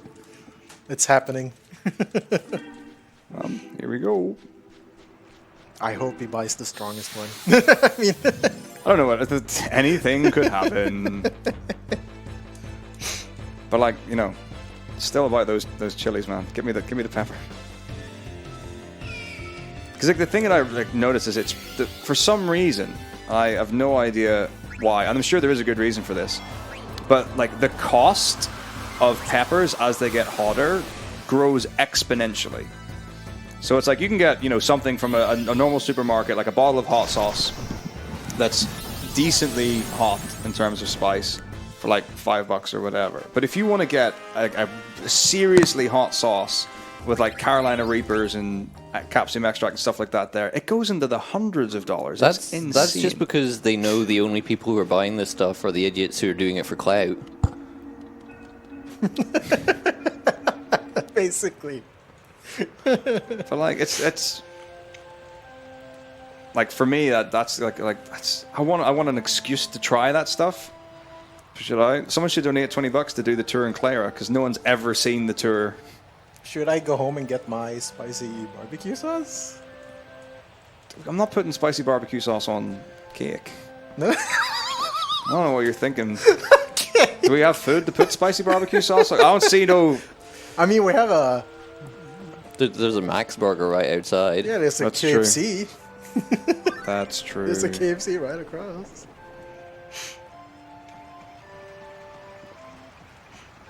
But nobody's donated for any of this yet. So Someone it's all donate? hypothetical. Yeah, I mean, people. You can come up with something better, probably. Let's see it.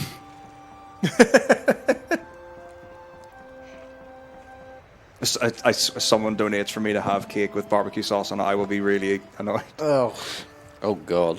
That's what's no. going to happen. That's exactly where it's going to go. God, no. I can't allow it. It's sacrilege. This is a travesty to food. It's sacrilege. How could you allow yourself to do it? Phoenix Pinion. Right, Antlion time. Antlion. How could you take the cake I put my heart and soul into to try and make it good? It's fine. It's just these are in a different order from the way they are in my notes.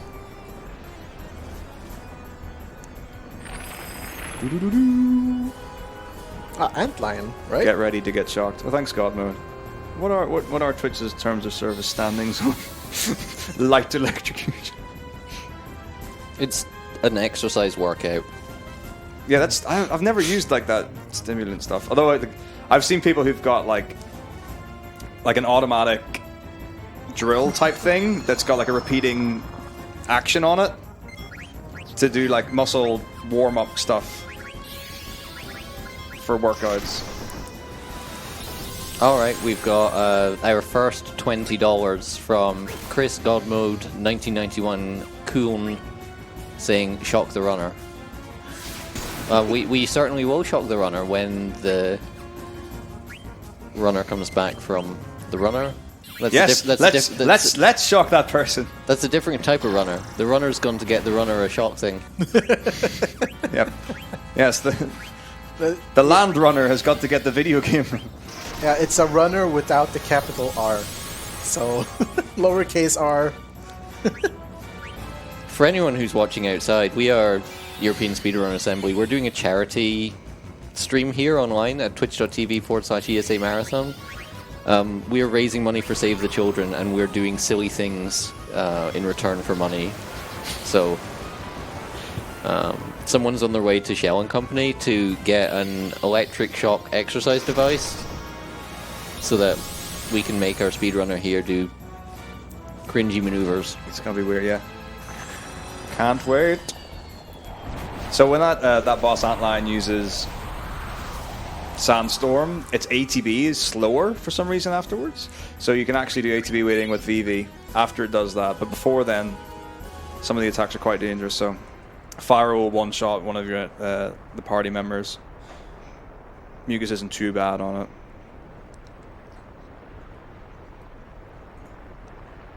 And well, if you do like a normal attack, it'll counter with counter horn sometimes.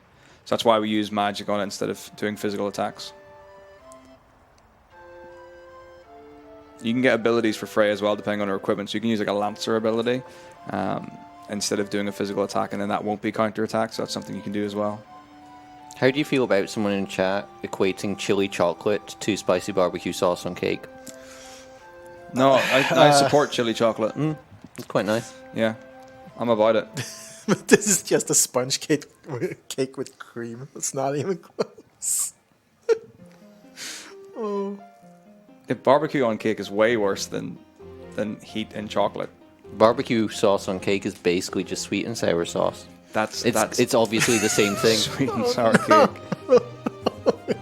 Oh, by the way, so for those who are enjoying this wonderful moment in chat, I had a lovely conversation with a good friend of ours, they say RoboSparkle, who has offered for potential donation incentive to teach people at the event how to do this dance from Lord of the Rat Dance. No, but so RoboSparkle said he'll teach us the dance that we would be able to do for donation incentive at ESA Winter 2020, 15th of February. The run is on the Wednesday of that week. And there might be some other special dancing incentives that we could do as well. Yo, if we could do that, that would be absolutely amazing. So it was done in 2014 or 15 or whatever when Zwanzig did the run. They had people doing it backwards, but I think, well, it's very clear that RoboSparkle was the dancer of the group. Let's put it like that. But there are physically impossible moves to do. but it's a worthwhile investment. I want to do it. I want to see it. I think it'll be absolutely wonderful. It looks just like Kaylee dancing. But it's kind of like a really simple Kaylee dance, so actually. The biggest problem is that when they move, instead of like going sideways and forwards and backwards, they actually move in a circular plane. So you would have to you have to jump diagonally. You need to do a little jump thing. Yeah, but they hover in a 90 degrees rotation and just go. Yeah, it would be wonderful. I can do that dance from the waist up very well.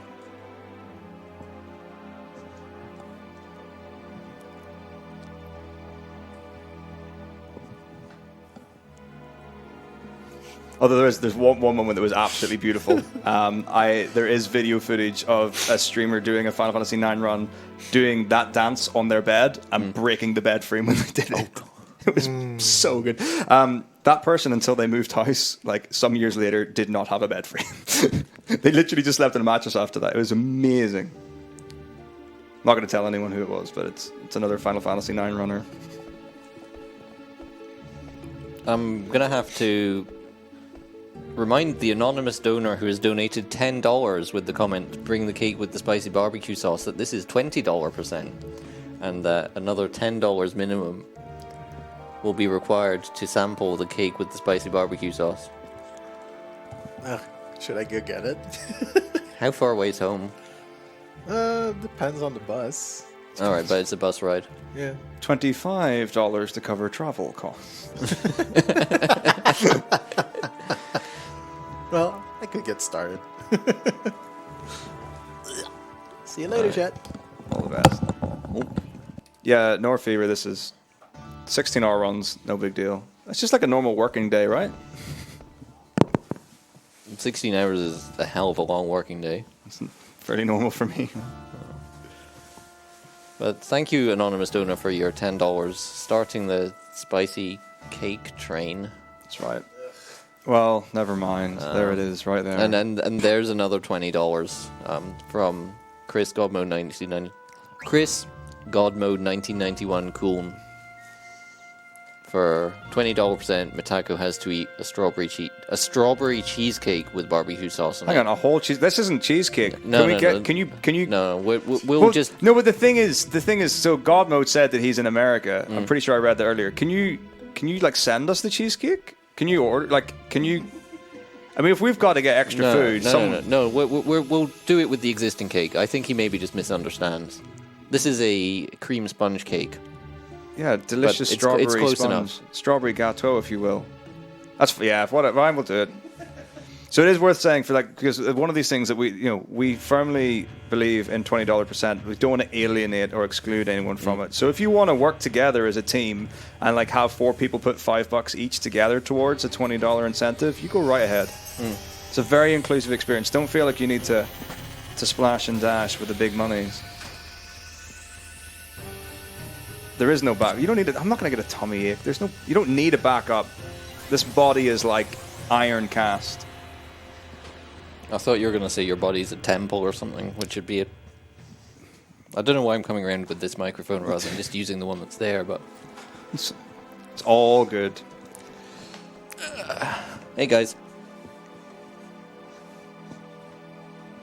All right, now we can get the extra stuff. Yeah, I don't know why the notes are written in this order, because it's slower to do this way. You can do another 3 of those. Are you going to space the pain out across the run, God mode? Is that what you're thinking? Is that the plan? It's like every 2 hours I'm going to make him have barbecue cake. This will just be a little tiny bit, by the way. You don't actually have to abuse yourself with cake. We'll see. I mean, the thing is, I might like it. Safety ether in the chest. Get the package from Stiltskin. Now we can do the shop. From Dan. Dan's the best character. I love Dan. I don't know why. He's just great. Wait. Okay. I have no money. That's fine. So, backups.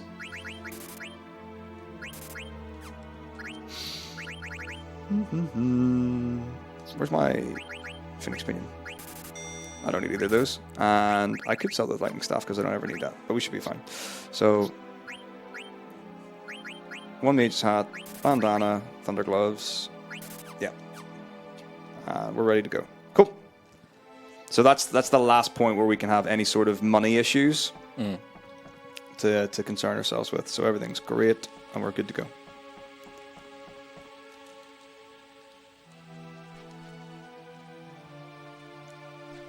No, a haircut is something that I would have to live with for the next 6 months. Yeah, so I think that would need to be quite a lot of money to do that. Yeah, it's not nearly as bad for me.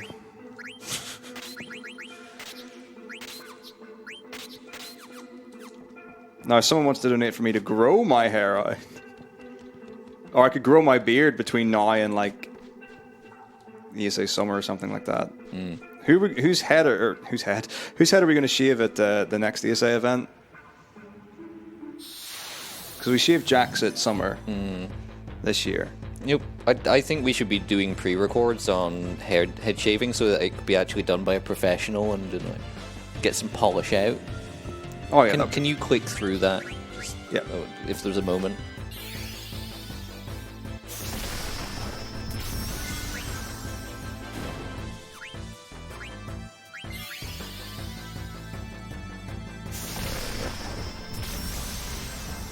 So these soldiers are a bit finicky because at the current level that I've got with Zidane and Freya, they won't always do the necessary amount of damage to one-shot them. And if I do most of their health, the problem is they then run away from the fight, so I don't get as much experience.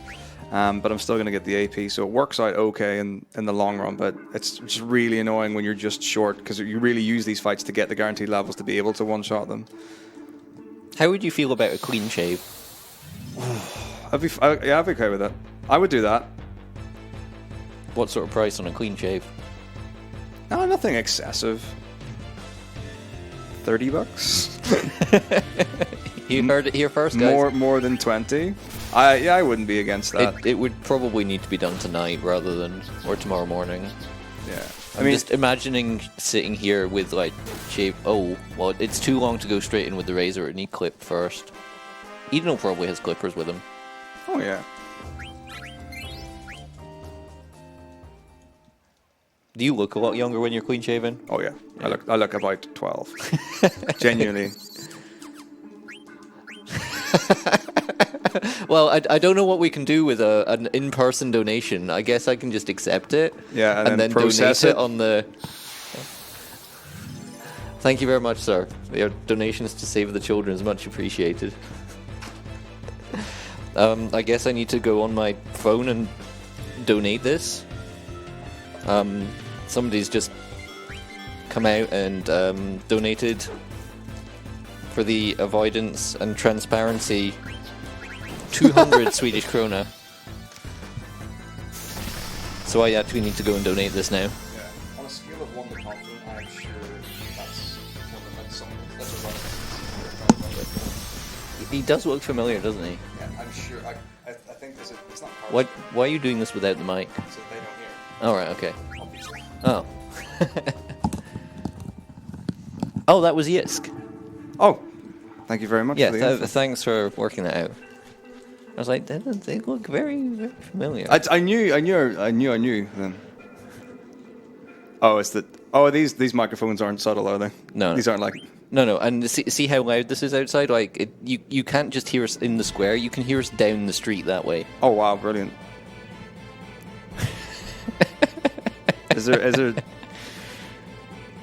We're pretty isolated in here, this is pretty comfy. We are very loud outside. It feels very isolated. It's just lovely. I feel very comfortable.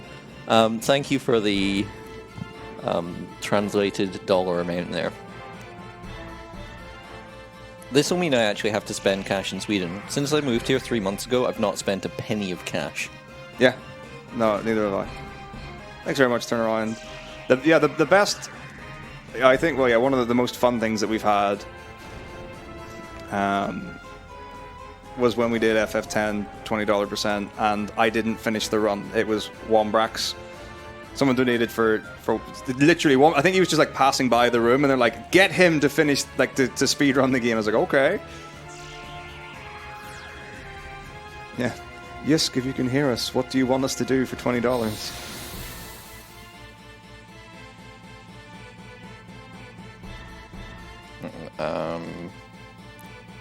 Anonymous. beat Ozma. There's only one thing that can really go to, well... Oh, yeah. Unless you come I mean, it was strongly implied it was for shaving. Like, contextually, it was like, shaving? Yes! Here, take my money. It's great. I can get. Does anyone want to like donate money for me to get new clothes? What else can we? Oh no! I was about to say something. I shouldn't say it. I mean, I could mute the mics if you want to say well, off stream. let's just say that if people are going to donate for a shaving incentive, that there are extensions from shaving. Oh. I think that's what the place next to the hotel does. Okay. I don't know if we're on the same page anymore, friends.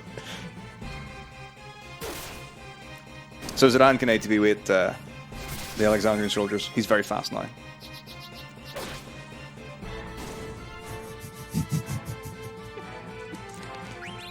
I'm just kidding, of course.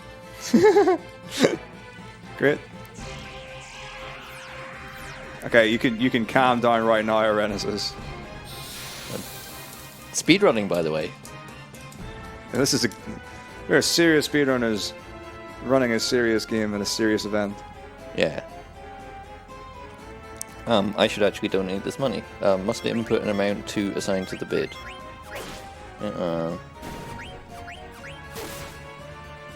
I think I might have missed the last opportunity to do Marcus Ico stat bug. So if anyone doesn't know what North Fever's talking about, is in Final Fantasy IX there are characters you've got join stats, and what happens is if you level up one character, that will then affect the other person's stats when you get them in the party. It doesn't change their level, but it changes their stats. So if I boost Marcus up to max level, when Ico joins the party, she will have mega stats. But of course that would require me to then level up Marcus a bunch and stuff like that. Ico cosplay? Perhaps.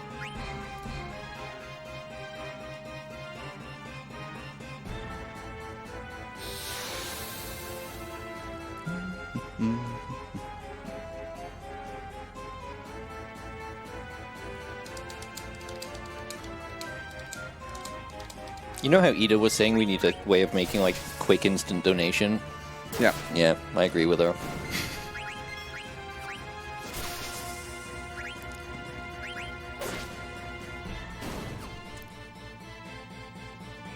Oh no.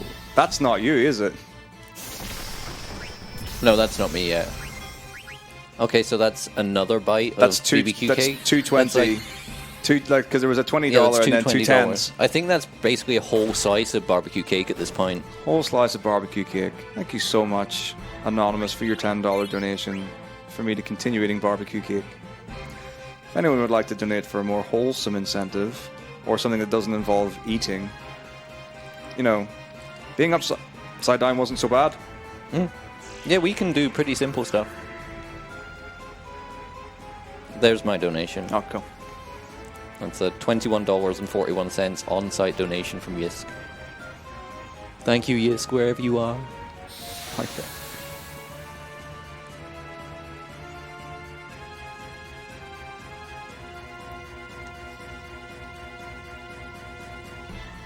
So this is Ico one of those, is the character, yeah. This Sorry. is one of those bad black mages you were talking about earlier on.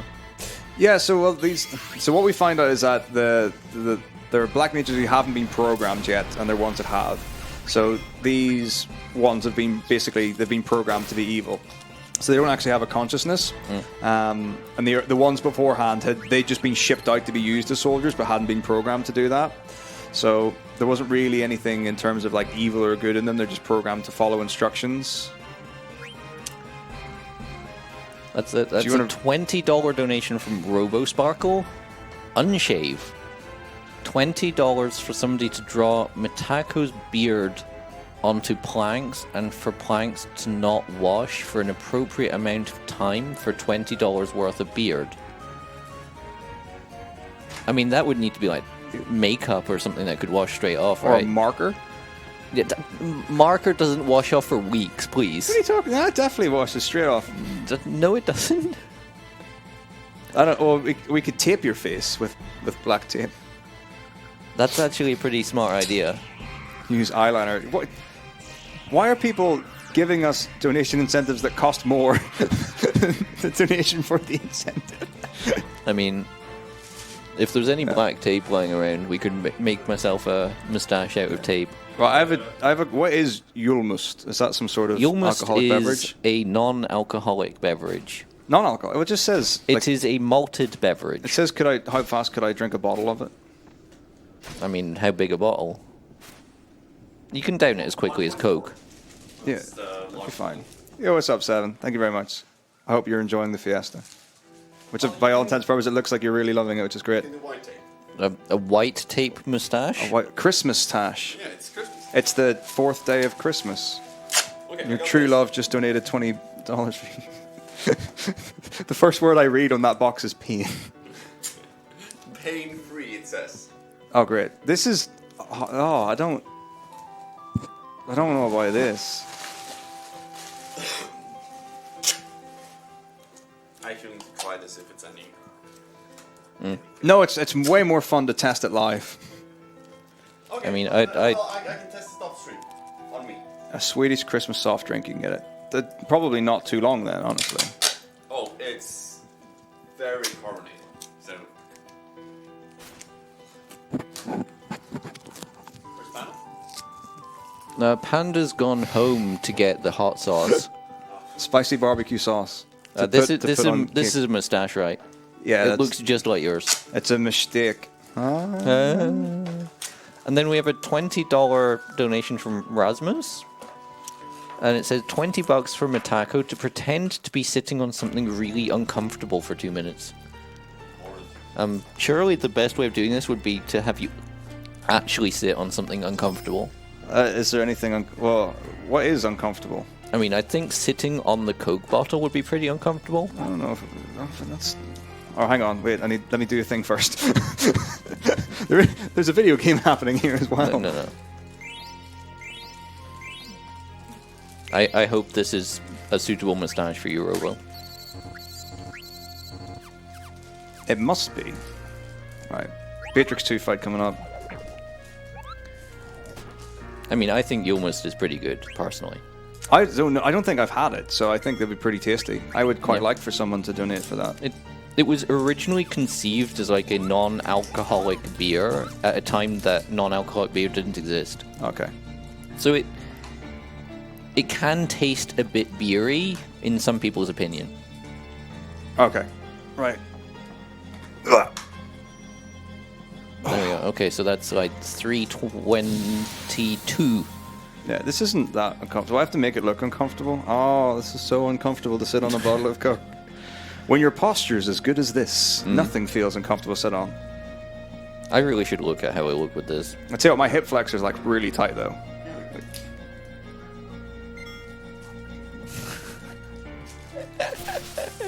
Can't hear you, but thank you so much. So my hip flexors are actually really tight. I don't know if it's probably from lots of flight.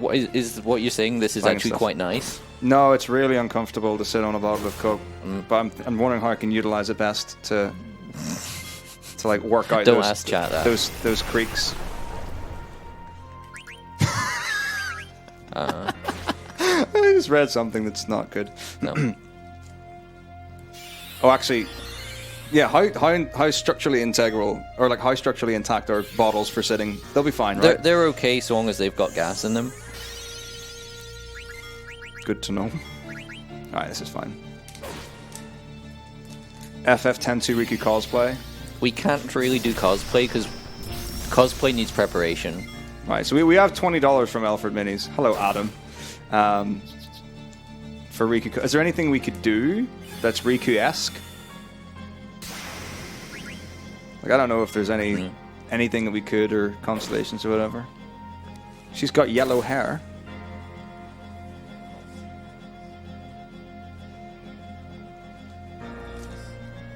Right, I think we've got through. We can click through and read these. I mean, I can just keep saying this is really uncomfortable. I mean, there's definitely parts. Tend to require my sidekick. coming to an ASA near you. Oh, while you were out, Yisk came round and threw an on-site donation at me that I donated onto. Oh, yes. YISK. Oh man, that Coke bottle sure was uncomfortable to sit on for 2 minutes. Oof. Thanks, Eddie. All right. Massage sounds great. If we can grow a moustache in 20 seconds, we can cosplay in 20 seconds. Okay, I think, speaking of moustaches, I think we've had my 2 minutes of beard moustache. Moustache. Now, if I were to put tape on my beard, that would be a different story. No! I could leave myself a little white tape soul patch. There we go. The soul patch can stay for another minute. Suit you, sir. Thank you very much.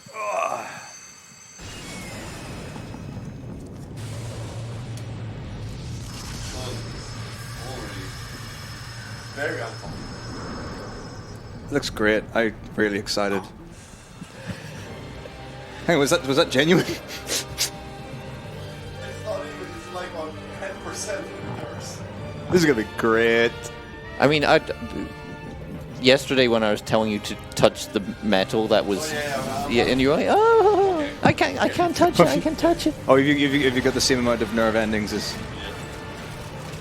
How do you? Okay, so how many donations had we had for the electric shocks already? We had at least one donation for it. Yeah. Just give me your stomach. Why my stomach? I guess it's a good fun. I've got hairs on that. That's fine. Right. Okay, I mean, I don't mind, but this is gonna be weird. Right. So. I mean, we don't have to. You're gonna shock my stomach. Yeah. Okay. Okay, I tell you what, I'll get out of the way. Okay. I'll go this way. Okay. Right. I can move this way. I've just got mashing for about a minute or so. I have absolutely no idea how your games get chosen for silly things. Such a surprise. Okay. Right. Are they both going on my tummy? Yep. All right. So this is whatever. Okay. Go on. The actual application. That's fine. Okay. Okay. I mean, hang on. What can you show on Twitch nowadays with terms of top half? This is plenty. Is this fine? Yeah. So there are. It's gonna be so weird. So there are 2 pads on my stomach right now. I can't feel anything. Oh yeah. This is amazing. Okay, so now I'm just having a stomach massage. It's weird. This is weird. It's not unpleasant. TENS machines are pretty common. Oh, that's. Hello. So it's a rhythmic pulsing now against my tummy. It's still fine. Where are we at? How many? Hang on. So 50. This is. Oh man, this is not bad actually. Okay. 50 was where it was like, oh, that's a thing. So yeah, it's just like. I need to read the manual so we can actually do this. Right. Okay. Spoilers, it's not going to cause any damage. Oh no, but I mean, Yeah. there might be like. I don't know. I mean, It's absolutely hard. something that could actually cause damage would be like a Mega. Oh, hang on. TENS machines are. Yeah, it's just like it just feels weird. Yeah, it's just like boom, boom, boom, boom, boom, boom, boom. It is a sensory thing, so it's like you can. It's different to like the tactility of someone like poking you. Yeah, I mean it's if you have them like here, like or here. It's weird on the stomach area. Let's see. Oh my gosh, there's a stormtrooper in Sweden. Or is that a clone trooper? Hey, dude.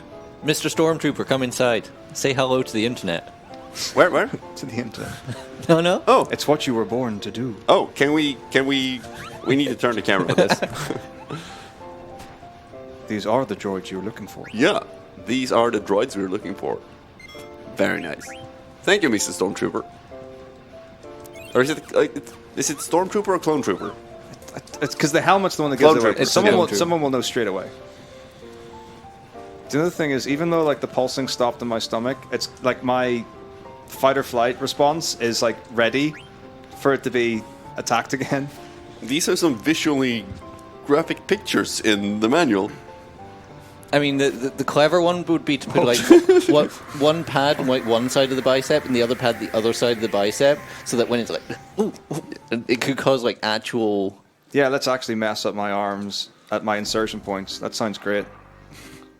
Yeah, here's where you're supposed to put them for maximum effectiveness. Like, Yeah. there. Or if you were Steiner, you can put them on the ankles, Exactly. as described.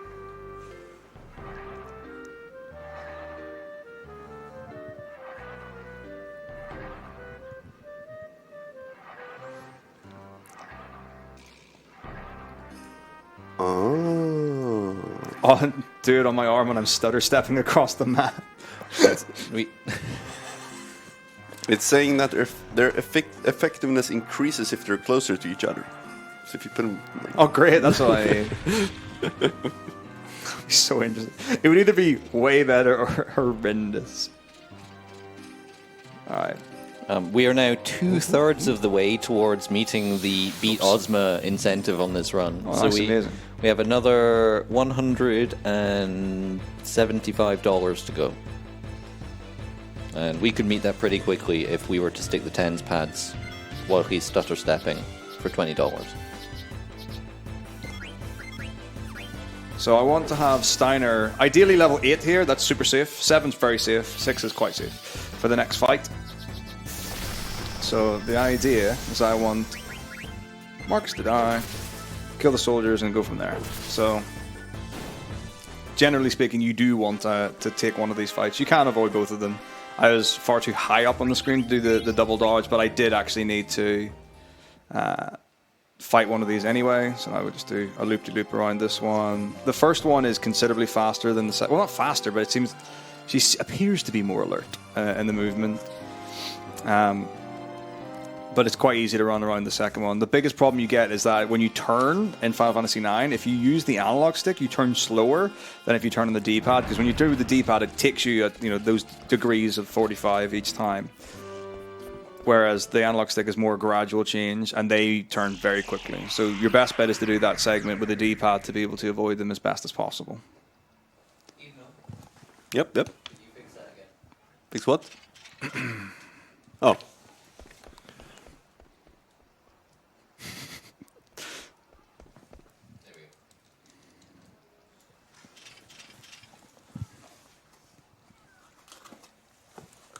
Yeah, we need to put this on your arm. That's right. Take notes. Oof, oof. We actually do. Yeah, but you don't need a donation for me to take it off my stomach. That's true. Oh, it's weird. There you go. So do you get like replacement like sticky bits for that, or? Yes, you can do, or you can use like, I think if you're, yeah. What would happen if you put the plastic bit on your tongue without the pad?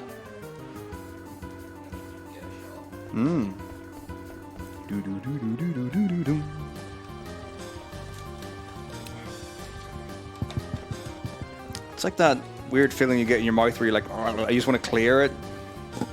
Very odd. Anyway. Oh, here's an actual stormtrooper. A real life one. A real life one. Not just a clone trooper. You know what? They actually have armor all the way down their legs. Unlike Steiner. And unlike the guards here. What? Okay, that's... I ain't questioning it. Oh, it's the... whatever, it's fine. Alright, it's maths fight. So we don't want to see... the spellbook attack. I forgot what you call it. Paper Storm. Okay, so we've got different attacks that can happen. Death is okay. Doom is fine. Paper Storm is the worst. Oh, there's Paper Storm, of course. So that's probably going to kill most people off. So let's see the damage. Right, 360. So it's got to be between 150 and 300. So that's not good. So we're going to do a heal on Steiner. Fortunately, Zidane lived. So we want to get Steiner to full health. Then attack him with Zidane. That puts him in the specific HP range by doing between 150 and 300 health. Then I use minus strike, now that I've had that much health reduced, which will... Minus strike does damage that is equal to the difference between your current hit points and your maximum hit points. And if I attack Tantarian, this boss, within that range, then it opens up and it'll close after 5 turns. Okay, so Zidane's going to die of poison damage, that's fine. Silver Fork, that's the rare steal. Beautiful. So I want an Ether and an Elixir as well.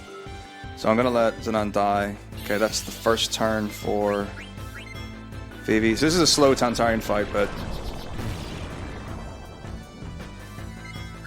that's fine. So it's 2. So I have to do 5 focuses, and focus increases my magic for Vivi, so I'm going to do more and more damage. So I do 5 focuses, and then I do 5 fires, and I'll win the fight. So this is the optional fight that you do in... Wow, I can't believe I got hit with poison again. 3. How many? I've got 15 Phoenix Downs. That's fine, we'll let him die again. Ether, then he'll die.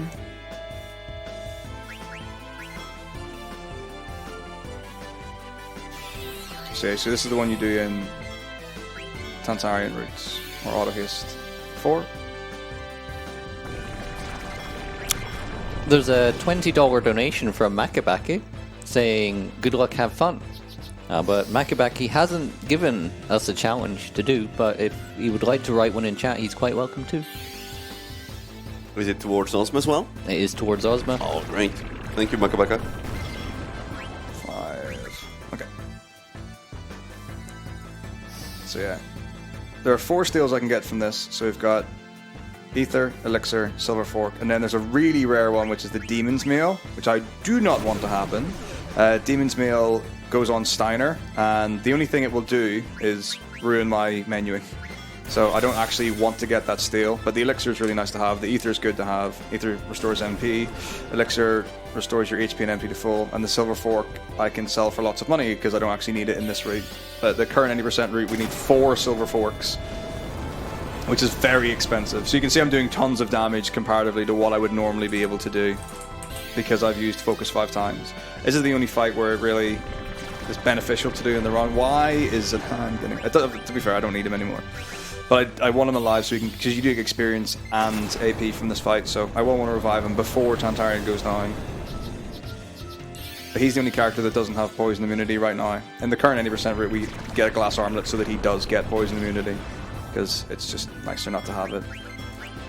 The other thing that I could do is keep healing him so that he doesn't die from the poison ticks. But at the minute I've got more Phoenix Downs than I do like potions, so that's why we're doing it the way we're doing it. So you were saying focus increases Vivi's damage from magic. Yeah. How many times can you use focus? It maxes out at 5. So let's see if I can get this right, because I always make mistakes with this. I'm pretty sure you can keep using focus until it's either 5 times or until it maxes the magic stat for whatever it is. But I think it's 5, because 5 is what we do to max it out. But I think you can definitely focus more than 5. Why is Zidane the one that keeps getting poisoned? So this might be it. It might be one more.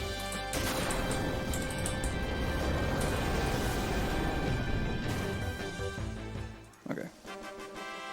Got him. And there are my running shoes.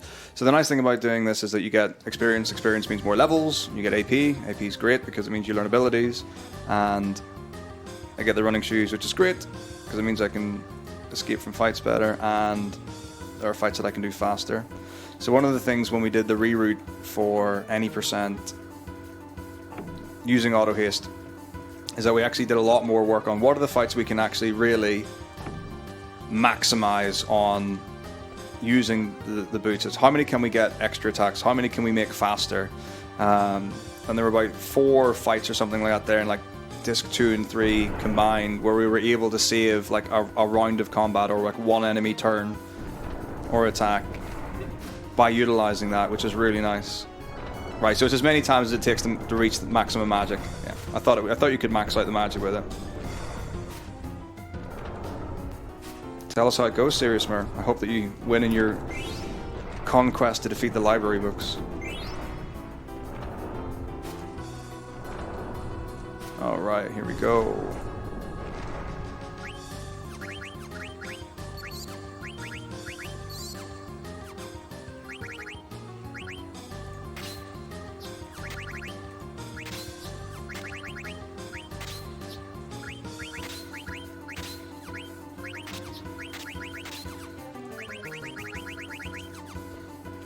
So the reason why I put my characters in the back row for the Tantarian fight was to take less damage. They're now in the front row so they can do more damage. Tantarian fight we only have to do long range things, so we don't have to worry about our row. Now we get to fight our favorite jester, Zorn and Thorn.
We've got a $20 donation from Chris Godmode, 1999, 1991. How do you pronounce it? Kunal?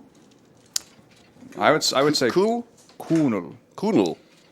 The $20 is going towards having Pana take a swing at hot barbecue sauce when he gets back on camera. Can do. So there were 2 for me to eat cake with barbecue sauce, and that's 1 for him to just swig the barbecue sauce. So in the Zorn and Thorn fight, you basically just have to take 1 of their hit points down all the way. Oh, Kun Lee. That's how it said. Kun Lee. Thank you. Kun Lee. I'm looking forward to the hot sauce. Yeah, absolutely. So that's why we only attack Zorn or whatever for that. So he's got the less hit points. Then they will buff each other with spells. I only know that one. I think it's one's meteor, one's flare, or something like that. So if you're not going to be able to defeat one of them in 1 round, then what you can do is attack the other one, as Leo said in chat, and that negates the buff they get, and they won't use the spell. So that fight can go on forever as long as you keep attacking one of them. But very important not to forget that you can miss. So if I was to do a physical attack on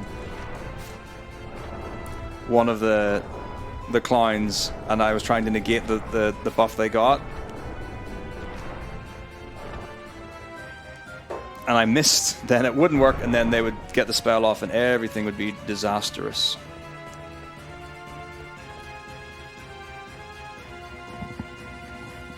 Again, if you're sometimes wondering why we're waving or looking in weird places, we're actually at the city square in Malmo, in a big fishbowl, doing the stream for Vinterspelen, or as we say, Vinterspelen featuring Metako, presented by ESA, sponsored by Panda Baking Industries. And hot sauce supplier. That title's just going to get longer as we go. I don't mind. So there's people coming up to the glass cage here and saying hello and waving at her. Yeah, it's really good. It's really cool.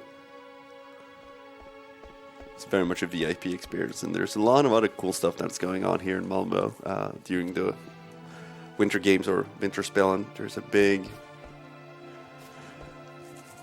what do you call it? Big tent? Yeah, that's a tent. Yeah, for it's sure. a tent where they've got board games, Lego. I think they have a small LAN area. Just Dance I saw, big setup, really cool.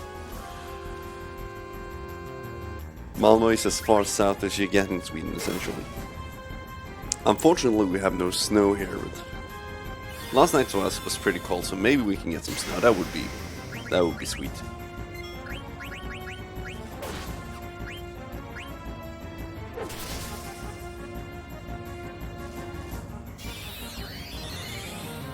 So back to Beatrix.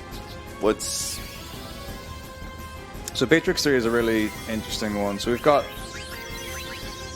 a few things that we can do. You can one-round Beatrix, and Mizzo's my any percent route because the power belt's on Steiner and he does like up to like 2,500 whatever damage per round, which is really, really good.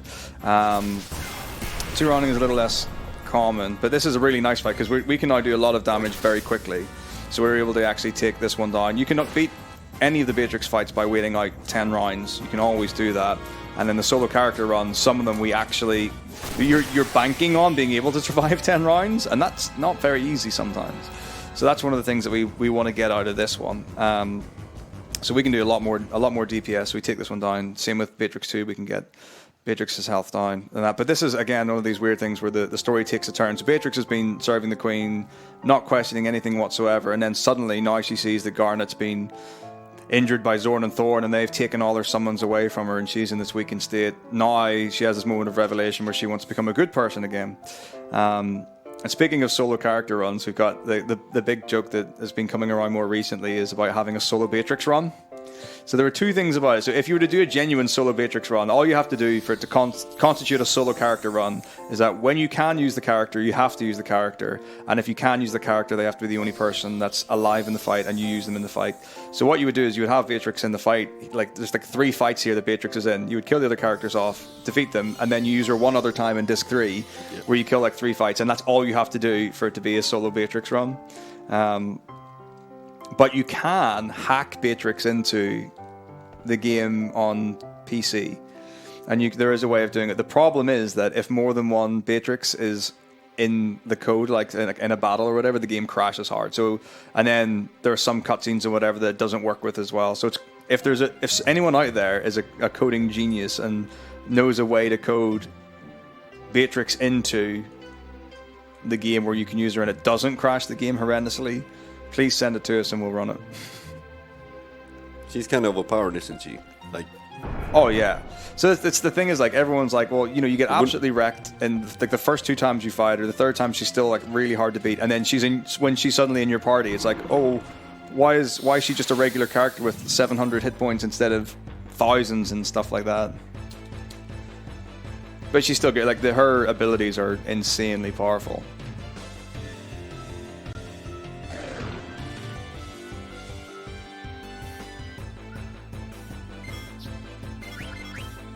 So damage range, whether or not I one-shot the Bandersnatch. Got it. Lovely. So her max damage roll for normal attack can one-shot the Bandersnatch. If you want to guarantee it, you use the Psychic ability and use Clim Hazard. We'll use that for the other ones. So now we've got the whole party's pretty much back together, and everyone's fine. So now we're just going to escape Alexandria now that we've got everything back.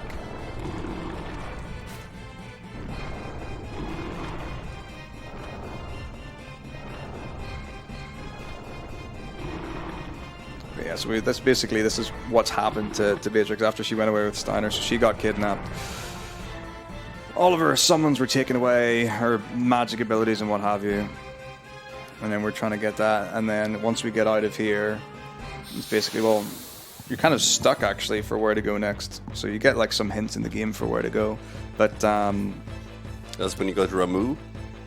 yeah. Yeah. So there's a big thing with the mist, because this is the mist continent, and the mist is what gets used for people to be able to like travel around. So airships can travel because of the mist, and we've noticed as a party that when we were in like the underground area in Dali, there was mist, and that's where the black mages came from, and people are wondering like what's actually going on, what's the purpose of it, what does it do, and that kind of stuff. So we need to try and solve that mystery, and then we hear rumor that there are other continents other than the Mist continent that don't have mist, which is unheard of. Well, if you consider that the continent is actually called the Mist Continent, that implies that there are other continents where there are no mist. So. Oh yeah, absolutely.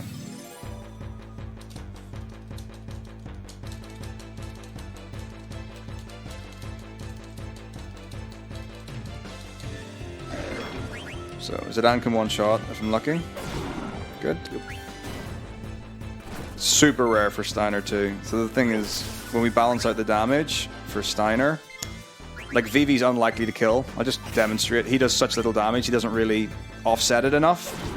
So if you're going to attack with two people, you want to pair Zidane with Vivi. Vivi will always be able to make up the missing damage, and Steiner with Dagger, because she actually does quite a lot of damage considering she is a white mage.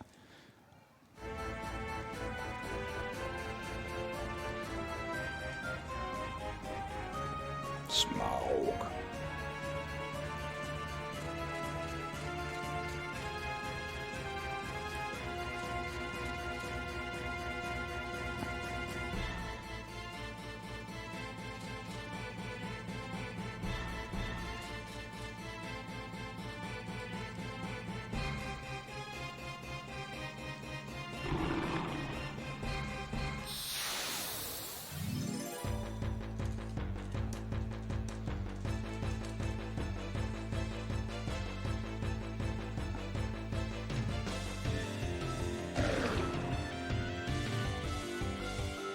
How did this come to be? How did Vinterspelen come to be? That's a very good question. Malmo reached out to us and asked if we wanted to be a part of the Winter Games, the Vinterspelen, and we thought about it for a while, and yeah, thought it would be a cool thing to do. 'Cause we're not very busy this time of year. So we considered, well, how do we want to do this? I mean, if we're covering more like 24 hours or something of speedruns, you either get someone to come here that can do most of it, or I mean, there wasn't enough time to do submissions or that. So we just asked Metako if he was interested, and he clearly was. Yeah, quick turnaround to success is what it is. But yeah, so there are other things that are going on in the town square as it is. So there's like a big tent that's got various gaming activities and things going on, and we just happen to be in like a tanker fishbowl area. Yeah, there are going to be other streamers here after we're done. Yeah. I think there were potentially other streamers here yesterday. Maybe not, because they hadn't wired the internet until this morning. But there's stuff going on for like 5 days, yeah, both sides of the year. So it started yesterday, and it's runs until tomorrow evening. Then they take a break for New Year's, and then come back on January 2nd to 3rd. Where's my trance? So Freya's trance changes her jump ability. So instead of her launching up and doing one jump, it turns into spear, and she does like 5. That jump ability is going to be really important for the final boss. So depending on if I get trance and when that trance arrives, will have a massive impact on how that fight goes. Because it's one that's really easy until something goes wrong, and then suddenly everyone forgets how to do that fight. So here we go. This is the last bit. It's going to get us out of this area. I mean, speaking of Metakathon, I think people sometimes overthink how much goes into making an event happen. It's quite often it's as simple as, do you want to do this? Yes. okay, then let's go. It's not harder than that. Yeah, there's a lot to be said for just building something from the ground up. Because you get lots of these things where people are like, okay, well, we need a venue. Okay, well, we need people. Oh, it needs to be a 24/7 event for a whole week.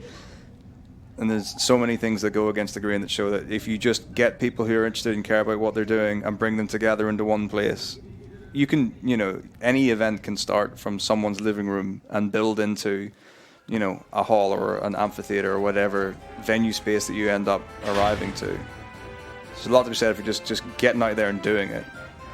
Yeah, that's the thing. Like, you can talk big about doing stuff, but if you're actually not doing it, like, we were talking last night about writing essays, and I'm absolutely terrible at writing emails because I sit down for like hours and wait, well, maybe I should use this word instead, and like, is the tone right, or well, what will the person receiving the email think? Like, no, just write something and send it. Yeah. No one cares if you're perfect. If you wait for it to be perfect, it never will be, and you'll never be happy with it anyway. So you'll never do it.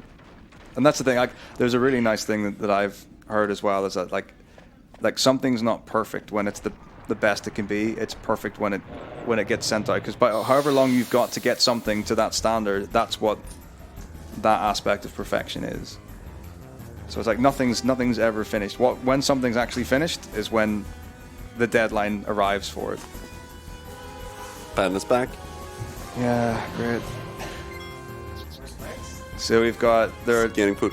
2 for barbecue cake, and then there's a donation for you to chug barbecue sauce.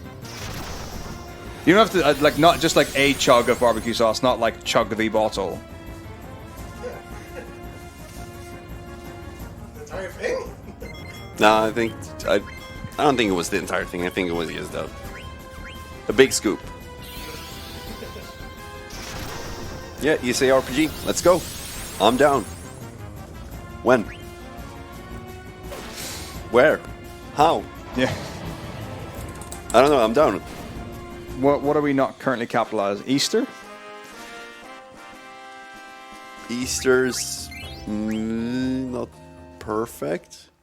Do you want to try it before it goes on the cake? So you know what to expect? No, I don't want to try it before it goes on cake. Oh, sorry. What's a swig? Swig the barbecue sauce, not chug. A swig is just like a... Whoop. Chug's like a shot worth. Okay, fair enough.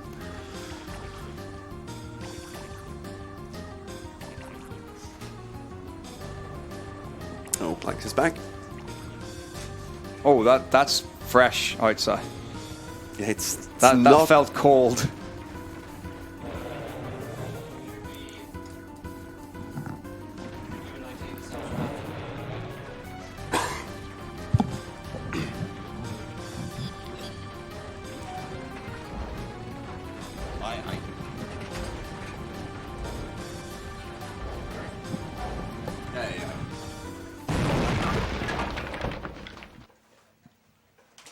Use the chair.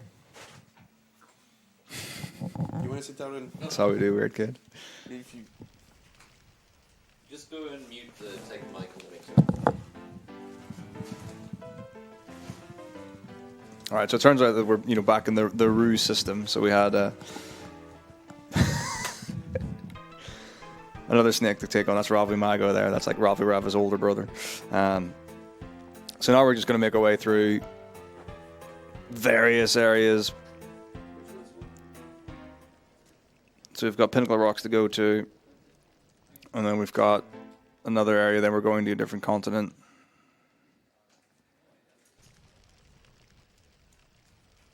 And we've got new adventures to have with new characters there. So we're introduced to the mercenaries of the game. So there's Lanny and there's Amaranth. Scarlet Hair, as he's known as right now. So this is where things get pretty crazy. It's $20 for the Reading Sequence God mode. Someone's going to have to remind me for sure, because I will absolutely forget to watch the cutscene. But it's so good. It's definitely worth watching Vivi and Quina get married. It's the best. So Bran's now taking things to a much more extreme measure, instead of just saying, oh, here, go out and save my daughter, Black Mages. She's now actually hired mercenary assassins to come and get us.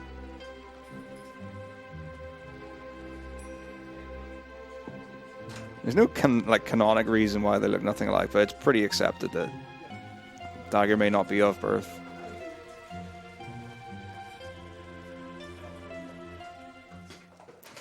I could be wrong, though. I could be wrong.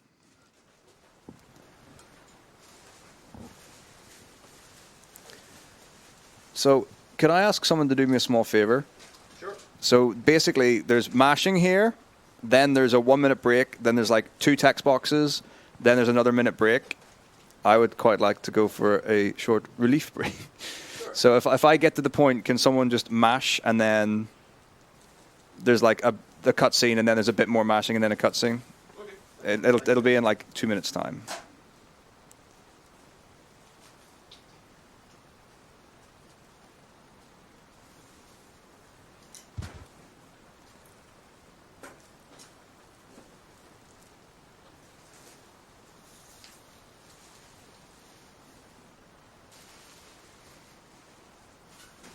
So now we're going on, like, this is our hero's quest for Garnet now. So she's had, her Eidolons have been taken away from her. She can't do summons anymore. She's really mopey about everything that's happened, which is completely fair.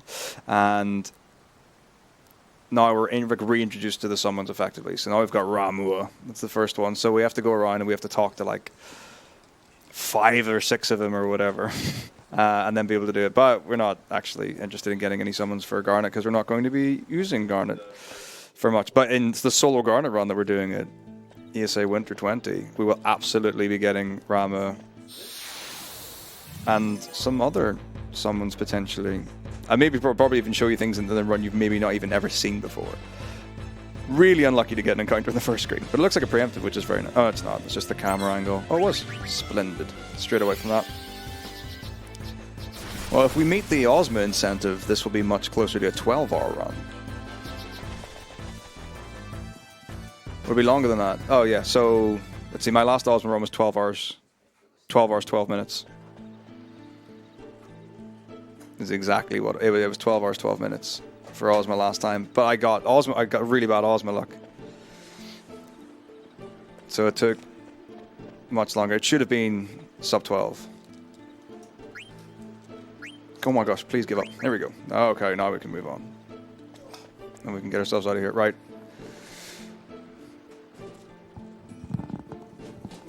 Relief break first. Yes, definitely. So, just behind us. Yes. You go left. Yes, left around, and there is. Right, you can just big X and square from here.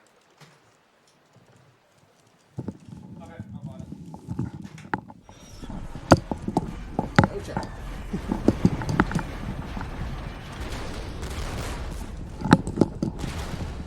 Thank you. So this is going to be a scuffed panda run. Co-op percentage. Oh, just look at those lines on the cutscene. Oh, that's a lot of black mages. Oh. Oh. Stuff turned. Whoa. Stuff turned bad really quick. Oh, snap. What is going on?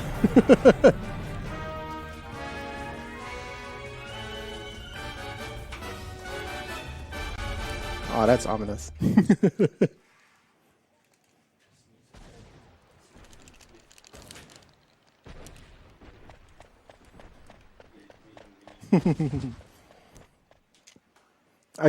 I just take over the controller and stuff is already exploding.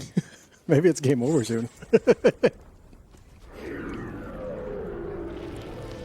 Oh! Wow.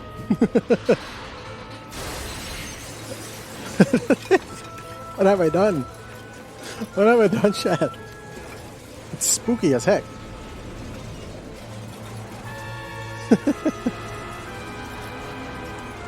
Hi, people.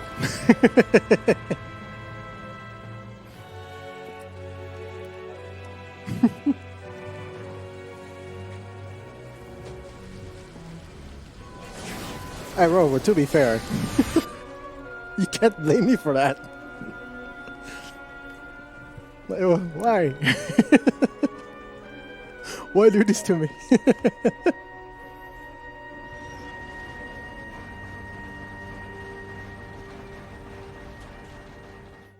I thought it was going to crash that ship into the castle for a moment.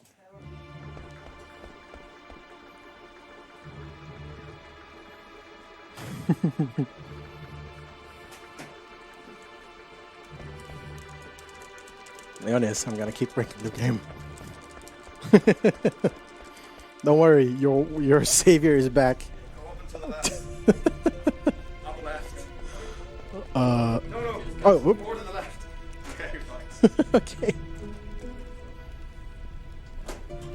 Oof.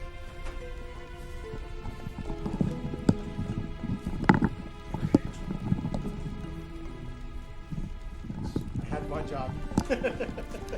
It's okay, you did great. I've never been more proud. So if you run more to the left there, you can skip that scene with the guards. That's okay.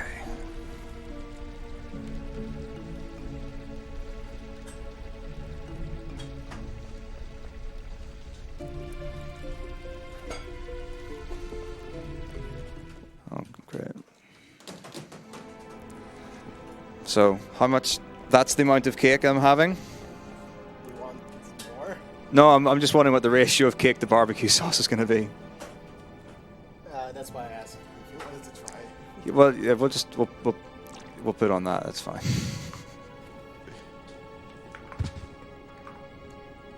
I mean, you can get too excited with the shaking of the sauce.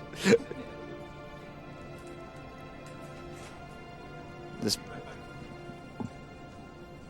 Tell you what, this better be worth $40 for me to eat barbecue cake. It smells great. Oh yeah, that is a punchy barbecue sauce. The thing is, Chad, I have a very bad case of acid reflux. I'm a bit drawn back. I'm not gonna do it. Oh, yeah.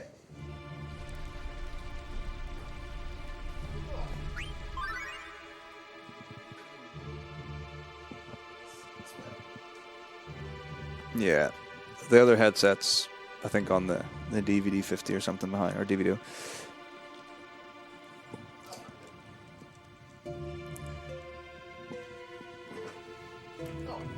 It's probably attached to this lead. There we go. We're getting Panda on mic so that you can enjoy the sweet sound of Hi, people. sipping on barbecue sauce. Wait, it's not on. Wait, it's on. You're probably muted. Oh, let's have a look and see. Try now. Hello? Yeah, there we go. Welcome. Hi, people. Hi, people outside. Ah, they're hugging. It's cute. Okay, so I have a bad case of acid reflux at the time, but I'm gonna do it.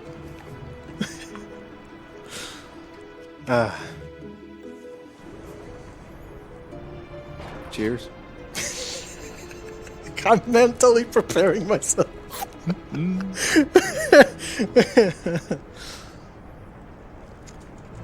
Ah.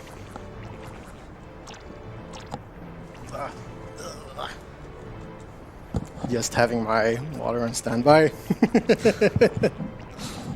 Okay, so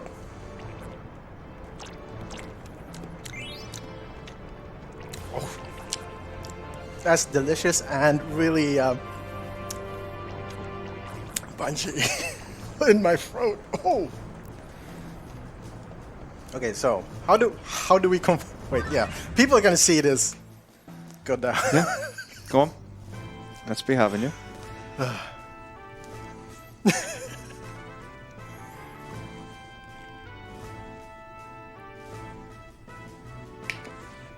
That was pretty bad, man.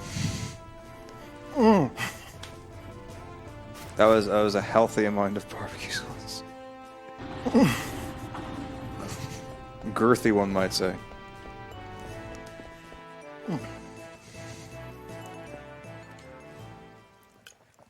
Oh, Really tasty. oh, that's so good. We should buy something and use the sauce later. Oh yeah, for sure. Oof. That looked rough. That was a lot. Yeah, that was a lot. So,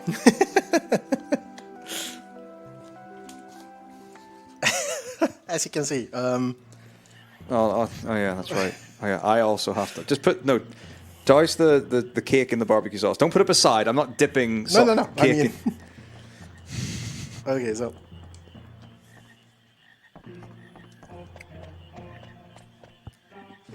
Yeah, that's That's good.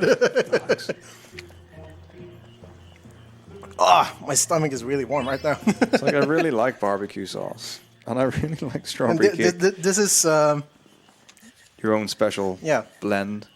as you can see the chili Oh, peppers and everything. chat! I need a name for Quinna. Someone name this creature while I prepare to have the worst experience, probably culinarily of my life.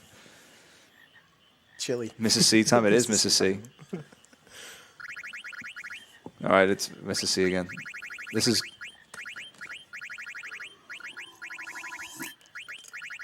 is ESA canon. So at ESA Winter earlier this year, I did FF10. We decided that Quinna from FF9 marries Seymour in FF10. So Hold on. Right, okay, so there were $40 denoted towards barbecue sauce and cake. This is going to be a delight, I'm sure.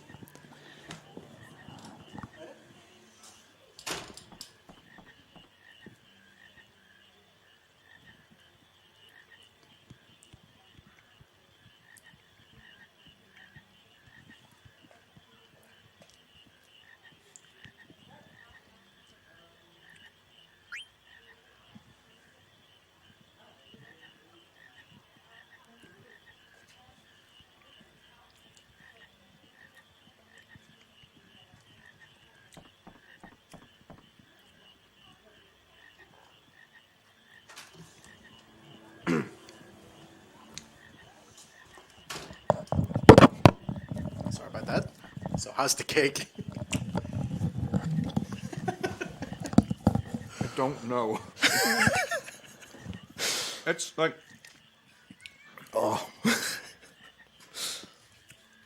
My stomach is really warm. I bet it is. Oh. Should have had something to eat with it, but nah.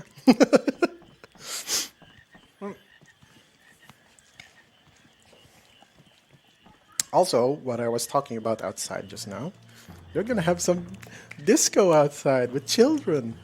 It's gonna be wholesome. Really cute. Oh. It does that from time to time.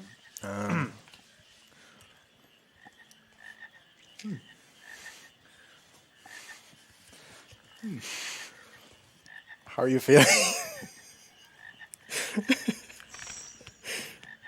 Like, I couldn't say it was bad, and be truly honest with that. Hi, people outside.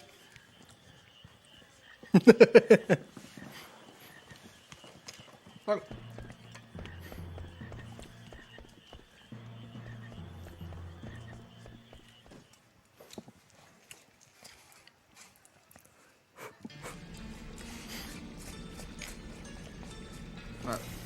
well,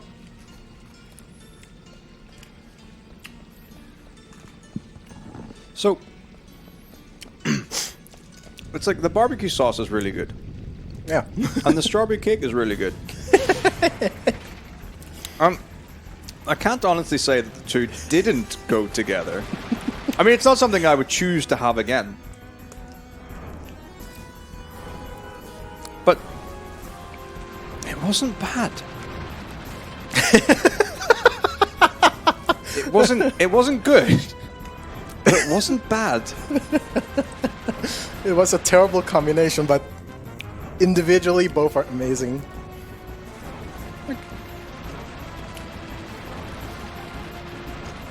I mean, you can see the sauce slowly but surely pouring off the sides, and you can see how much I took in. I mean, I'll be honest, Robosparkle, like, hot wings and whipped cream sounds amazing.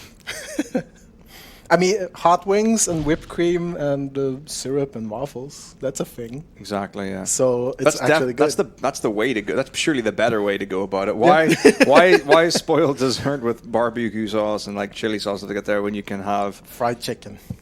Yeah, I like all of this. Yeah, that was the cake I made. Yep. Right now it's 2 Metakos left. Yeah, it's right there. Oh, chips with ice cream is a standard. That's great. If you haven't had chips or fries with ice cream, yeah, it's great. Yeah, I saw a video who thought that milk and chips was weird. Like, how? Well, milk and chips is weird. What's up, Raquel? that is weird. I mean, crisps, I guess.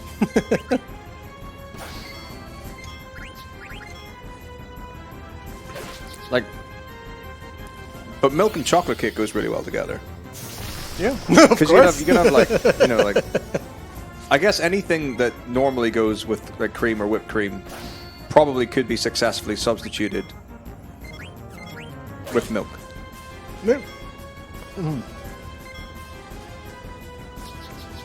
I'm okay. Or do we need to get a bucket or something? No, it's just that I haven't eaten anything. I'm okay. That's the way. That's definitely the way to start your day.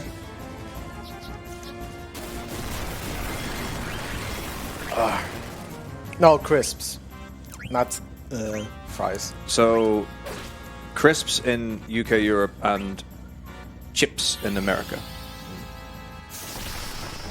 Pineapple and pizza is good. I like pineapple and pizza. Pineapple and pizza is a tasty thing.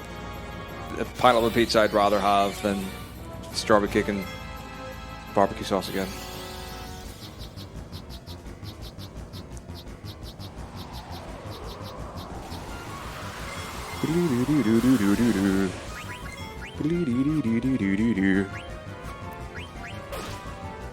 Good.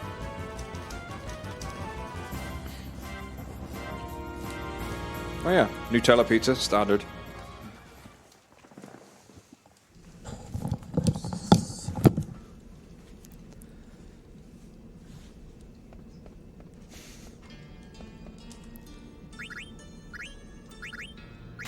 Oops.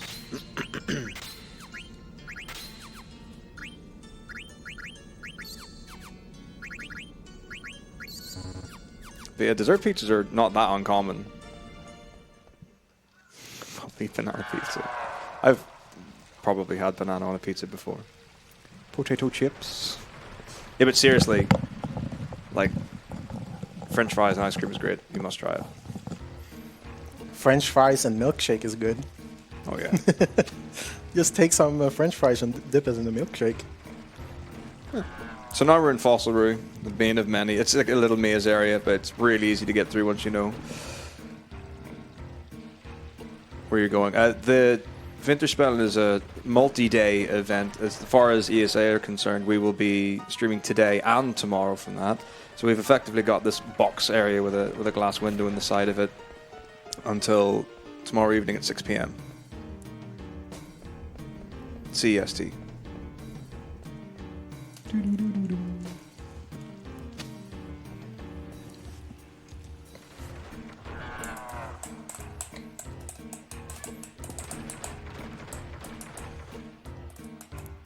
Yeah, nothing will take the edge off barbecue like more barbecue. You want a spoon? No. Nope. Only if people donate. So all the money raised at this event is going directly towards Save the Children. So that's the charity that we are supporting for this event.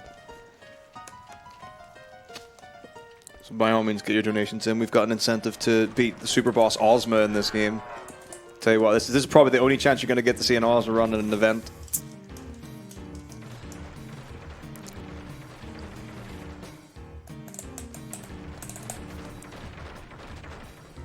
I wonder where we are. We're definitely more than, like, I think we were like 2/3 of the way or something the last time Blanks had checked.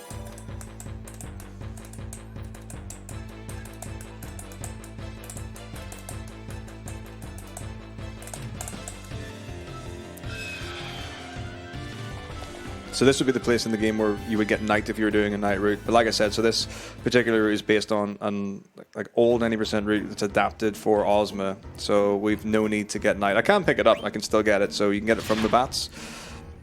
And you can get it from Abominations, another enemy. And basically, once you eat them, Quina gets abilities from them. That's the blue magic. That's how it works in the game. So if an enemy gets below a quarter hit points, you can then eat them and get the ability. So I can get it from these, for example. But I don't gain anything from doing it in this route. It's not planned to use. Night in this particular route. Thanks very much, Cord. Good to see you.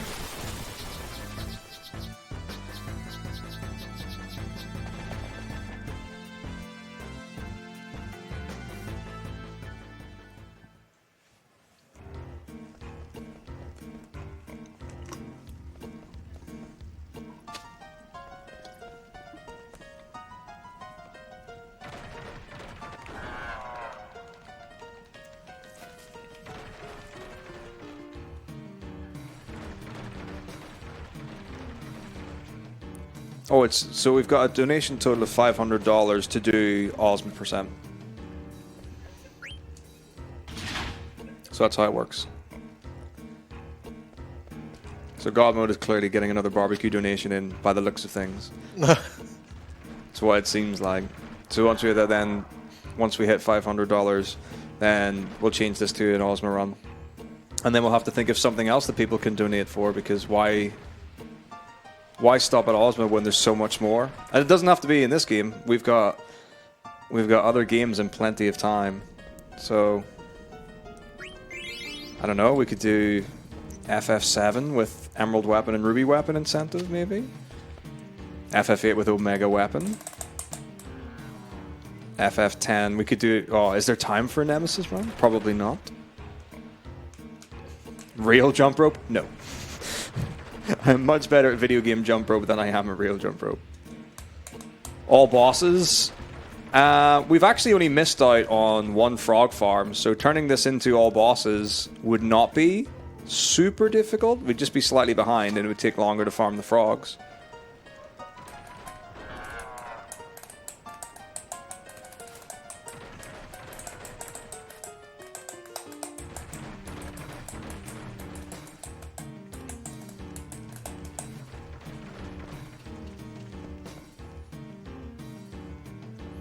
Oh, that's quite close to Ozma.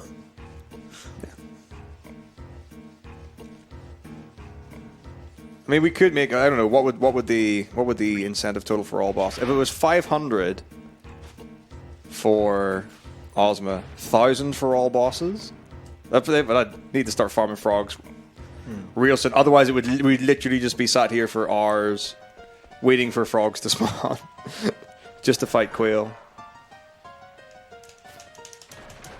Don't know if I've actually got the technology with me here to do a randomized sphere grid FF10 run.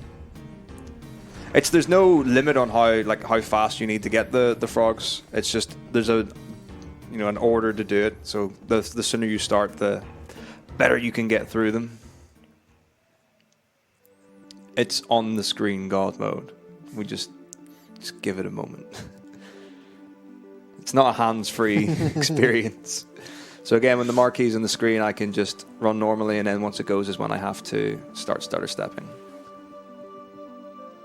Let's see, when is the best time? We'll get to the donation very soon, God Mode. Don't worry. I mean, I went all the way to get it's sauce. Gotta be used, right? To do 9 randomizer. I don't know if I'm sure I sent myself that. But yeah, randomizer's super good fun for 9. Hi guys.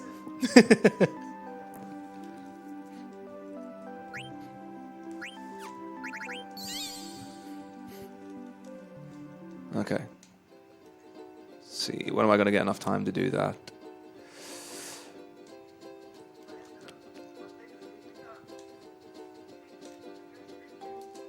So again, don't get encounters on the Chocobo. It's just easier to navigate this area because to go back and forth a couple of times.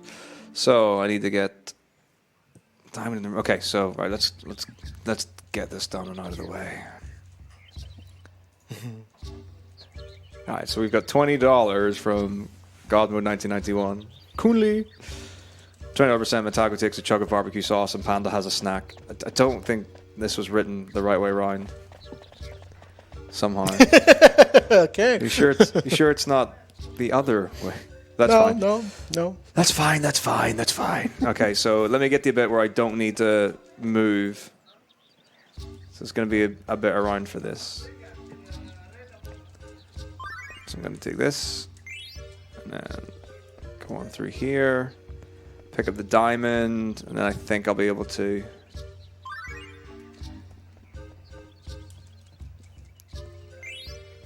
when I get onto the next screen. Yeah, there should be enough time when I get on the next screen to do it. Right, have you got the bottle ready? Yeah. Right. I mean, it's still tasty. Oh yeah, I'm sure it's very tasty. Hang on, I'm gonna take my glasses off.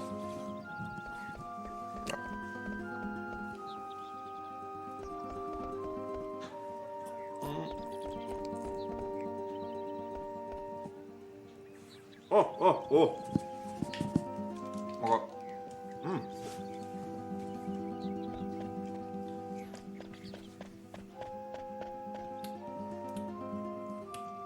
That's good. Are there chili flakes in that? Yeah. Of course.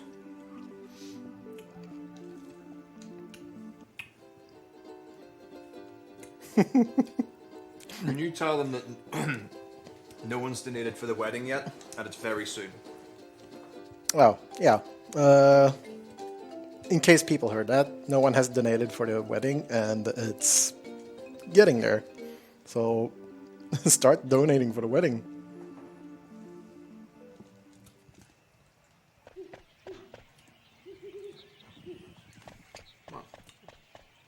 Should we read the next one? Yeah, give me a second.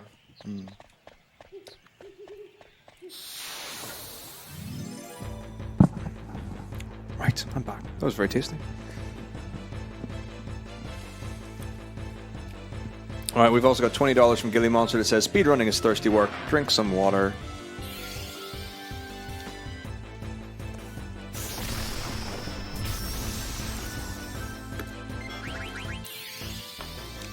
All right, while I'm fleeing from this fight.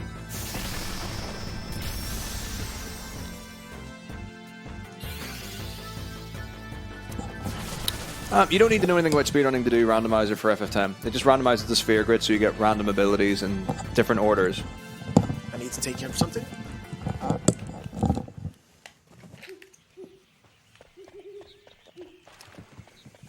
need to turn down the PA because that's the one outside, right? I don't know. I'll go outside. How come?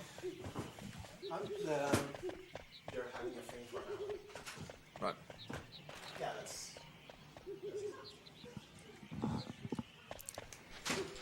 that's. I mean, it's going to be all long runs, human parasites. It's not like we've got lots and lots of different games coming up and whatever.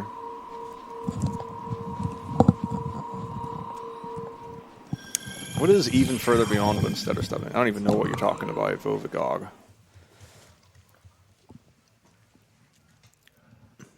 But for one low price of $20, I could find out. What are you talking? Seriously? $20 to sing Eyes on Me? Okay, right. That's. I need to figure this out. So we've got $20 from God Mode that says, do the marriage sequence, please. That's fine. I just need to remember to do the ATE. So I'll save outside of Condopedi in case I forget to, because I will probably forget to. The thing is, there's $20 from Corin that says, here's $20. Sing Eyes on Me for your boy, Kappa. Like, do you want me to get like a backing track or something?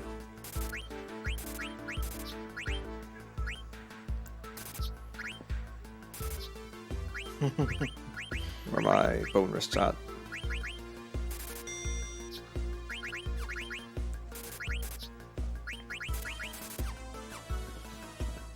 Like, or just without any back, just in the middle of the FF9 run, just eyes on me. It's not a good idea. I don't even know how we'd be able to set it up. Or I could just sprinkle it in between parts.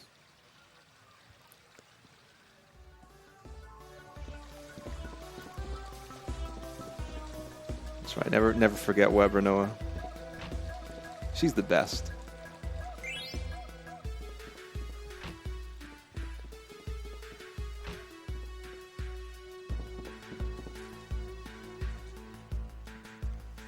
Or I could do it in parts and make it really obtuse and annoying for Corin. Hey.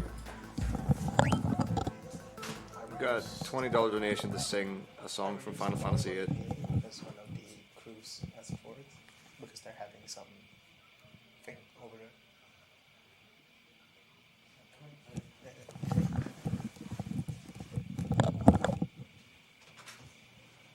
I love Suteka Dene.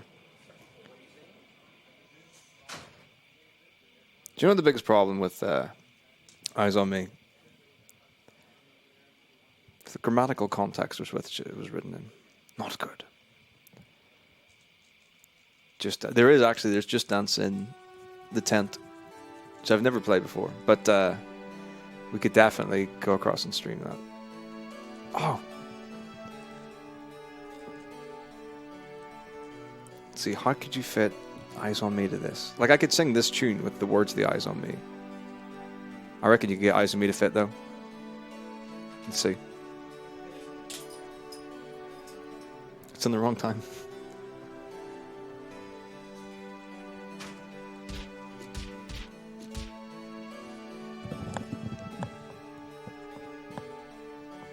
I'll do it after. We have $20 from RoboSparkle that says $20 for someone to marry Panda during the wedding ATE. It's gonna have to be you, Planks, isn't it? Also, I'm going for a snack because God Mode asked. No, you have to. We're about to get married. You have to get married first. You have to get married before you can have a snack. So I just need to get one item here, and then it's in the next area. Next area. Eyes on Me during Ronaldo. Sounds great. I mean, I'd love to have a fried chicken wing a marriage. Oh yeah, a marriage with food would probably be very good. You lock the arms and you feed each other. Yeah, man.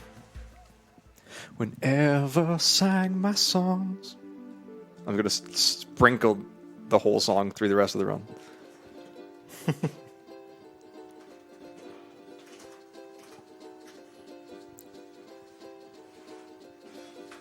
On the stage, on my own. Right. Saving in case I forget to get married. Whenever I said my words, wishing they would be heard.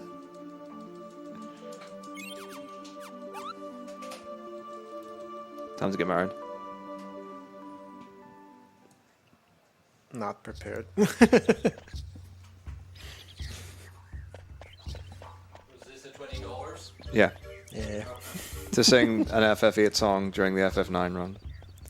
I saw you smiling at me. But I'm making it really annoying. I just challenged this guy to a card game. Whoops. Right, the next screen's the wedding scene. Was it real or just my fantasy? Okay. Right, it is... Who are you getting married to? Like, RoboSparkle specifically wants him to get married to someone else. Alright, okay. So we can either get someone from the audience. Alright, hang on. Okay.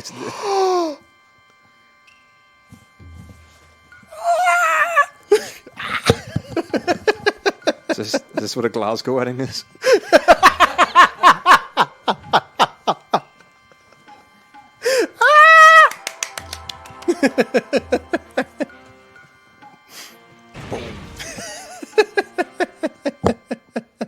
Okay, now. Imagine the flowing hair. Right. So is it the second option I choose? Oh, jeez. Why don't you guys get married too? Okay, yeah, we got okay, we got it. We got the wedding. Whoa. We got the marriage proposal at least. Have the strength to carry you through the trials. ... And the wisdom to follow the path. ... May the blessings of the heaven be upon this man and woman. ... I so happy. ... Me too. ... Thief! Okay. Oh yeah, I've done plenty of prep for. I've done Ozma like twice in the last week. I'm well and truly ready for Ozma. Probably. Oh yeah, I need a name for Aiko. She's coming up next. It looked like that's what was happening. A good nutting. Yeah, people could donate for Hades. It's a nice, easy, quick fight. So, like, the first was Aiko, which is shameful.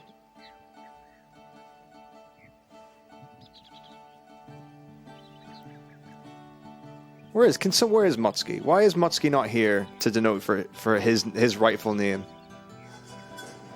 It's gotta. I mean, Mutsuki is true. That is canon.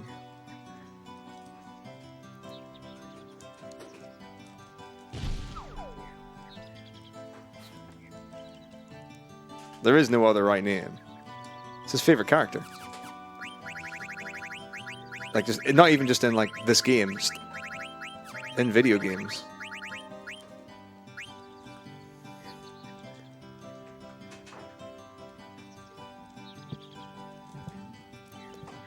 It was the right thing to do.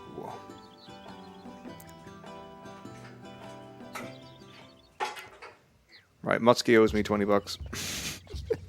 It was meant to be.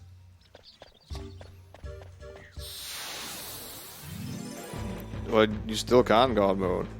Like I said, there's a naming way later in the game. I can rename any character I want.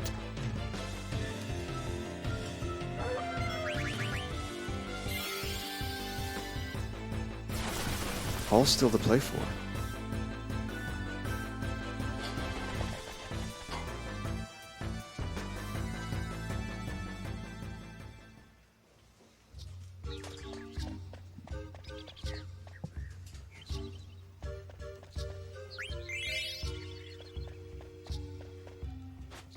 Okay. On we go. So this is Mountain Path, and now we're going to be fighting Hilgagars.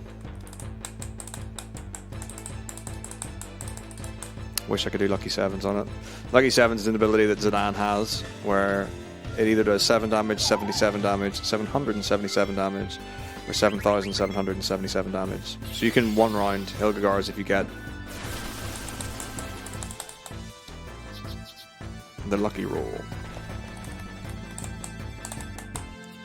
Always worth going for every time. Yeah, unfortunately, when you do the Tantarian fight, you get extra levels, so you don't have HP that ends in 7. But if you don't, then you get the HP that does end in 7. It's beautiful. So beautiful. Dude, Godmo is putting hard work into donating for this event. And you can too, for just $20. Or any amount. But if it culminates in $20, then you can have incentives be met. And you can create them yourself.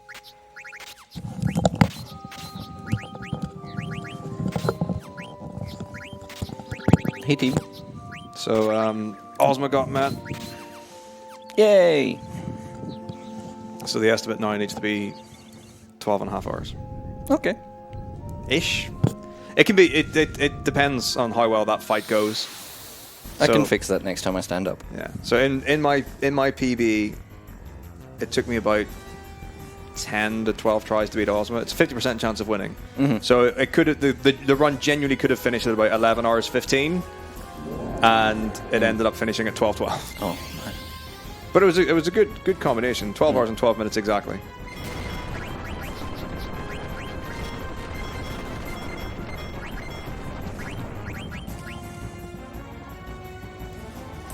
I'm not getting the. If someone donates, I will steal. I will put an A steal attempt for the fairy flute. How are we doing on the blue dabby?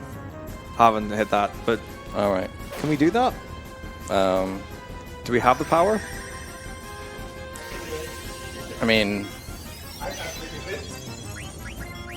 Right. Well, I don't think we have anyone here who speaks German. Is just the thing. Like, yeah, that's the only thing. we can only work with what we've got. I can sing in German.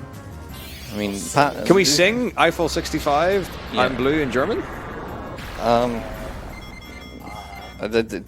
I can look it up. I can see if they translated the song. Miss, not good. So, for reference, for the people to understand.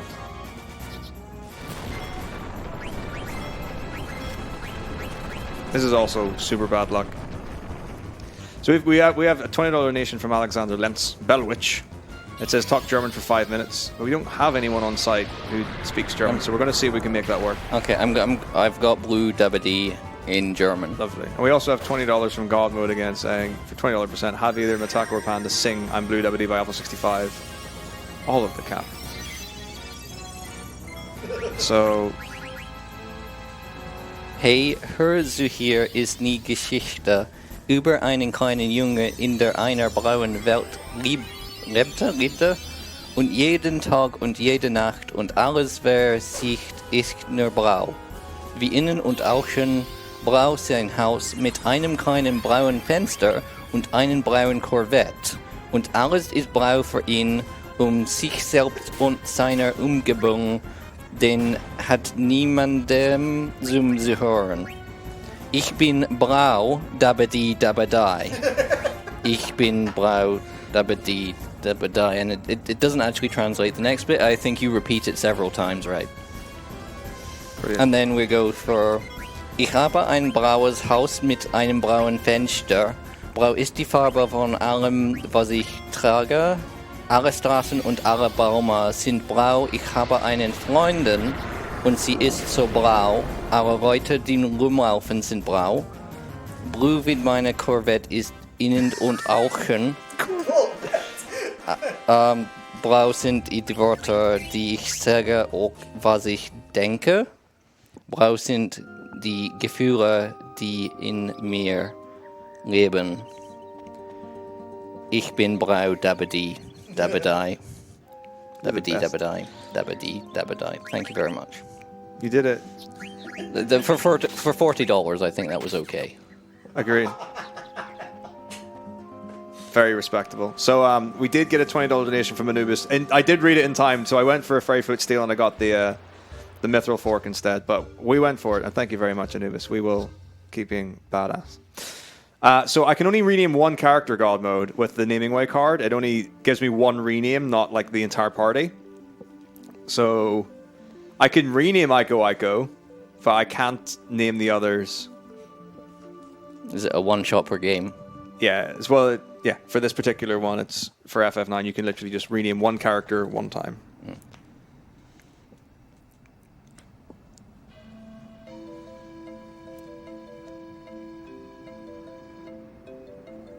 So now that Ozma's been met, what's the next donation goal going to be?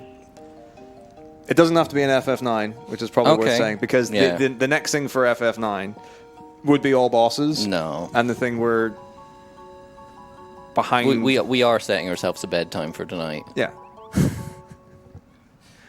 So, what are we thinking?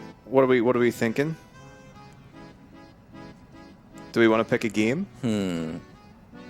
Yeah, we could do a bonus game.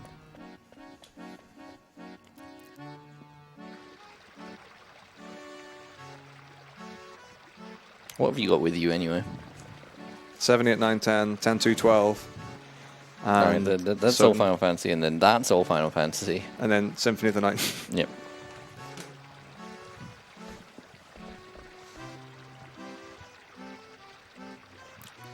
Right, is it on Diaco? Okay. Can someone remind me when I get to Desert Palace that I need to pick up the naming way card? Chat, that's on you. I'm being serious. That's 100% on you because I'm not going to remember that. Is it not in the notes? No. Getting the naming way card to rename a character? No. No. Oh, yeah, of course. I teach a Final Fantasy game for 2,000. I could teach FF1 any % Japanese. 7-minute run. Go up and down the stairs something like 64 times. Hope that the game goes to the credits. That's like it.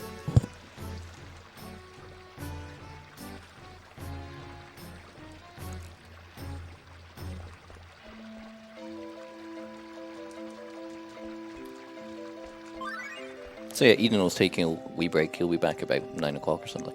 Cool. Yeah, there's a 9. staircase glitch in Anubis. But it's the NES version on Japanese. Desert Palace is...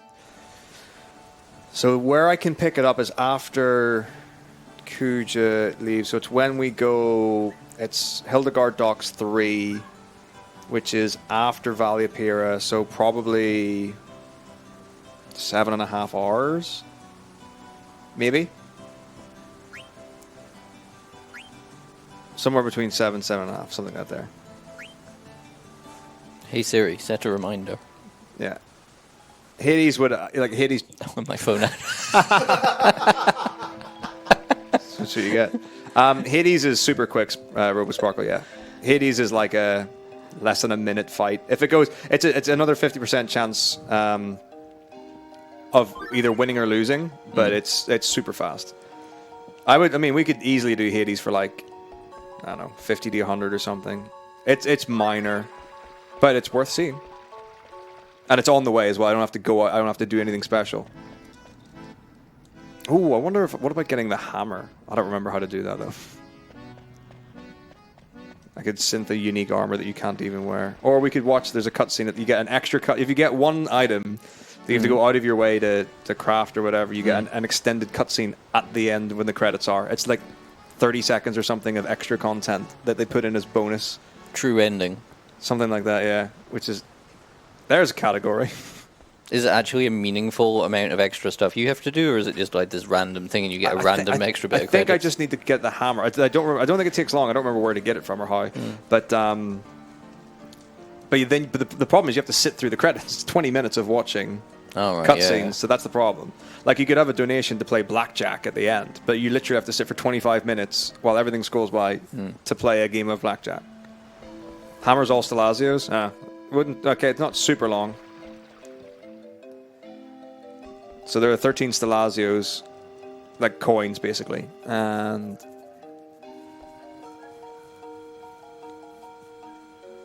yeah, you have to get all of those and then you get it. But it wouldn't take too long. Like if you did it at the end, assuming that you can still do it at the end, maybe like 30 minutes or something, but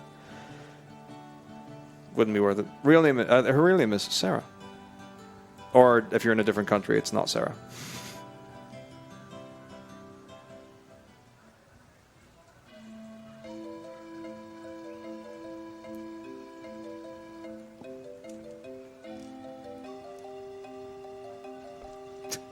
I'm not getting all the ultimate weapons.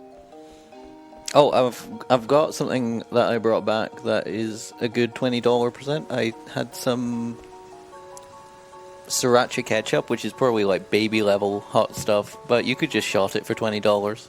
Great, that's fine. It's quite good actually. I had Max for dinner yesterday. It's pretty good. 13.2 is a fun run. I don't have 13. Well, actually, I could have brought 13 because I've got my 360 with me, and I could have brought 13.2. But I'm like, my 13.2 play is horrendous. I'm really bad at it. It would take longer than probably FF7 for me to beat. Yeah, the sriracha ketchup is really it's honestly quite like sweet chili sauce. Yeah. So if someone wanted me to get all chocographs, $100. That's literally just doing more chocobo for like farming basically. You get the ones you need to be able to do Ozma, and that usually takes in and around somewhere between an hour and an hour and a half. I'm so ready for the chocobo farming. But then to get all the chocographs, because I wouldn't. No, when people say all chocographs, I could get the chocographs, but that does not mean get the chests. Yeah. If I was to get all the chocographs and then all the treasure from it, no, that would take like hours to do. And I would actually need to look up pictures of where they all are because they're like scattered all across. Oh, geez, yeah. And like some of them are like in the ocean, and you have to use an item to like dig underneath the water to get it and stuff. So yeah, we ain't doing treasure chests, no. But I could do all chocographs for $100. Hades for 50, all chocographs for 100.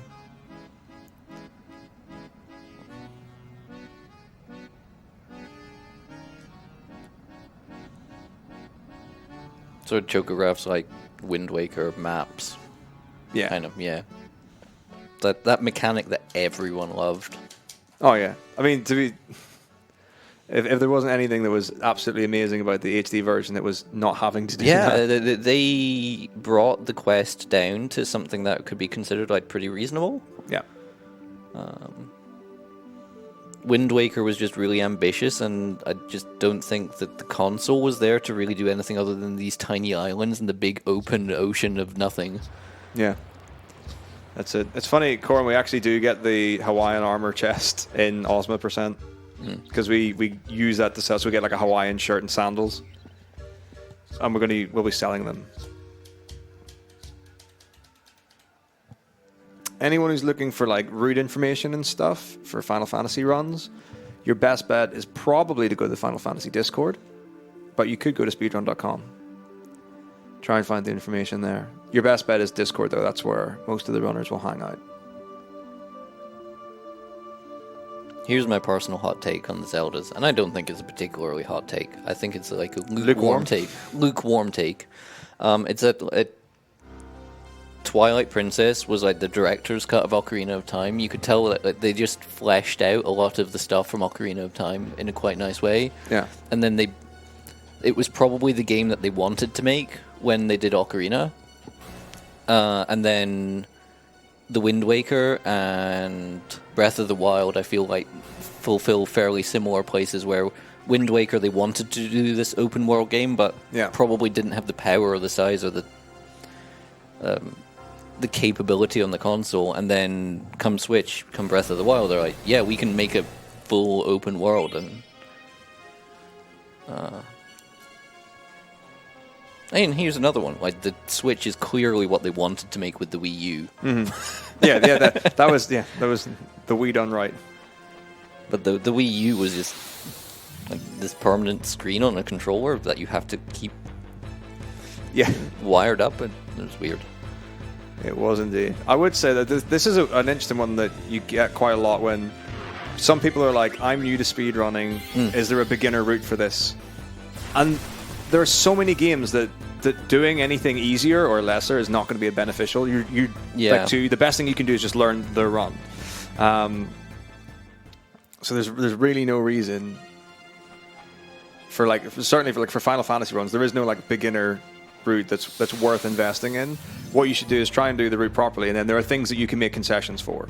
So like if you've got a step count, there are backups if you go off steps, which is fine. So like in 5, 7, and 8, they've got step counts that are not the be-all and end-all, but you try to do it as best you can, and you keep doing it until eventually, now I can get it consistently. But if you go in with the intention to not do it from the off, you're going to have to learn it eventually, so you might as well try and learn it from the start. But then there are games where there is scaling for that. Yeah, there's some games that just have a lot of hard tricks in them, and say they're really hard and punishing, so you might save a second but lose 30 seconds if you fail it. And there's a really easy alternative that's like a second slower or something. Like, those, sure, like, learn your beginner's routes there, but Final Fantasy is more like game knowledge and routing and... Yeah, I wouldn't say go for a beginner route for any Final Fantasy run. Like something like Symphony of the Night or Super Metroid, where there's like complicated movement or like glitches and skips and stuff. When you've got alternatives, like we'll say there's like for Symphony of the Night, there's for sure a route to do in any % until you get a time under 17 minutes. Yep. Once you're at that level, then they're like risky stuff that you're going to save 5 to 10 seconds with, that you might lose 30 seconds to a minute or whatever by missing it. But you're at a level where it's worth going for that to get a time that you want.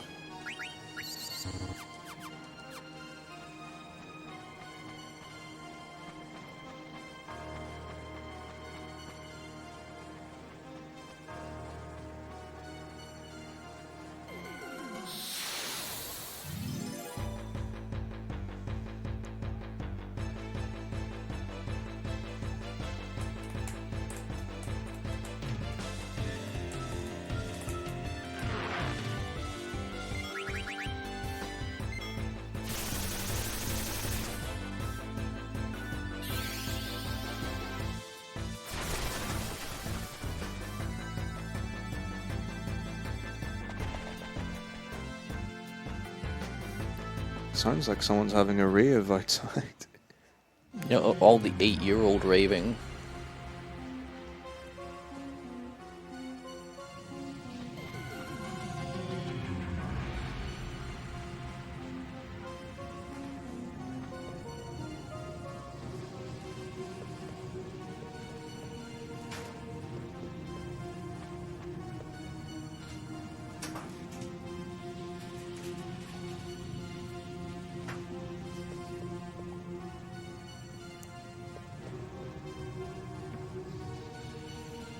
So here comes the age-old question. Ask Matsuki.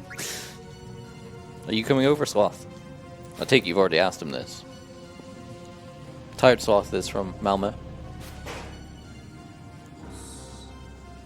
Oh, I haven't asked anything. All right, okay.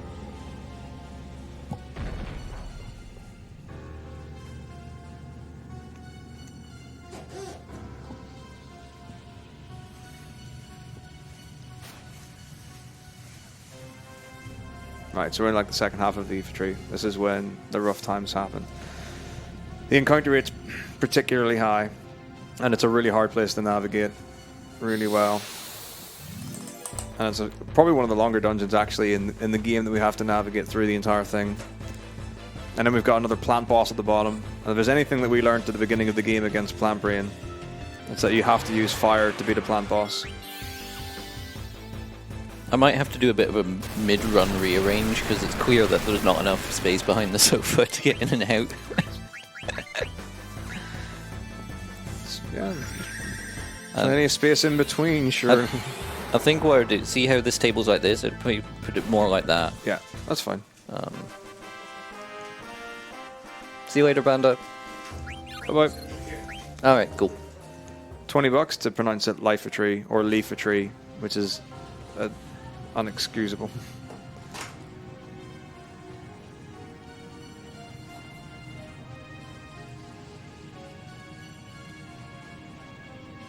Oh yeah, like the PC version is roughly 1 hour faster because of loading times. Yeah, this is going to be an Ozma run. Ozma has been met. Here's the question, why hasn't the Final Fantasy speedrunning community adopted 3 times speed up in the re-releases for the optimum route? There is a booster run for 9. The world record, I think, is finally sub 2 hours. That sounds pretty good. There is a leaderboard for booster. FF8 has got, I think it's something like 1122333%. Because it uses, like, it's the F keys, like F1, F2, F3 is how you activate them. Yeah. So that's how they've labeled that. 7 has a leaderboard for booster, which is I think is 4 hours is the run, and I think like basically like 2 or 3 people did like 1 or 2 runs each, and we're like, well, that was that. 146, amazing. No, I thoroughly enjoyed my Final Fantasy VIII replay, and I was just able to like speed up any sort of grind or do anything. Yeah. It made the really mundane parts of the game feel like not mundane and kind of fun as well. Yeah, I fully endorse having boosters and speed up functions, particularly in like games like a JRPG or stuff. When like one of the aspects in a casual playthrough you're going to do is level up and grind and do stuff. So in terms of like for a casual experience, it's really beneficial to have that. And I think it's certainly something that seems to be able to be retrofitted onto old games without too much trouble. Yeah. Ozma, then Excalibur 2. Yeah, you're going to watch me do Ozma and get Excalibur 2 after that. No, you couldn't. I was going to say you could probably do all bosses get Quail before you got it. Maybe.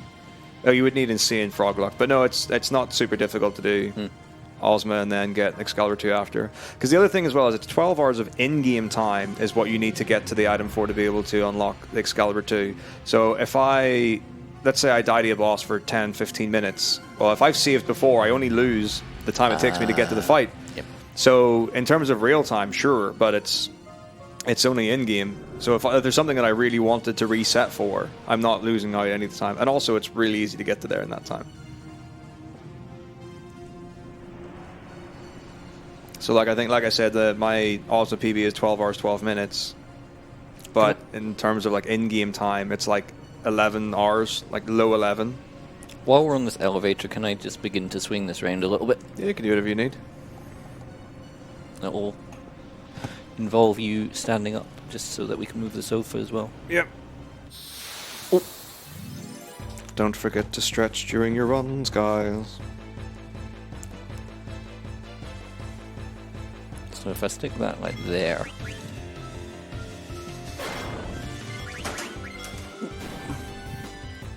Bang. Let's see if that gives us any more space. Right, we can sit down again. Cool.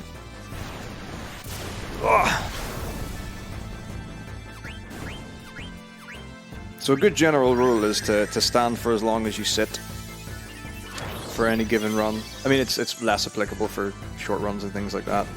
But if you are going to run long Final Fantasies, it is good to take breaks to stand up and move around and not just be in a shortened position the whole time. I could make a joke there. Some of us are permanently in a shortened position. Thank you.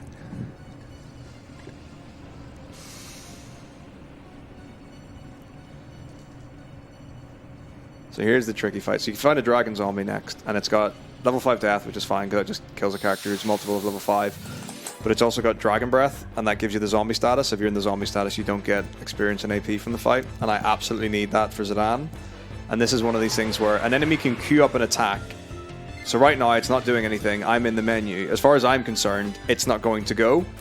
So if I queue up my attack and it's already queued up it will go before I do, and I will not get the experience that I need. So I have to actually flash in and out of my menu to know that I'm actually going to be able to go first. The last thing you want to do is be finding a fight to get yourself like an ability that you need to learn that you don't have already. How much to use fire on the next boss? Oh gosh. I mean, in theory, okay, I could use fire on the boss one time and it would be fine. To try and beat the boss with fire, you're asking for a lot. So it is. We have established it is a plant boss, and plant bosses, are weak to fire. But this boss is, it plays on that, knowing that plants are weak to fire. So it's got a little gimmick attached to it. I don't know if I would game over because of it, though. There's a chance? Can't remember how much it does. It's definitely one of the fun ways to kill your run when you're not going to make it for a laugh. He's like, oh, well, this run's not going to PB. Whoops, I accidentally did this thing. Thanks for your sub, Paulister. 14 months, Poggers.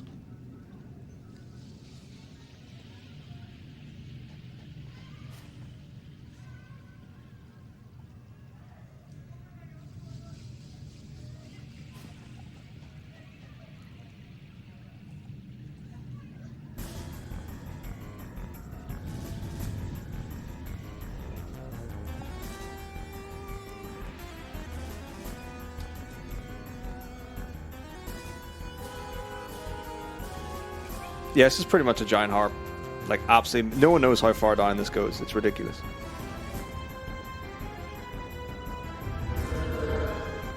So I mean, if someone wants to donate for me to cast fire on Soul Cage, I can try one. You have to be super quick, though. When was the last save? It was definitely before this dungeon. It was Oh, God. quite a while ago, actually. Yeah, I can kill this boss super quick. Well, there's some. It's fire just a massive enrage on this boss. So what it does is it stores like the heat in the leaves, and then it does it's called like Fireblade or something, and does like a mass AOE fire attack back on you. Does it look like it's hurting the boss really badly, or does it not really do that? I think it glow. I think the leaves like do actually change. Right. So using a Phoenix Down on an enemy that's undead sets its HP value between 1 and 10. Oh, it's this. Oh, ball. 0 and 10, not 1 and 10. So you can kill it with the Phoenix Down. So normally, if I use life, it'll die. And I had Vivi. Vivi can't one shot. I could one shot it with an elixir, but that's a valuable commodity. So the cheap way of doing it is to use a Phoenix Down and then only potentially need to have a single attack.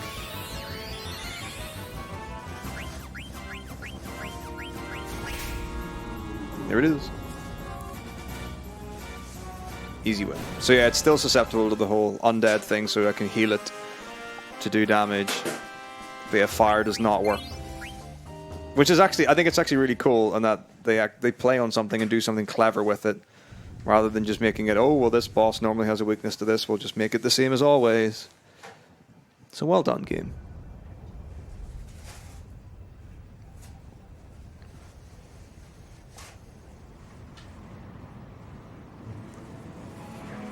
So now that we've beaten Soul Cage, this then dispels all the mist around this continent, the Mist Continent. So there is no more mist. But the thing they don't say is that this is very much like the Snappening, in that there are several airships right now in the sky that run on mist. No one talks about those airships at this point. So we know you get this beautiful. It's gorgeous to look at the view and the things that happen and the actual aesthetic change of the landscape. But no one talks about the real world problems. So the common theory is that they don't just instantly drop out of the sky, but they kind of like slowly. That's the one you tell the kids anyway. The power slowly goes down on it, and they gently rest on the land. They become boats. Yeah, exactly. Land planes.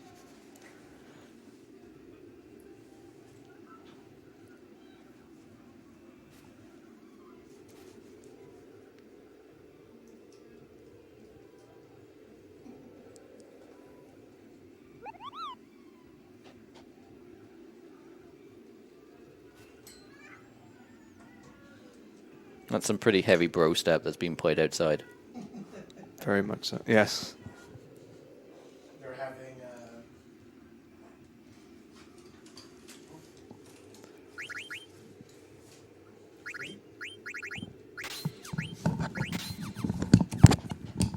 Yeah, they're having a disco with kids, and they're doing Let's Dance. So they're blasting music really loud outside. Man, let's dance. I'm sold. Let's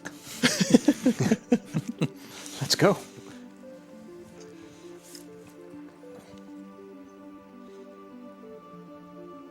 We could switch places with them and get them to do. We could bring Let's Dance in here and stream that at ESA and then have them run Final Fantasy. I mean, just put a timer on it.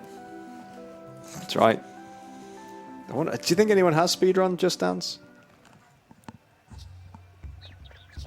Because like people do. I know, it would be in the same way that somebody speedruns SingStar. Well, people do Guitar Hero. That's genuinely. People like are competitive about like 100% FC, like all tracks and stuff. I think Guitar Hero 3 is actually quite competitive as a speed game. Is this a speed game though? Yeah.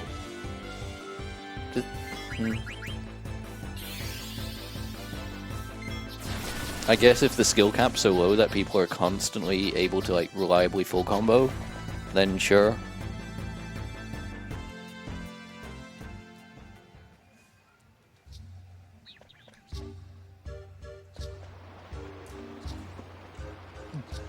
I need to mention I fulfilled the donation incentive to get a snack. And I ate it outside with the barbecue sauce I brought with me. Panda sweating.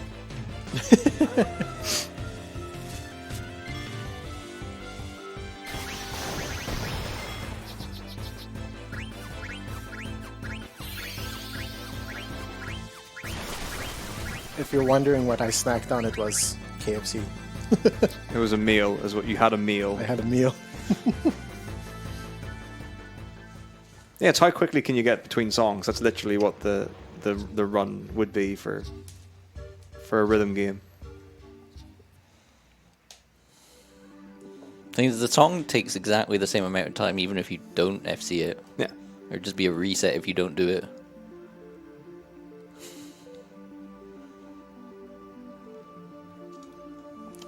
Alright, so now we've restored peace to the world. We've gotten rid of the evil mist. I don't even know why we get rid of the mist anymore.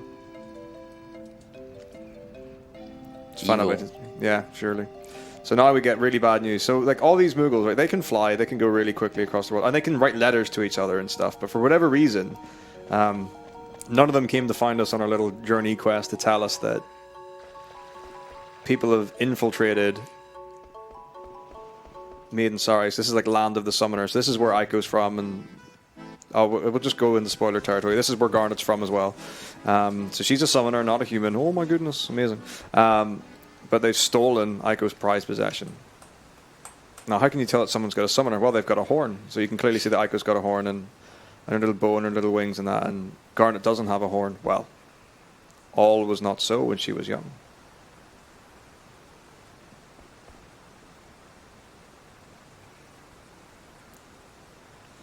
You know why they probably got rid of the mist?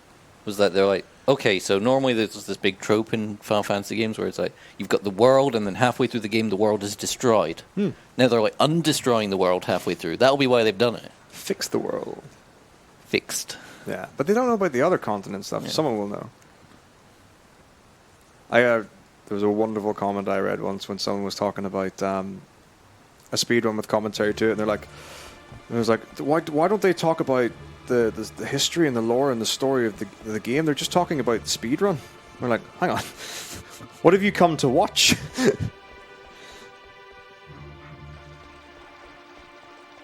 Not for the best fight in the game. Very important to get the heal there, otherwise you will get wrecked. This fight's really scary in No Tantarian, because you don't have auto haste. Auto haste means that you can trade turns with Amaranth. Amaranth gets 2 attacks per round when you don't have auto haste. So you're relying on counter and misses.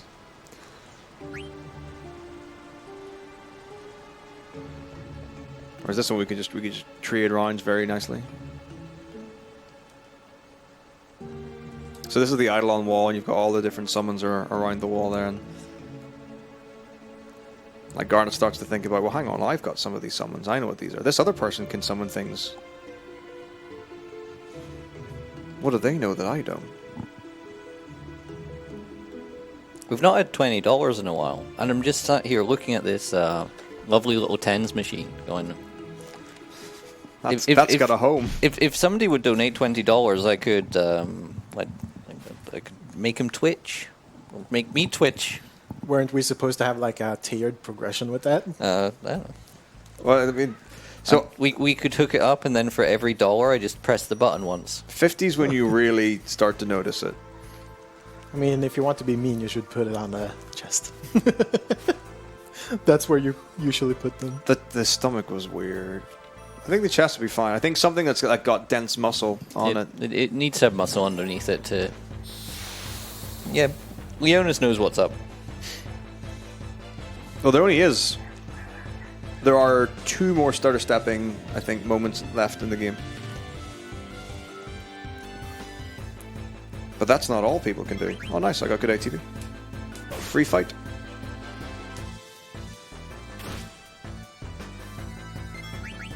So Scarlet Hell can also counter you.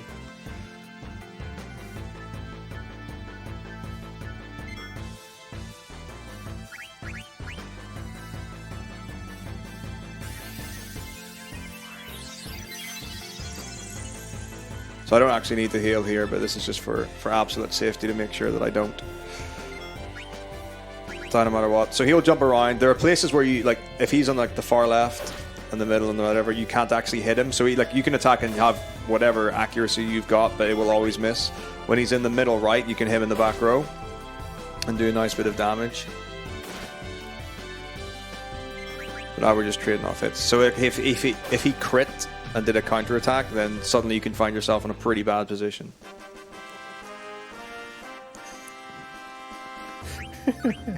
I like the suggestion to have one shocker on planks and one on Metako. See, that wouldn't work unless we were holding hands, though. Oh yeah, that's true. The closer they are, the stronger the... Yeah. Give Panda the button. Yeah. So are we? I mean, do we want to like add any like official things like 50 for Hades and 100 for chocographs? Is that a reasonable amount? Yeah. Oh yeah. Yeah, I can go now to chocograph. If we swap Panda... No, we need to swap. Okay. I need to go and use that computer. Press the mute.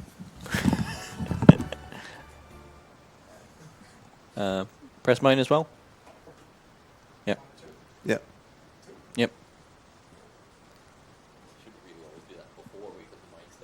Yeah.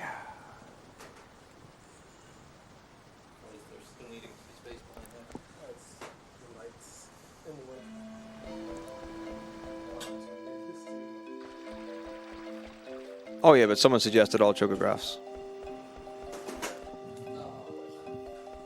See?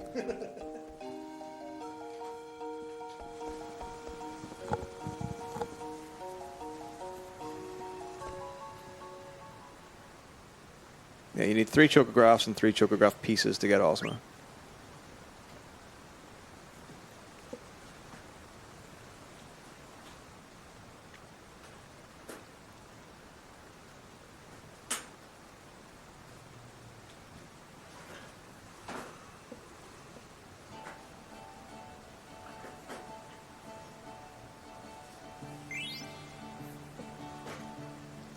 Yeah, so when you get a chocograph in the Chocobo Forest, what happens is it gives you like a screenshot of somewhere on the world map, and if you go there with your chocobo and you peck the ground or peck the water, then you'll unlock the treasure in it.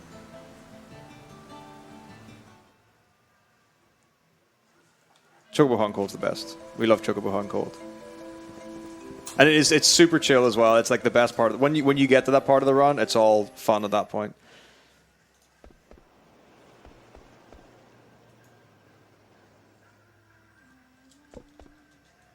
I will be getting Ultimate Weapon as part of Ozma %. So to beat Ozma, we will be getting Ultimate Weapon. We'll not be wearing it. And we will be getting the Hawaiian set as well as part of Ozma. We get that. That's easy to get because it's beside one of the Chocobo locations to get Gold Chocobo. And then we can rock on from there.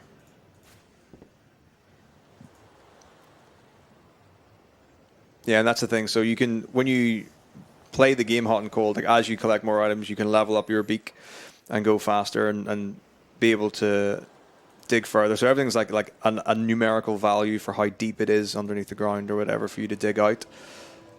And then the higher level you are, the more numerical value your beak has. But you go way faster at digging when you level up your chocobo to one of them, like higher increments. So it starts off with like normal yellow chocobo, and then you get the ability to go through like shallow water. Then you can go up mountains, then deep water, and then you can fly. Oh, that's one thing that's amazing about the HD version is that the timer still runs at normal second speed, but the chocobo goes at booster speed. It's crazy. Right, so what's the first one that we're adding? So Hades. So I don't know, beat Hades, defeat Hades, fight Hades, whatever. It's an optional boss. And it's got the best music in the game. It's Festival of the Hunt music plays. So good. So good. Thank you.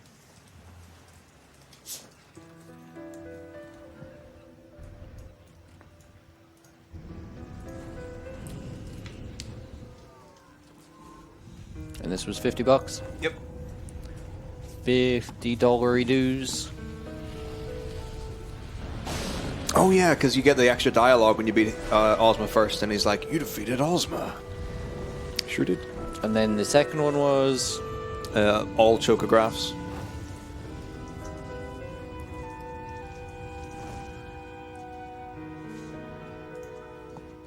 collect all chocographs. Yeah. Hades can run. More hot and cold, more better. No, he can't escape it. It's like he gets scared because no one's supposed to be able to beat Ozma. It's like the ultimate force in the world. Hey, Sorrowful, if you donate $20, I'll agree with you.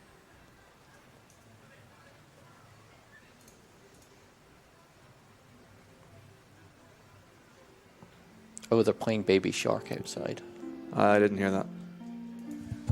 You now can't unhear it. I can. I'm focusing really hard on this beautiful atmospheric music. La la la la.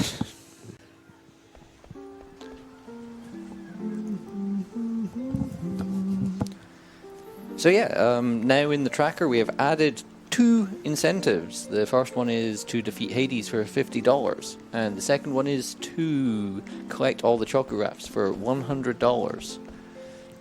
And don't forget, if you donate $20 in a single donation, or you like team together with somebody else who donates at the same time to a sum of $20, you can make us do silly challenges within the realms of what we have in this small porta cabin with a glass window in the middle of Malmo.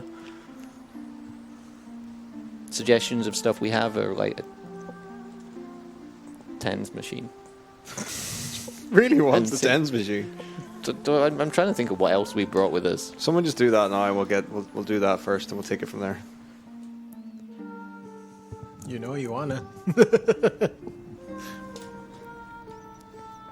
All right, I'm gonna need a name for Amaranth, the flaming Amaranth now. So someone pick a name, and we'll just go with that.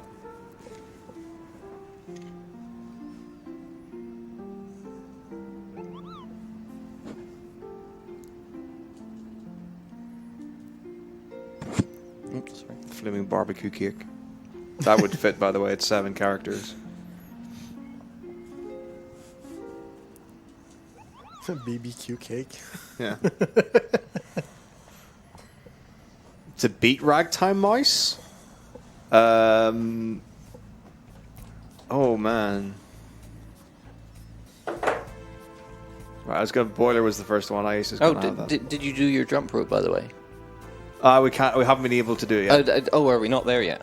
Gosh, that was quite a long way in advance. Yeah. Well, I mean, if you can either do it right at the beginning or like near the 7-hour mark, like towards the end. Okay. Boiler. The flaming boiler. That's the thing. Ice is just so quick on the uptake on these. So Ragtime Mouse is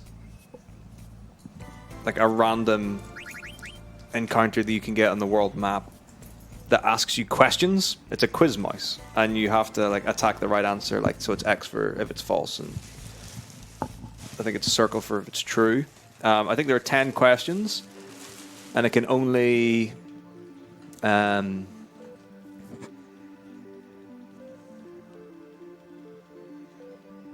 appear if you've been on the map for like 25 seconds or more, or something like that. I don't know the answer to like most of the questions. So anytime I get it, you know, people are like, answer. I'm like, no, I'm going to run away from this fight.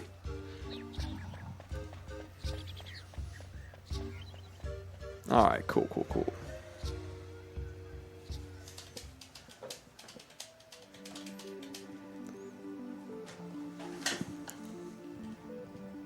So God Mode has donated $5 towards shocking me and Panda. Doesn't work at the same time. It's not how it works. So not only is someone going to have to balance out $15 towards the shocking. Need to choose who it's going to go to. Yeah, or contribute a further 20. So we are European Speedrunner Assembly. We are at Vinterspelen in Malmo. We are in the large square in the town centre. We are speedrunning the next 2 days in aid of Save the Children. We are running a special $20% thing where if you donate $20, we will do things. All in the name of charity.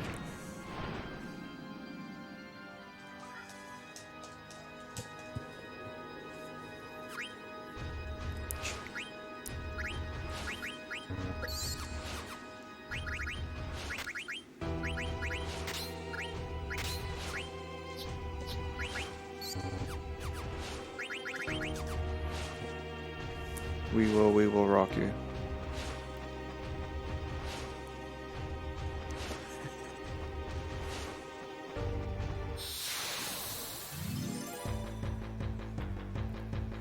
Shock pads on the eyebrows. Oh my goodness. Why would anyone ever do that? Become Charlie Chaplin for a day.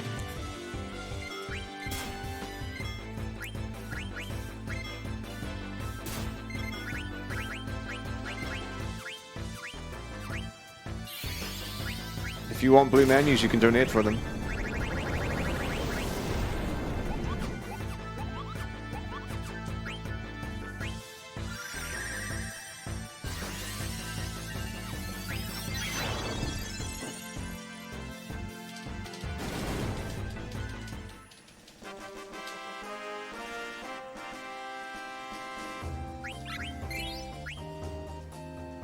So like, at the end of the game when you fight Kuju again, you do actually get, so, like, this music is rearranged as part of that. Very cleverly. So I think it's probably the original version and they just remixed the other one or arranged it in such a way that it would fit in. But it's really, really well done.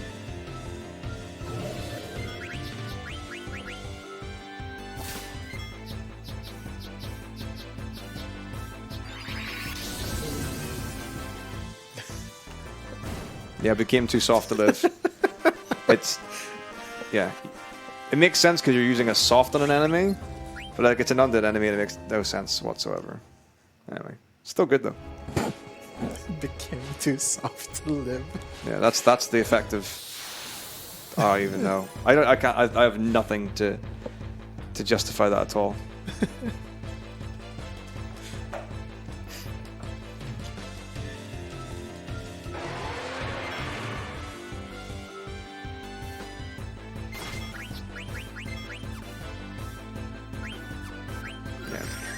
Petrified tree. The soft unpetrifies it and then it can't, I don't know.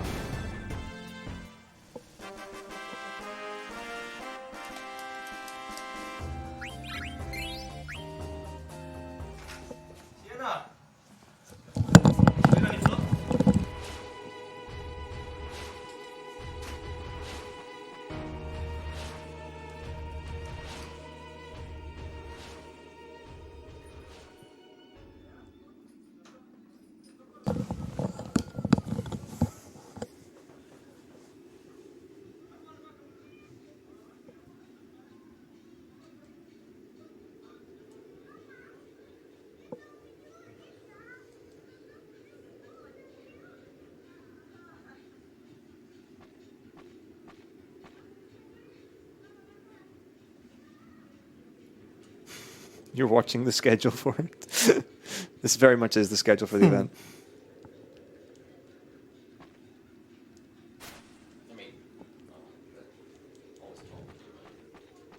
Today we are playing Final Fantasy IX. That is the schedule.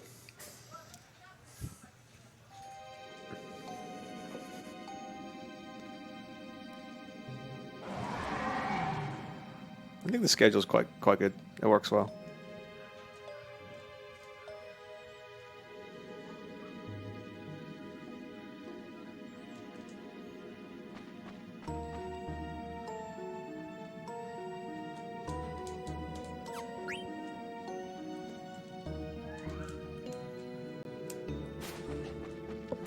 Kuja rides on a silver dragon. It's a PlayStation 1 game, but you can play it on PlayStation 2, thanks to the beauty of backwards compatibility. Oh yeah, the estimate does need to change, now that it's an Ozma run. 12:30? Yeah, 12:30. Currently, yes, that's fine. If we get Hades met, and we get Chocographs met, that will change. At that point, we'll just be winging it.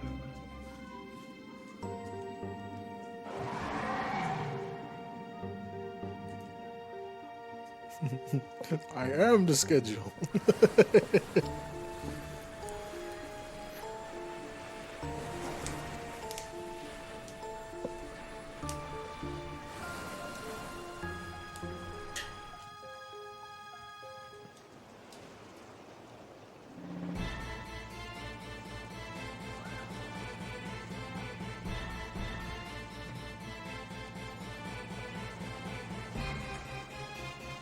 Okay, so we are getting to the end of disc 2 now.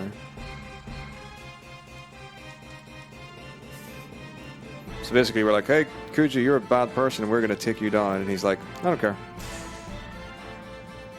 So he nopes out of there. And then he leaves us with some mystic creatures to fight in place of him.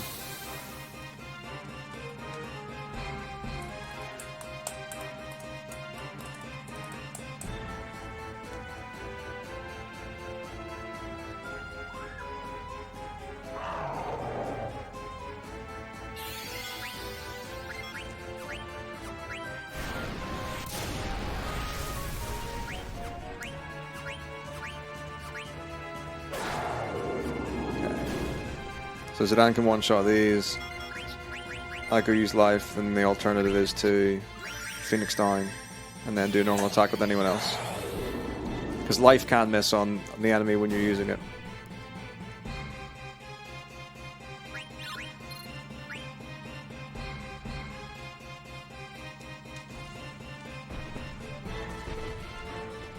Yeah, Kuja plays his job really well.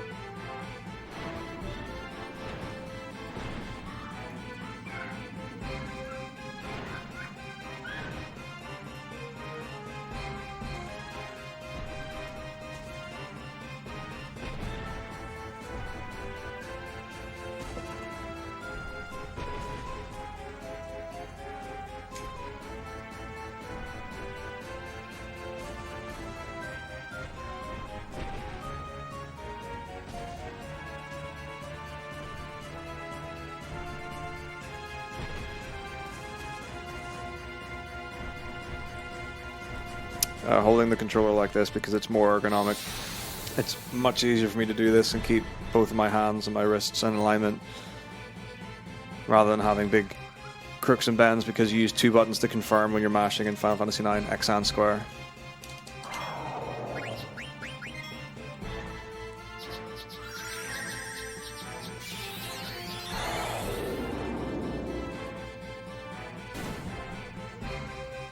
Cutscenes are all really good in FF9. But yeah, I mean, there's lots of like big explosion-y set piece things.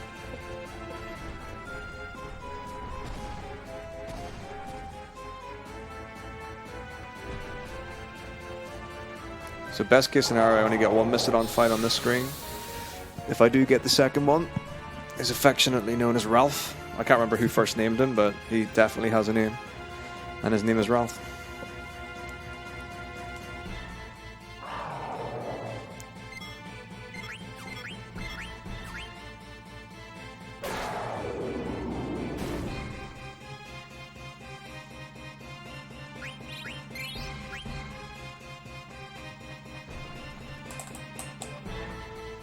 And it's a really long branch as well. You're just sitting there running, hoping that you don't get the encounter.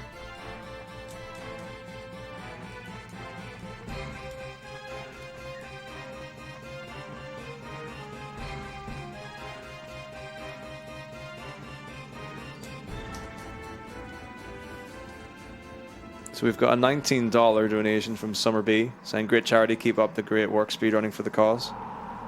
Thank you very much indeed, Summer B. I can't see if it's going towards anything though.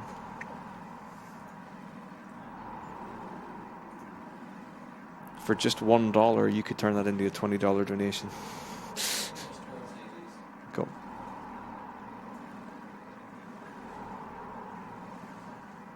Ralphless percent.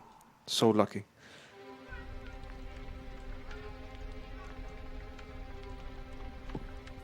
Cool, thank you, Summer. If someone wants to turn that into a $20 incentive, you're just $1 away.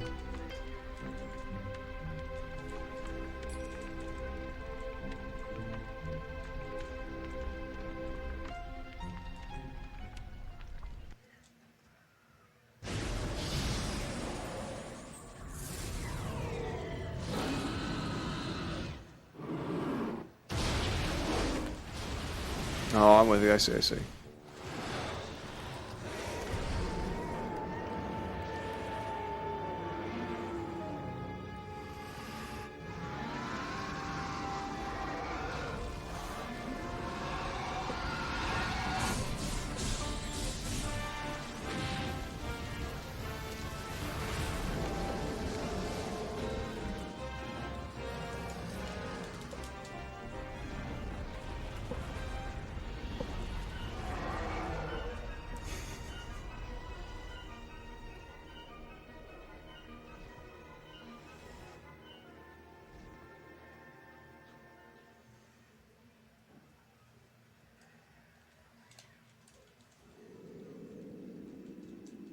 So we're in the large square in Malmo. What's it? Is it Stortorget? How is it? How does one say it?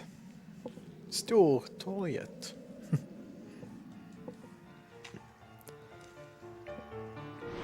So there's a giant tent with lots of gaming activities for people to engage in as part of the Vinterspelen, Winter Games. Vinterspelen. That's exactly what, yep, that's what I said. and we're currently in a tanker with a glass window where people can watch from the sides. So if anyone's in the area, you can certainly watch from the streets of Malmo.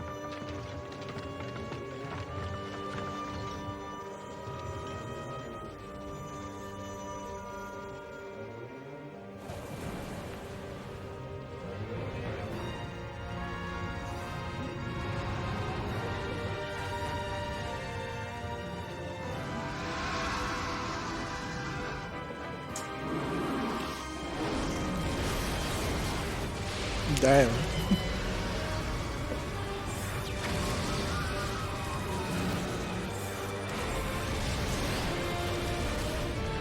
Bahamut going crazy. It's incredible. Well, this is the thing. So this is one of the. This just shows you how powerful Kuja is, because Queen Braun has the summons, and she's like, "Oh, just use Bahamut," and then Kuja's like, "No, I'm more powerful than you. Even though you summoned it and it's your Eidolon, I can control it." And he does some extreme damage with it. This is only the beginning of Kuja's reign. But this is quite a sad scene as well. I mean, for all like the problems and trouble that Bran had as a queen, and the destructive nature that she had, you know.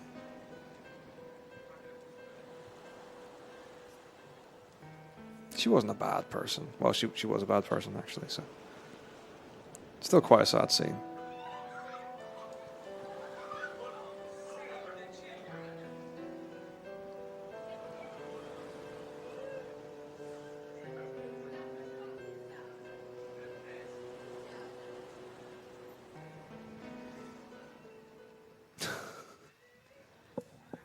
God Mode's put $20 towards shocking my wrists.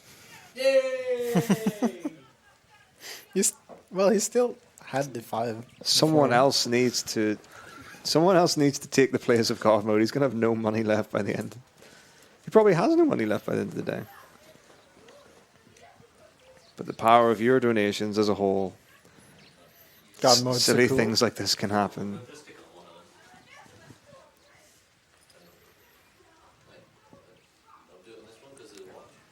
Yeah, it's fine. That's grand. Stick that there. Hide the train. I know exactly what's going to happen. Right, so this is my mashing hand. So I really want to start this off pretty easy going. I'll tell you when I can feel something. Where's the second one? It's up further up the Oh. arm.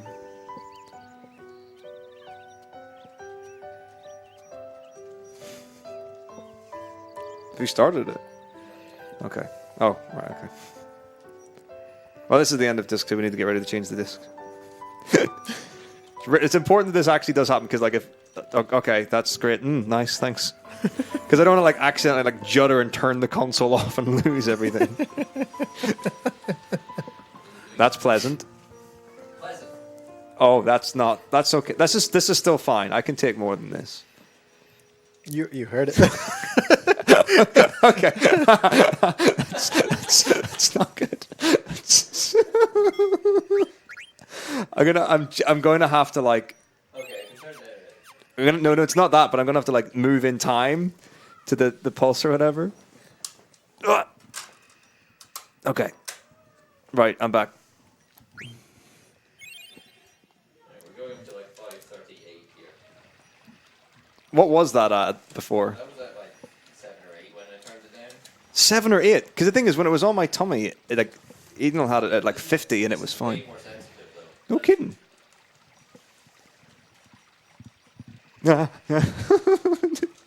It's at 13. That's 13. Oh yeah, that's way better. Because the thing is, when it's the other way, when it was just pulsing, like it's like intermittent and it actually causes a reaction. But when you put it up to that, it's literally just like a flutter. It's like. Brrr. I don't really know what I'm doing with this. Yeah, well, I don't know what you're doing with it, but you're changing quite a lot. This. Okay, I've lost control of parts of my hand. Okay, there you go. You can have your hand back. Thanks. Okay. Okay, there we go. That's 2 minutes. Okay. Right. Thank you, God Mode. So with that, we've got $20 from Diavir. With the Beatrix Steiner Defense of Alexandria, you must give the controller to your sofa commentator and guide him through it. Here you go. Oh, wait, hang on. Oh, Steiner Defense of Alexandria. Oh, okay, I know. That's a different part. That's the beginning of disc 3. I'm gonna have to guide you through a skip. It's not gonna work. It's not gonna work, no. It's not super tricky. Oh no, it's not. Oh no, it's not like an important. Basically, with good movement, you can miss 2 fights that you're meant to do. But you don't like. You can fight them, and it's not a problem. It's not a worry or a concern. Yeah, but like it's easier when there was like full vibration than when it was more intermittent. Yeah, it's good, isn't it? Plank's face of fascination. It's really interesting. Plank's discovered something. I today. think we could definitely experiment more with that. They both discovered something today.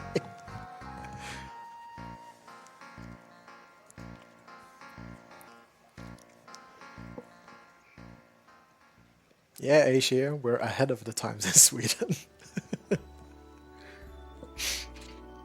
Wait, what? Why? What? No. Whereabouts this time? Right. So God Mode 1991 has donated another $20, saying, "Shock Metako again at the most unpleasant setting." We'll do this on a big muscle then.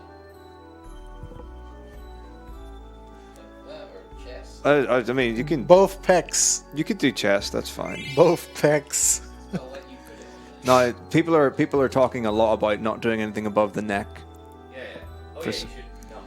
They're like, don't ever do electric above the neck. Yeah, but the Can you mash for me, please? Yeah, while of we do course. this? It's literally just X and square for this bit, right? Oh, square. Yeah, X and square. Oh, were you doing X and circle or Yeah. something? Japanese. Japanese settings. Yeah, exactly. I'm mostly head. That's not a great reason to run yourself dry. Okay, so that's there. I've got one on each. I would put $5 to the pulling of shocking both his buttocks. Alright, we shouldn't do it across it doesn't have an option for a setting across the chest. That's probably not a great idea. Oh, Just across the heart, like, Because of the heart. Is the chest fine? Can someone? Where are the instructions for this? it's not going to kill you. Well, yeah, but I mean, pecs tends to be fine. Otherwise, just I have got a luxurious pack. That's 2 in fact. Alright, yeah, there is a PAX program. There we go. A PAX program. Okay.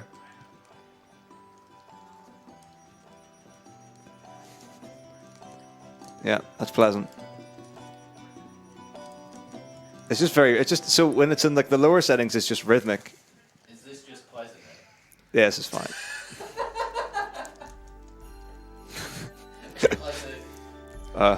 Does that carry on camera? pump it up. Is that max? Yeah, that's as high as it's going. Yeah, it's just like a strong pulsing.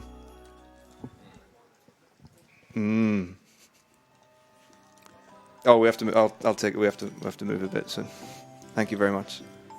Yeah, it's way easier at the higher settings. What? For some reason, I think it's maybe because it's more steady or whatever. Like the lower ones, it's like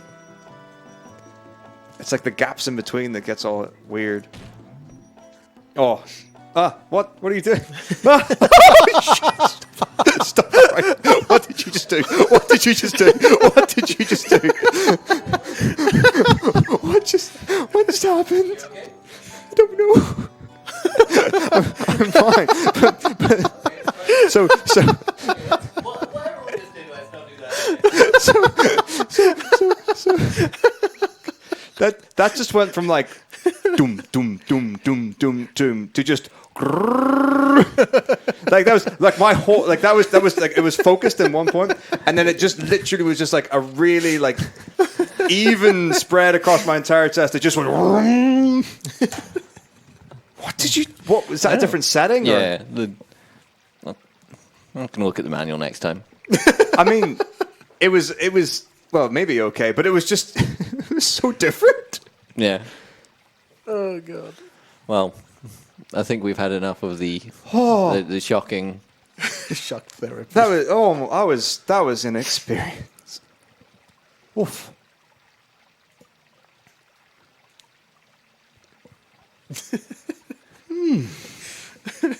That shriek.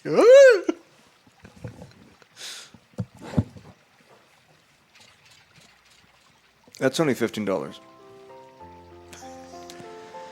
My bum is not being shocked for $15. Damn god mode. I think we've had enough of the tens machine, if I may say so. I don't. Well, maybe it would be like sitting on something uncomfortable at that point.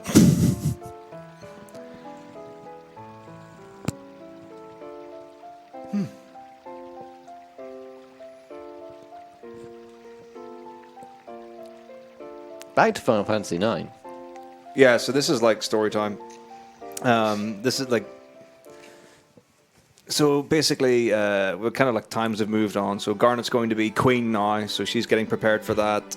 Zidane's all mopey about life, so he's like on his own, and obviously because she's going to be a queen and she's going to like rule the land, she's not going to have time for him, so he's not going to be able to spend time with her, and you know he desperately loves her and all that kind of stuff.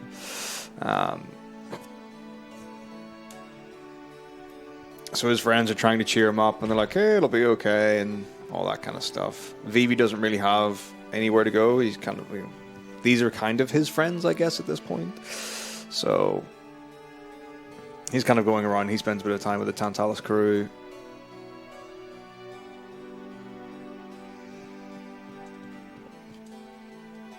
So we've kind of got this like intermediary place where there's not an awful lot going on.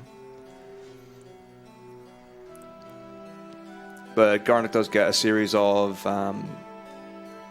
I have the mouse, please? Oh, yeah. Like gemstones again, so she can get more summons. You want me to scroll down? Yeah. Here? Keep her lit, keep her lit. It's a bit less. Yeah, it's fine.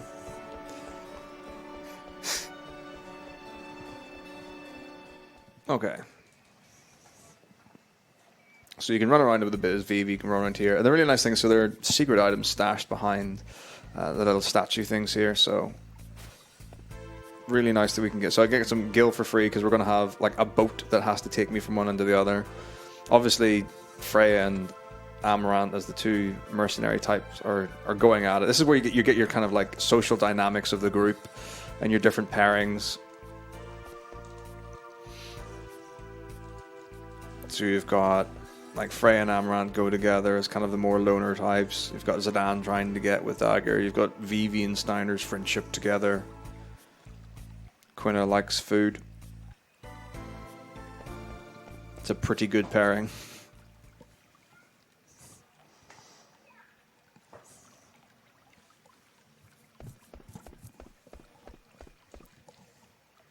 So we're going to go visit Garnet. The only way we can do that is one of the guards lets us across. So they come in with their boats. I'm just going to pick up some money here. Because I can get this money before the boat actually arrives, so you don't lose any time. Some other routes you actually get both things there. There's an ether behind one as well I can get. And the most important thing I get is the lapis lazuli. Such a good item in the game. Gives me accuracy plus, which means I can't miss.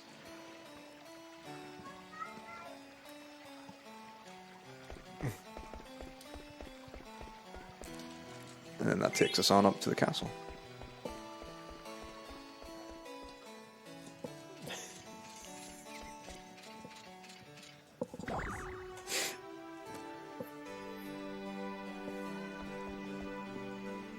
I'm just drawing a line under the tens machine.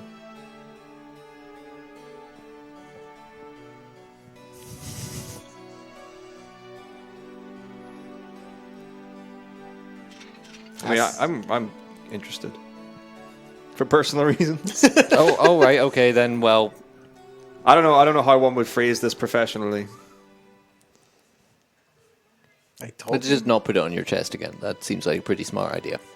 I would know it was. It was unexpected. I don't know if the reaction was more extreme than you might have thought it would be. You were very loud and sudden. I was like, yeah, that's not a good reaction. Oh no, it was pleasant, but it was very different. Okay. Because it was the difference between like someone like poking you with, someone put with like a single finger in a small range and then suddenly slapping you with their whole hand. Oh, right, okay. It was that kind. It wasn't like it was like whoa, kind of like Yeah. that panic or whatever. It was just like it was like this is different.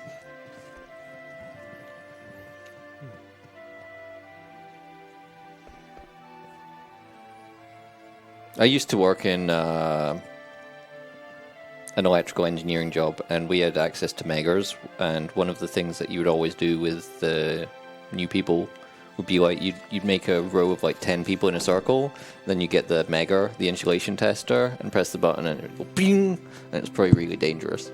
But if you're doing it on like 1,000 volts, you needed like quite a long chain of people to do it. Though there's no guide on how to shock people with meggers. You really shouldn't do it. Well, Someone asked previously if there was anything interesting to see in Malmö. Tell us about the food in Malmö. Food in Malmö? Yeah. I mean, it's very up and down. There's equally as many bad places as there are good places, but there are definitely... Tell us about the good places. What are the wonderful things that we can engage in here while we're playing video games? Well, I was going to tell people, or the guy who asked to visit Kungsparken, or Kings Park as it's called, mostly during the summer, because they tend to the garden there in a very specific manner, because they wanted to, well, it specifically lives up to its name, and they're only mostly active during the summer, and it looks really, really nice to walk around. And they have a very expensive restaurant there, only open during the summer, I believe, and it's really expensive, and you get very small serving sizes. I would suggest doing that off camera. Do it there. Mash and talk. So while I'm mashing and talking, let's see. One thing most people will say is to go to Turning Torso. It's just a typical take a photo of it place.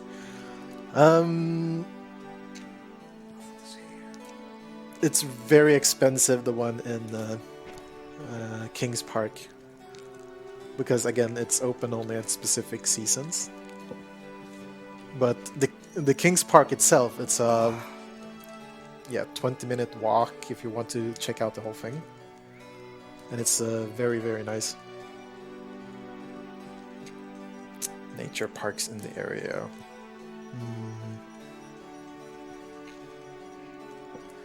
I'd say there's 2. And the name escapes me, unfortunately. Yeah, let's just say that Empty Null's $10 donation is being fulfilled. But both This could be good for me. But both nature parks have lakes, and usually people will recommend them. You can find it easily on Google as well.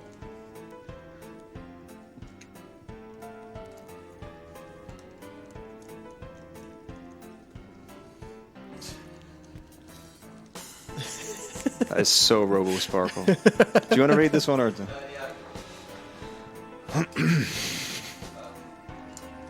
We have a $20 donation from RoboSparkle with a challenge. Metako, it seems like the tens machine has awakened something new within you. Please describe the sensation using either a poem or an interpretive dance. I'm not very good at dancing. I could... Yeah, just crank it up, why don't you? Oh no, that's great. That's good. That's good. Keep her there. Right. Poem. Like rhyming couplets or like a 14 line. What's a sonnet perhaps?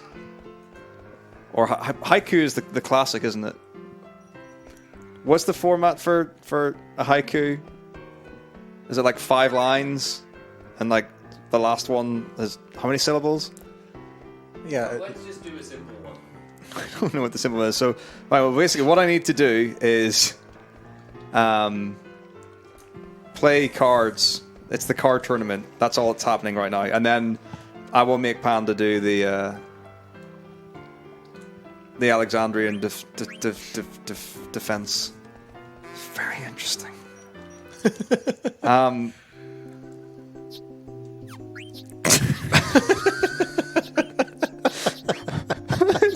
don't know what's happening. It's very. I can feel the subtle shaking on the... I can feel it through the couch. That's so freaky. It's difficult to think with the sensation that's currently happening. Yeah. Let's risk it. Good. Okay.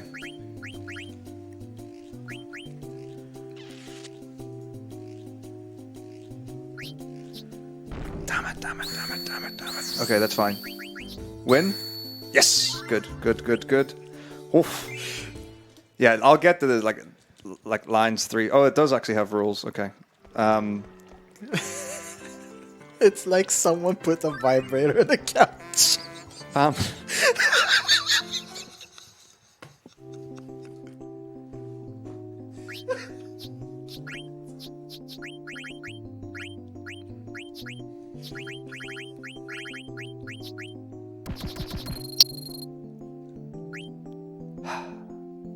This board is really rubbish.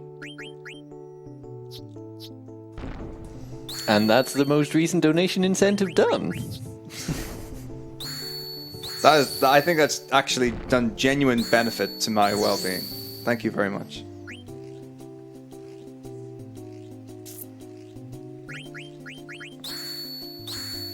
Bummer. This is... I really want stuff in the bottom that I can take. Okay, fair enough. So, the first 2 matches, I can win, tie, or lose, and there's no negative repercussion on that.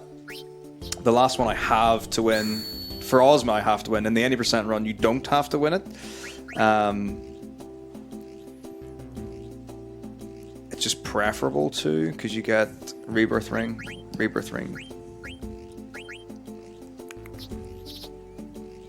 Get you auto life. So I'm just thinking. I'm trying to make the right decisions. Because I can't take that card from the up, so I don't really want to go for anything at all. But then I don't want to block myself. So let's take this.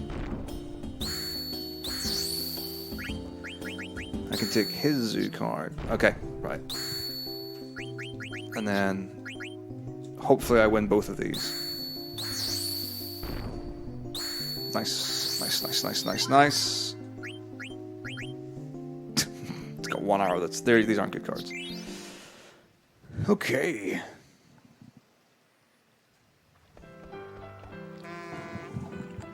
Right, so now I'm going to save in case I do lose to the third one. Right, okay. Here we go.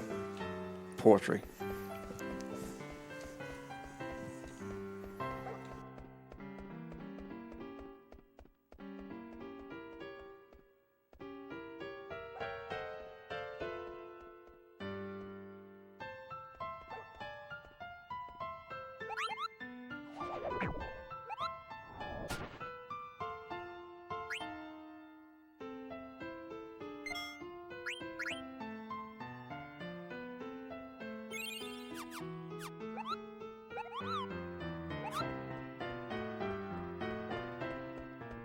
Right. Get ready for the literary? Yeah, literary genius.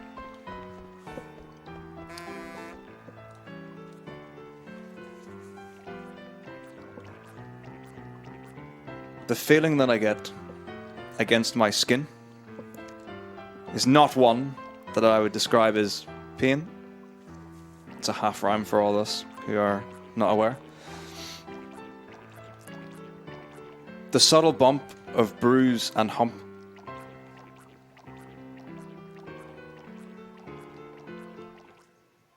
One may assume falsely to leave a bump.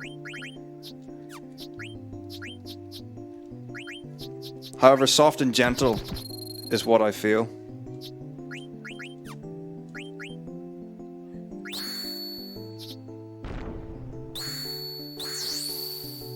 Let me win this card tournament when I finish. Hang on, give me a sec. All is not well. Thinking strats and a poem at the same time.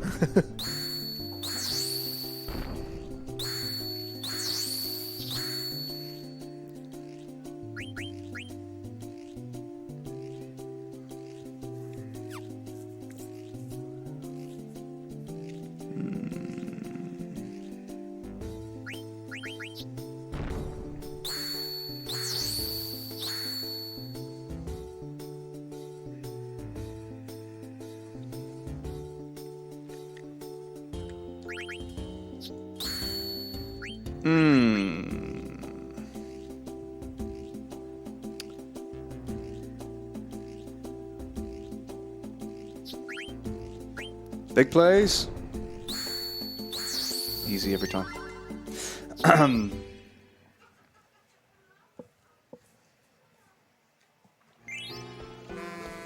What was the word I finished on? Feel? I think it was feel.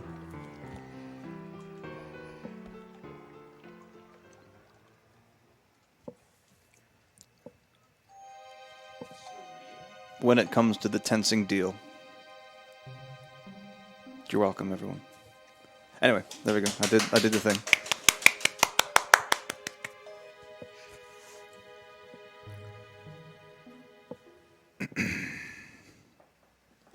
Right, after this break, this is going to be your segment.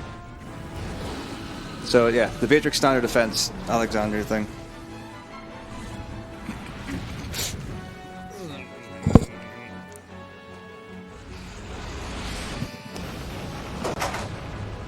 I do recommend, though. I mean, I don't know what it does. Like, I mean, like I know physically what it does in that, you know, it wobbles. But in terms of the well, is the idea that, so is it the same kind of thing that you would get from like a massage or foam rolling or something, where it's just designed like to break down built up muscle tissue? Just tell me when I was supposed to take it. Lactic acid and such.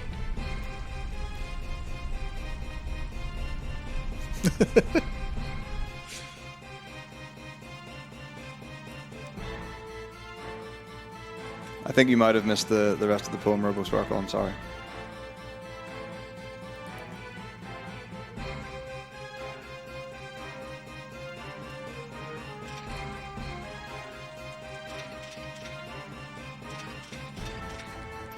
It's not good that there are people in chat who are writing better poems than I've come up with.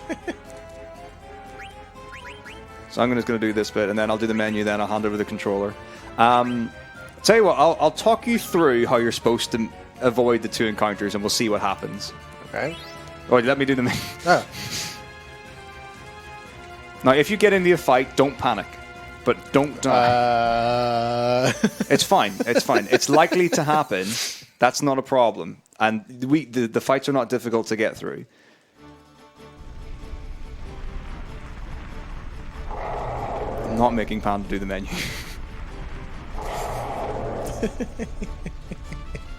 Right. Do you see his confidence in me? Oh, it's like there wouldn't be a problem with you doing the menu at all. It's just these things take time. Why can't I afford Insomniac? Am I supposed to? No, it's undone. Yeah, that's fine. We're good. Right, so there's an enemy in the bottom of the screen, about here, right? You want to kite it to the side. So you're going to go down this way to the right. It's going to follow you. When it starts to follow you, you're going to run up and around the circular thing there and then leave the screen at the bottom, okay? Don't get caught. So unpause and you do that. So you're going to go down here and kite that. So wait, and then you want to get... Great, you're doing good job. Did she block me? So that's the first skip, correctly done. So now you need to beat it. So you can either attack with Steiner, or you can use Cura with Beatrix. Okay. So X is the confirm button. Okay, so that's the first one. Good. So your party members can block you? Yeah. Okay. They have like physical hitbox. Okay, so now we're just going to go down and leave the screen from the bottom. Right, now this is the next skip. Okay? So what you're going to do, so you don't have to worry about anything right now, you can just mash through this, right? So stop. Okay.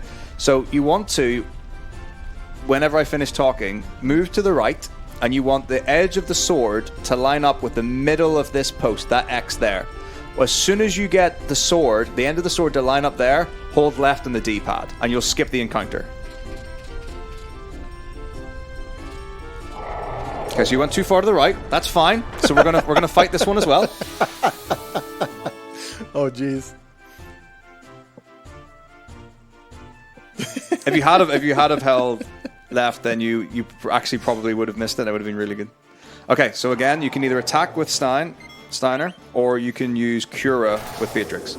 So if you are going to use Cura, though, you have to target the enemy. Yeah. Okay, so down into the next screen, and then right on this screen, and then everything you have to fight the rest. The rest are all mandatory.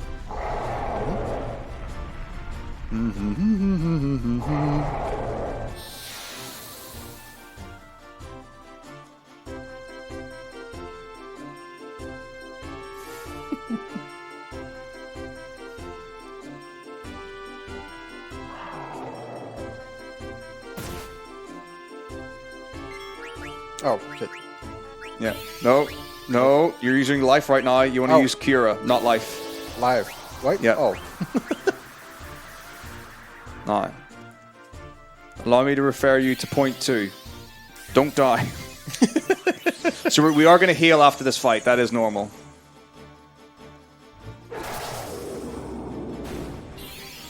Is she strong enough to have an attack to end a win? Probably. Yeah. Attack with both. Okay, attack with Steiner because she's now asleep.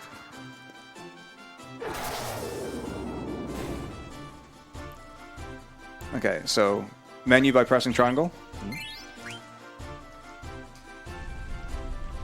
Then ability, Beatrix, Cura, both all to full. Yep. And then right into the next screen.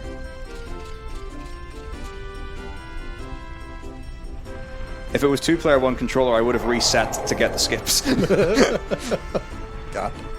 I would like to announce that we have met the goal of $50 in order to fight Hades, the optional boss, later on in the game. And we are... 65? $65 out of $100 to collect all chocographs.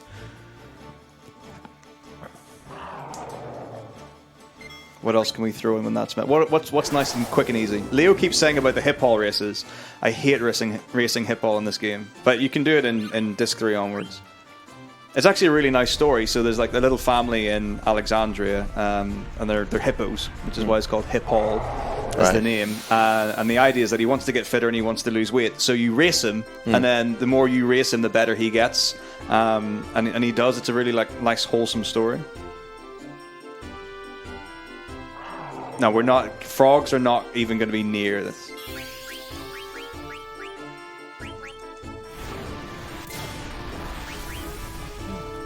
The problem with doing all ragtime mouse is that I would literally be running in a circle on the world map until I encountered the ragtime mouse every single time and did the questions.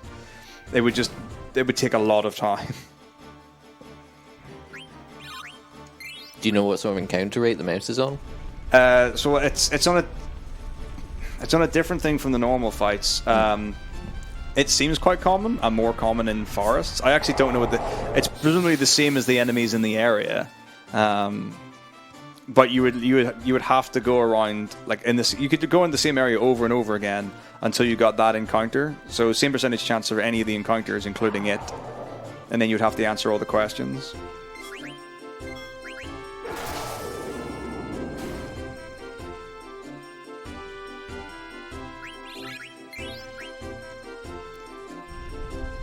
Now, for the last fight, the really cool thing is that you get trance with Steiner, and because of that, there's like actual dialogue that happens in the fight. So what you can do is you can actually get the Cura off with Beatrix before the enemy gets a turn. Don't worry if you don't get it, but... Cura? Yeah. So you want to go into White Magic really quickly, and then Cura the Mastodon. One? Yeah, that one. The top one, yeah. So if you were fast enough, she'll get her attack off before that one goes. Okay. There you go. So the bottom one always gets an attack, the top one doesn't. So why not life? Because life can miss. Ah. I'll tell you what, Cura should have done it.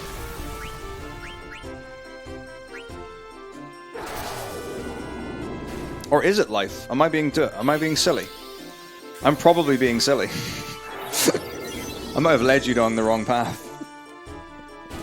But chat is blaming me. Probably. I've definitely. I may have done you a disservice. But yeah, Corn's just said that. So the ragtime ice isn't affected. That's the bit. If you want to keep playing, you can. But that was the bit.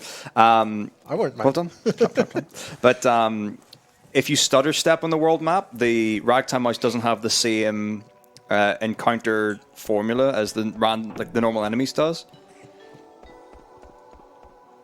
All right, oh, great. Of course, Mizzos come with the answer. Right. Once you've been on the world map for more than 20 seconds, you can just wait out that timer and then enter a forest encounter. And is it just most likely that encounter after 20 seconds is going to be... Or would you stutter step in the forest, Mizzo? Are you sure life doesn't miss? Like I said, I think I boo-fooed. It says life in my notes right there. I 100% got it wrong, but I'm just not going to blame myself when I can blame other people. No, it's definitely life. Yeah, Phoenix Downs don't miss either. No, life definitely can miss. Items don't miss. No, I'm sure life can miss because when you use life with Ico in the Aoife tree, sometimes it misses. Phoenix Down definitely doesn't. A Phoenix Down always puts an undead enemy between 0 and 10 health. So it can insta-kill, it doesn't always. I think it's the other way around. No, life can miss. Definitely. Also, thanks for the donation to have me play. I'll just have to not fail next time or whatever. You did great.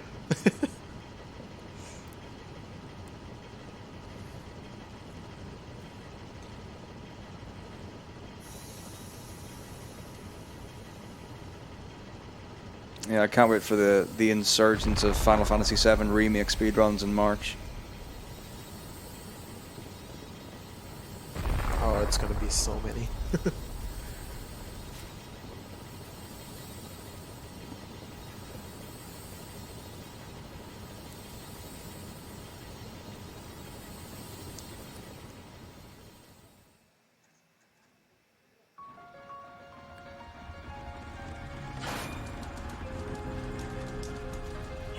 So now we get even more clues as to the link between Ico and Garnet. So they've both got... I'm going to say it's a pumice of some sort. It could be wrong, but they've got like the jewel that joins together, and then suddenly they unlock the power of Alexander. And this is where we get the most wonderful cutscene. We find out that this castle is not all that it seems.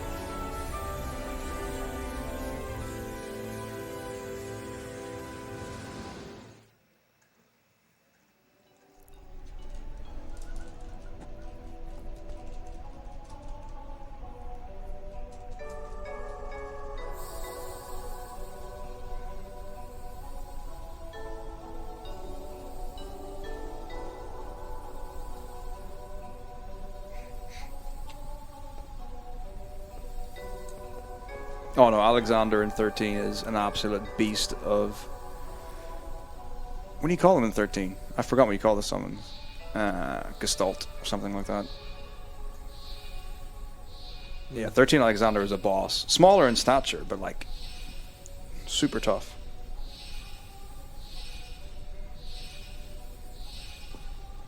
If they do like a full remake, they probably would. You could probably pay to have Horn Dagger as DLC.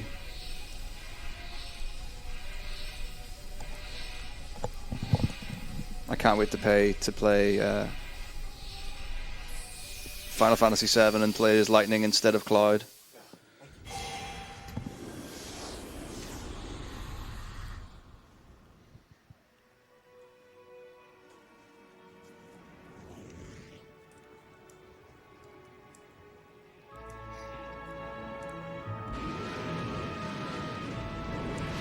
It's a castle with wings.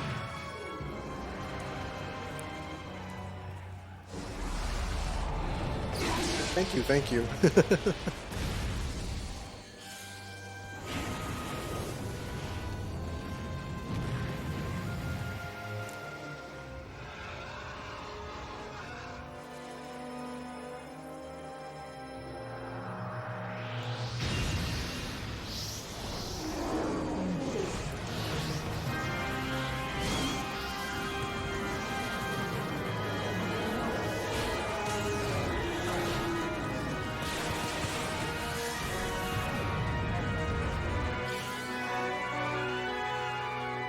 Yeah, it's just brutal. That's a cool cutscene. It's just brutal. It's so good. Wow. And now we get our sudden appearance of a new challenger entering the ring. So our new antagonist. So like we know Bran was quite bad, then Kuja got involved. We're like, okay, well we know Kuja's a bad guy. And then suddenly we see the eye from Garnet's past. So like the one you see right at the beginning of the game in the first cutscene when she's in the boat with her mum. Rest in peace, Jane, by the way. Lovely. We love Jane.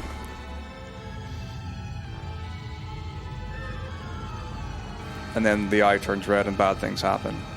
And this is so like Garnet just always assumed it was an eye, and she thought, what is this person in the sky? What does it mean? And now we're introduced to this character for the first time.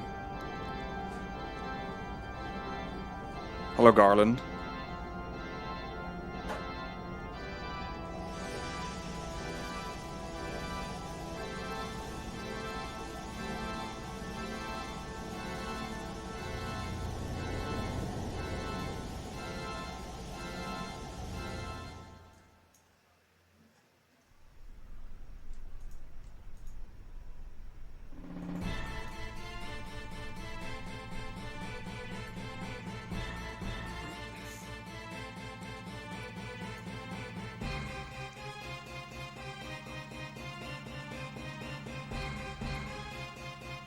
Don't think Knights of the Round are in any other FFs now. Okay, so now we have to find Garnet and Ico. Because as far as we're concerned, they literally just jumped off the ship. We don't know where they are. Is Sid some kind of ladybug or something? He's an Oglop. But yeah, effectively, yeah. Oh.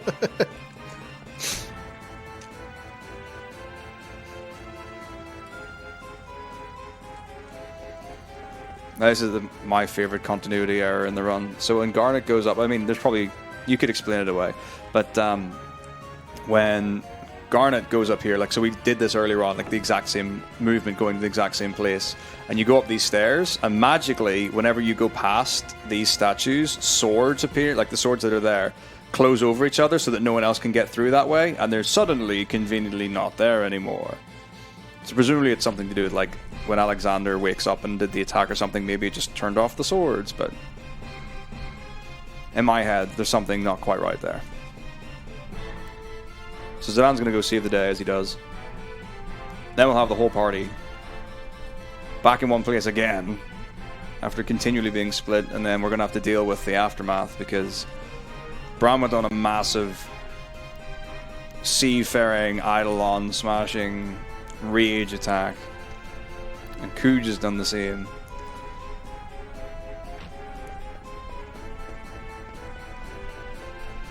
So Once we assess the damage in Alexandra, then we can go and assess the damage in Lindblom. Jeez.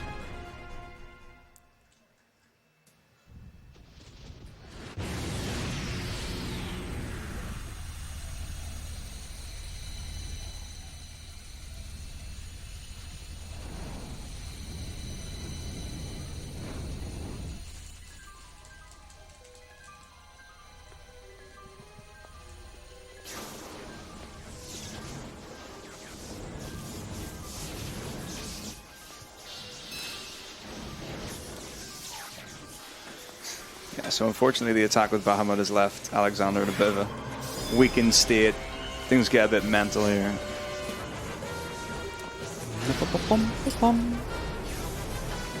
When the dramatic trumpets start, you know things are getting real. Incentive for the tower. Yeah, $20 and I'll pick up the tower. 20 more bucks and I could throw it. 20 more bucks and I could equip it. Shame.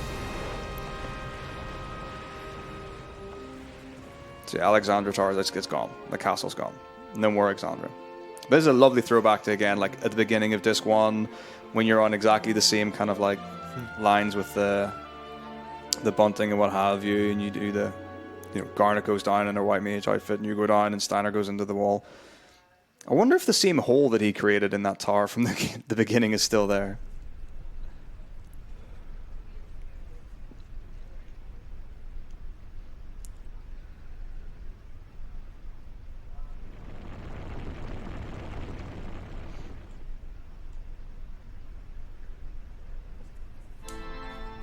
Time to go. So yeah. So the Eye is actually an airship, and it turns out that you don't need Eidolons to do damage to a city. So that's now gone. You know, yeah, we get the Kuja's powerful, but this kind of like really sets the tone that, okay, maybe there is a more evil threat out there than Kuja.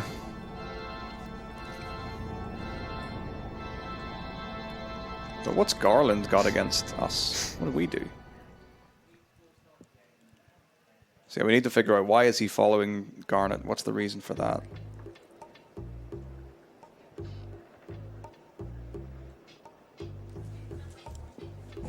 Oh, here we are back in the city of explanation.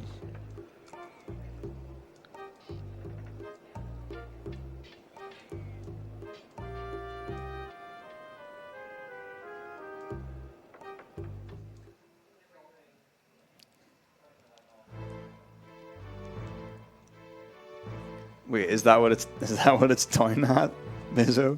Or down as?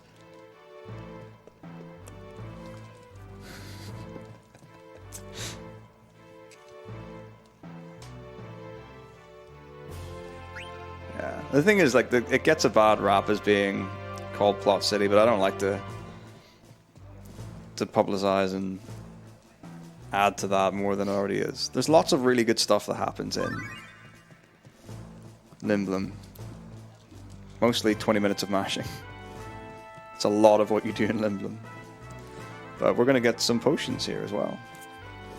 So talking to that guard is mandatory to advance the Plaza Story trigger.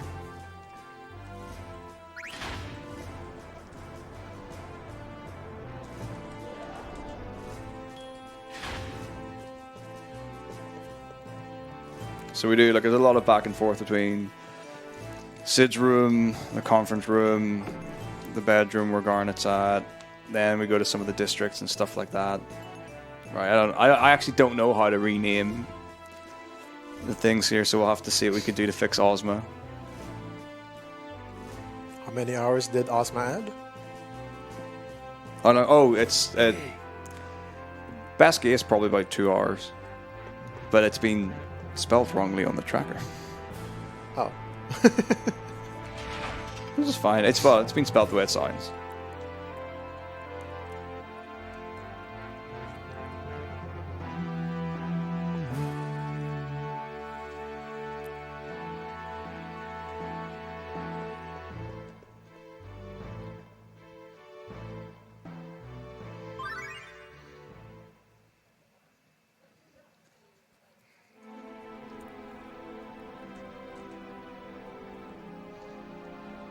This is where I ask it for it to be changed. We make the spelling even worse.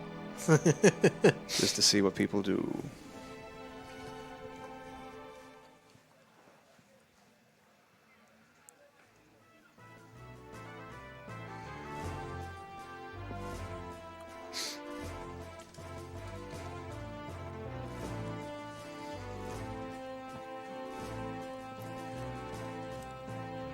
Oxma. Is there a way to fight Ozma without the chocographs? No, to unlock the fight with Ozma, you have to get 3 chocographs and 6 chocograph pieces. That's the way to do it, because you have to upgrade your chocobo to be able to go to Chocobo's Air Garden. So that's where you get the secret fight for Ozma, and it's also where you can do like more chocobo farming. Actually, I wonder if there are chocographs you have to get there. In fact, this is probably something that's worth checking with Mizu while he's here. So, assuming the donation incentive for all chocographs gets met, oh, Mizu, do you know where I can get all the chocographs? Can I get them in any of the forests? Or the lagoon? Or could I just... Because like the air garden or whatever is horrendous for actually playing hot and cold. Like hot and cold in the air garden is awful because it's got like the 2 islands and you actually have to like jump off one to get onto the other.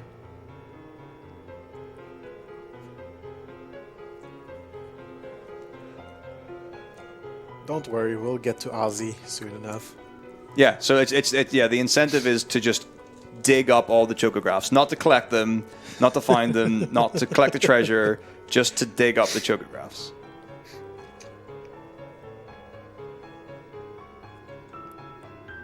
So it's so nice to have like a digital dictionary walking thesaurus with Mizu in chat. I can just he knows everything about the game. It's just so beautiful.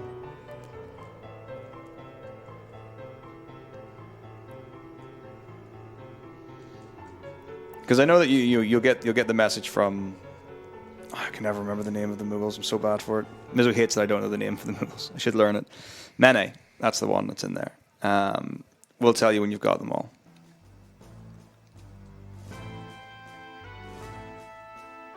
Yeah, well, I know the pieces work where I can get like 4 from Lagoon and 2 from Forest, or 3 from each.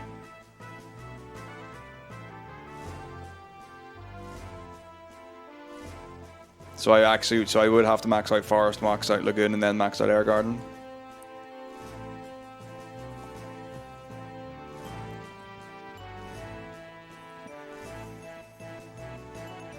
Oh, so Air Garden only has 3? Okay, that's fine. That's much better than it could be. Yeah, that is true. It's all good, dog. If you want to get the best stats, there are 3 ways you can maximize your stats, but they require you staying level 1 until disc 3, and then using specific gear to get the benefits from having equipment.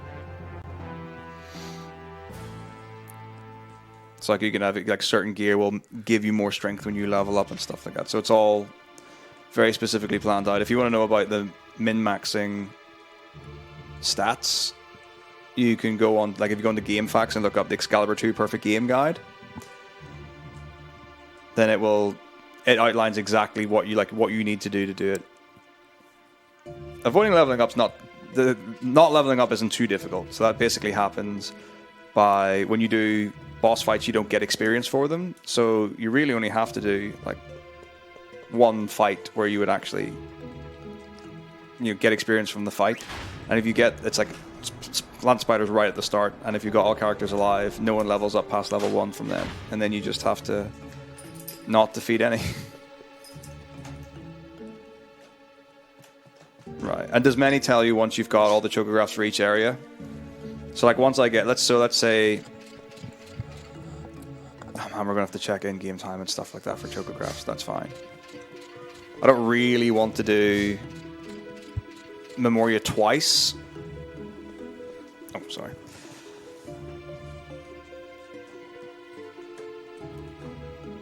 I mean, what I could do is just save the game after Ozma, get the rest of the chocographs, then reset the save file, and then do Memoria. Well, see, it depends how long it is, because now it's going to be... Well, it depends. I might actually have a bunch of chocographs anyway. We'll make a decision when we have to. Well, basically, we'll need a cutoff point so that I can get Excalibur 2.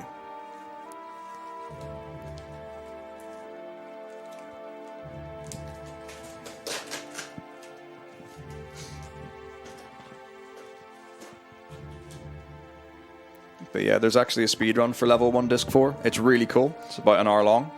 And yeah, there are 2 people who've run that or have been running it. So it's a pretty exciting concept. And the fact that you can also beat Ozma with a level 1 character solo.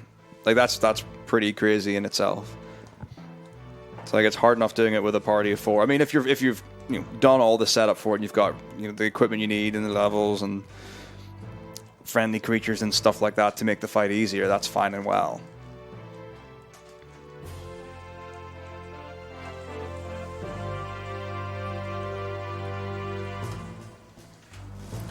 Chat would like you to know that Ozma has been spelt incorrectly in the donation incentive. It is not spelt with an S, it is spelt with a Z. And I told them that it would cost them $20 to fix it.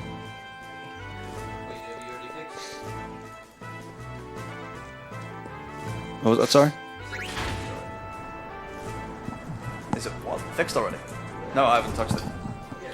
Because you mean it's meant to be with an S? No, it should be a Z, but they're saying it says S. There's definitely is a Z in it. In both places it's mentioned. Who are the naysayers?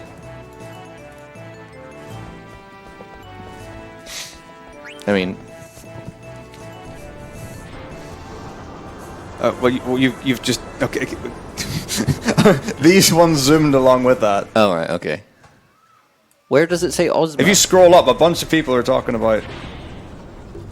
On the stream, I see. Oh, on the stream. Oh. Oh.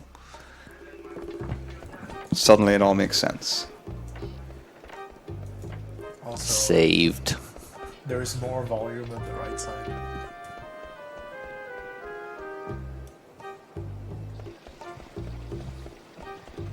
Yeah, I think we moved something.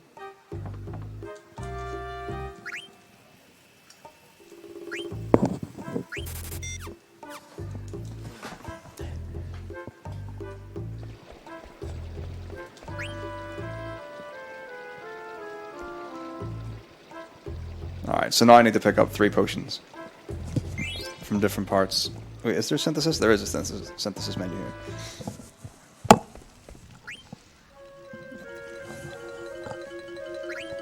So I have to go to 3 people to get...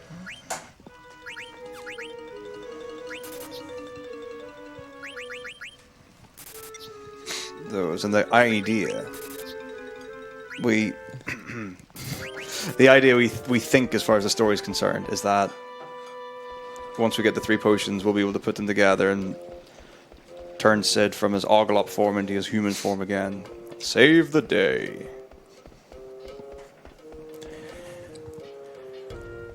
There's good reason for this. Oh yeah. So Big Aussie Dave, we got an incentive to beat a super boss.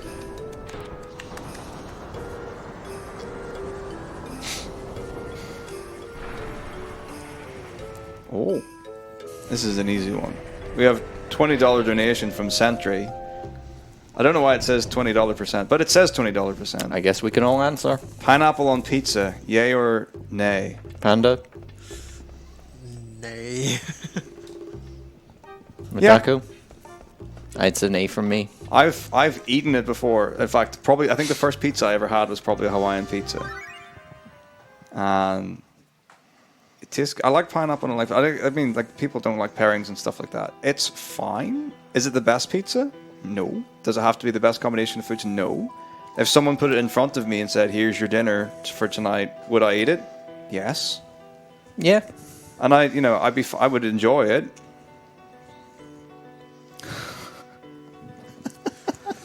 I mean, eat what you want. Quite right. Quite right. So we've got $5 from Sully that says, "I don't know much about FF9 speedruns other than you need to talk about Alpha 65, and there's been a lack of that." Is there backstory here? I don't have backstory for this. I don't have so. So apparently you have a big blue house. Well, that's the thing. I mean, I mean, it's only a $5 donation anyway, so I would need another 15 to tell you about the Blue House. The deep lore. Yeah. And yeah, someone mentioned it. To be fair, you ate a cake with barbecue sauce, and both components were delicious. Not together, though. Was it a really spicy barbecue sauce? No, it wasn't really No, spicy. no, it's it very has a nice delicious. kick to it because it was chili flakes, is what it was. Yeah, I think we're good, Mezzo. Thanks. Hang on, don't say that my opinion on food isn't valid because I had barbecue on cake. All right, people put good money towards that. Smell it first. It's really Yeah, good. it is good. Yeah, I had some straight from the bottle as well. So we also got a $20 donation from Godmode1991 again. It says, spell it 20% with Osman. Like Donny Osmond? Or has that got a D in the end? Osmond? Yeah, it's got a D on the end. Osman. Osman. All right, for the next 10 minutes, The category. I will make the category $20% with Osman. New Mega Man boss. It's up to 744. Remember it, chat.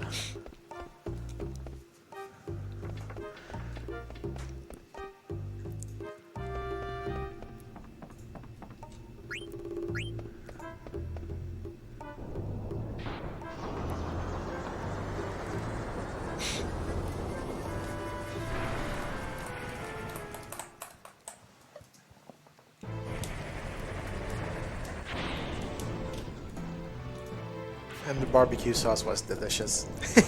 Because Very I good. made it.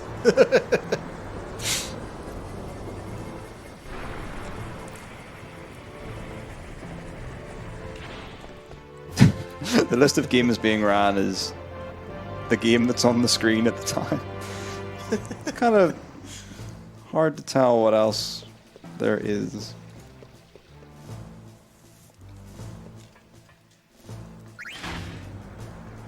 It's pretty much free choice. Okay. Done that, we've got our potions. It's time to talk to Sid again and see if we can...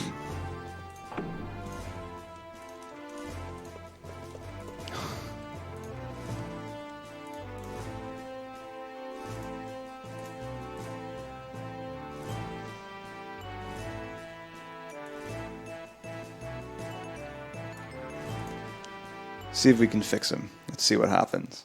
So he gets a potion. So Dr. Todd's like, oh yes, I'm amazing. I am all of the magic. $20% with Osman. Yeah, it's beautiful. I love it. Did it work? Is he human again? Oh, no, it's a frog lop. Pretty close, though.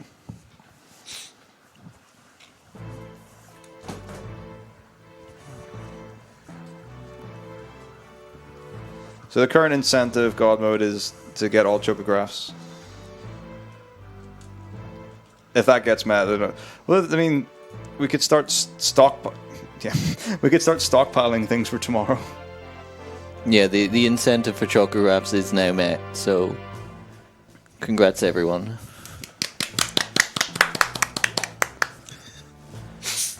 And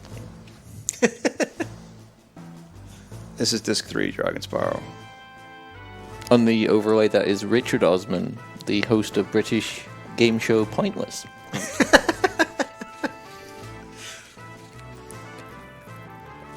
Chocographs are literally just to get. I'm not going to do anything with them. I could get like treasure and stuff from them, but I don't need to. Just going to collect them. Just to collect them. $100 for ragtime. How much ragtime? Like all of the ragtime mouse questions?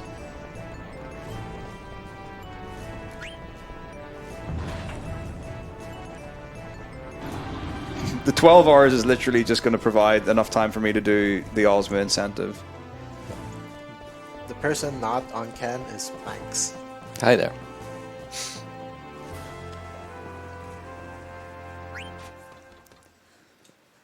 $100 to do all ragtime mice. What's some estimates on that? So what we know is that if I stutter step in a forest I'm not likely to get anything other than Ragtime Mouse or a friendly creature as long as I've been in for 20 seconds. And assuming if there are 16 questions and each fight takes, let's say, 1 minute, so 17 encounters, and if I got it all correct,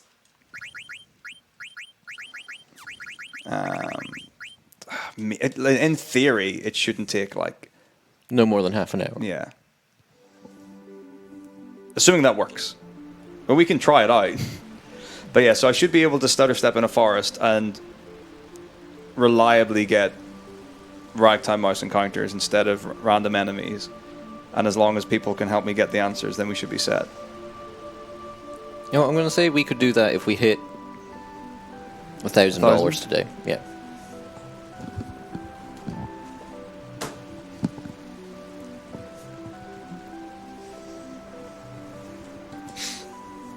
Okay. Is that something that can just be added on at the end if we want to? Yeah, I could do that whenever. Yeah. So if we get $1,000 by the end of the run, we'll do mice. So I could literally get to the very end of the game and teleport out of the dungeon. Yep. And it'll takes like 15 minutes to go through the dungeon a second time.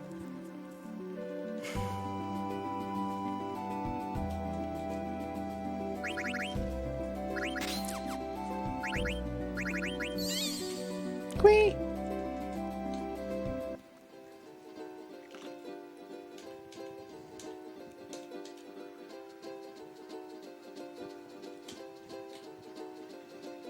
Can't wheel something. In the 2020, or it's 2020, yeah, in the future route for this game that I haven't made yet, in the 2012 route, or I don't even know how old it was, but the old route for this, we used to get, you would farm a wheel zombie encounter before going to Desert Palace, which gets you the level 5 Death Blue Magic for Quina, and that's how you would tackle all of the encounters in the Desert Palace dungeon, because every enemy there is a multiple of 5 in terms of their level.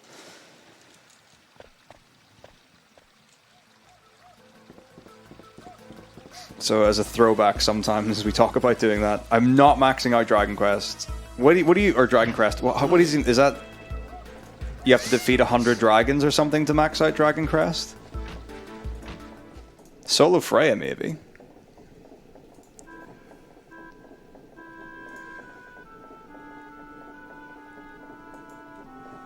I started with FF7 in 2014, and I have been running FF games since then. I've run 1 through 15 main titles. And 10-2. And 13-2. 200 dragons. No. Fighting 200 dragons would be painful. That would take a long time to get. Oh, it's 100, okay. Ground dragons are scary, though. They do they hurt. They do damage. I've added all Ragtime quiz as the next incentive. So it's now in the tracker as an incentive. Cool. So for just one low price of $1,000, single donation only. So yeah, we got $1,000 by the end of the run. And let's be fair. We've got like a healthy 6 hours left. That's just more than enough time to get $300. That's nothing. Oh, it's right. You can level 5 Death of Grand Dragons. I forgot about that. Oh,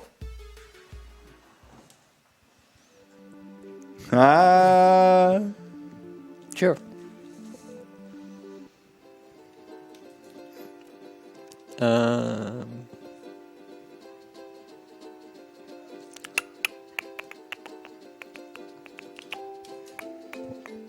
Sorry, I shouldn't do that on stream. Sorry, everyone at home. Don't mind me just clicking out into the streets of Malmö. I will, of course, add the $20 donation to the Ragtag Tog. TikTok clock. That's the one.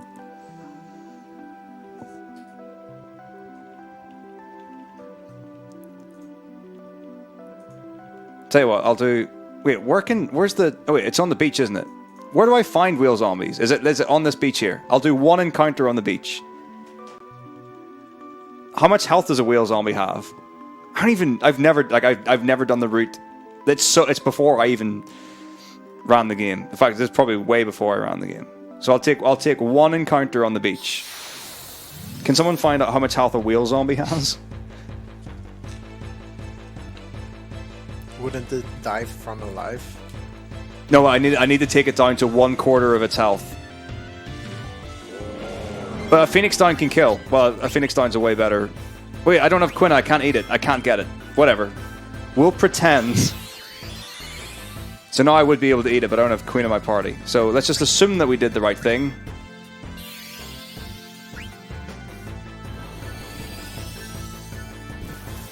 That's the worst.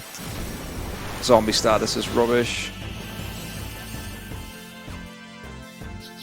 I'd like to just announce that that's the end of our 10 minutes of $20% with Richard Osman, and I'd just like to check with the runner here. It's supposed to be spelled O-Z-M-A. Correct. There we go. So there you go. That's a wheel zombie for the old times. You're welcome, everyone. But now Zidane's in zombie status. I can't get Quinn into my party. Actually, okay. I could go onto the Blue Narcissus, the ship again. I am not doing it.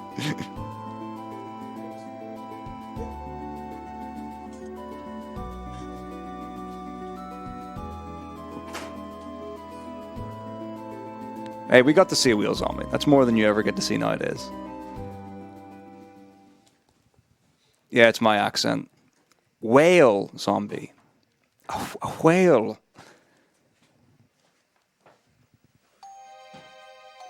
Okay.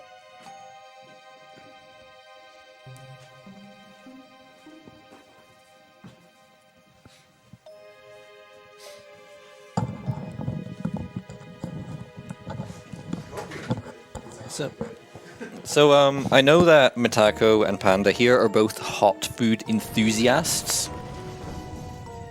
And soon you will be too.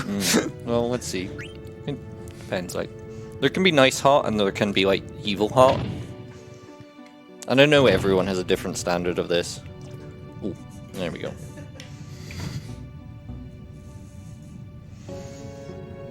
So here's the barbecue sauce.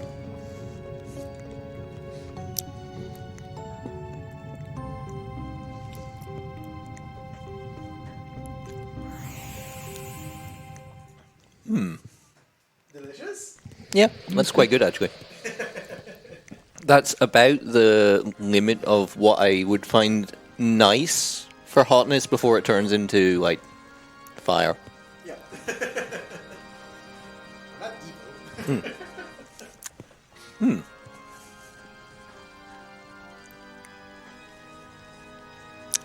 Thank you for your $20 donation, God Mode again.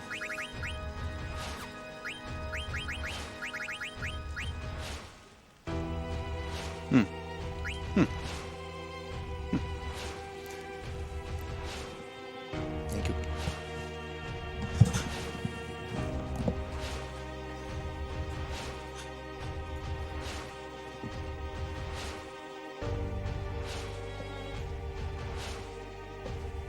There is no such thing as a 100% run of FF9 yet, but it is currently being rooted stupidly. The problem with like games like Final Fantasy 79, whatever, there is no percentage meter in the game to track. Like what would be a 100% run. So it's generally they're just completionist runs, but they go by the name of 100%. So as long as you're not precious about accuracy.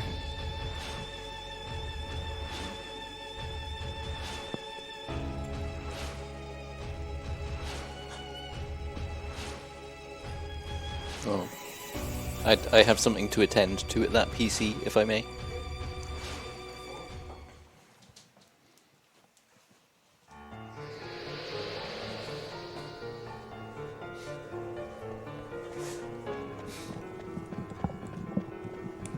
I actually don't know what the estimate will be for 100%. The main difference is getting every character level 99 and getting Treasure Hunter and Chocographs, a couple of things else.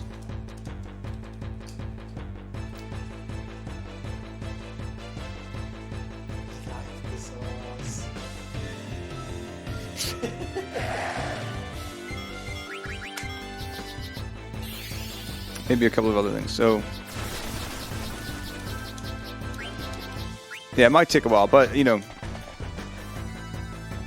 we'll be rooting it. Yeah, the thing with Excalibur 2 Perfect Game, it would not only be a 100% run. It actually does more than that, because in a 100% run, the idea is you try to get everything. That's the idea, like one of everything or something to that effect. Whereas Excalibur 2 Perfect Game, one of the big stipulations there is the perfect aspect of it. So that is a run. It's a segmented run currently. No one has done it in real time, and to do it in real time would take a really long time. But the idea is that you have to be level 1 until disc 3, and then you use stat grinding to get the best stats for the characters on a mix. So you're grinding out a lot of luck over a lot of time. So it technically could be done in real time. It would just either be really slow, take a really long time, or a combination of the two. It would be tough. I'd be interested to see someone actually grind the segments out in real time and see how long they went and how far they were able to get in one sitting. But yeah, the majority of the run would just be resetting for good enough luck or good enough RNG to be able to actually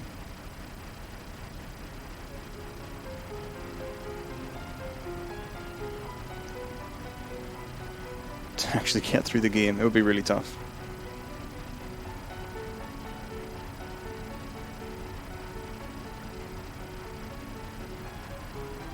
Yeah, well, it would just be called all achievements. But the reason why all achievements in FF9 for the Steam version is not something that anyone would ever consider for 100% is because part of the achievements for FF9 is fighting 10,000 battles, which takes hours to do. So you could do it in real time, and again, you could just rubber band your controller and have X held down.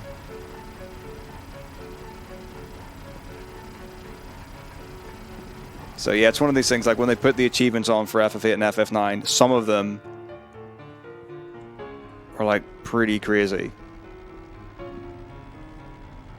And not like crazy difficult or anything like that, but just like that is arduous and takes a long time.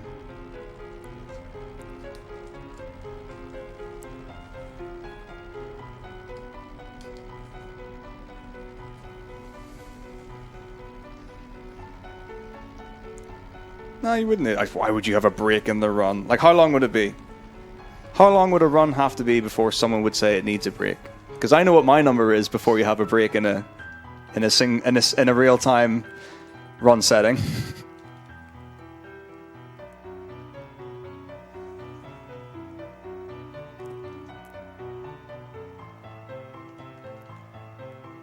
But yeah, like that, the whole like 10,000 battles thing, like to do that without turbo or without rubber banding would be rough.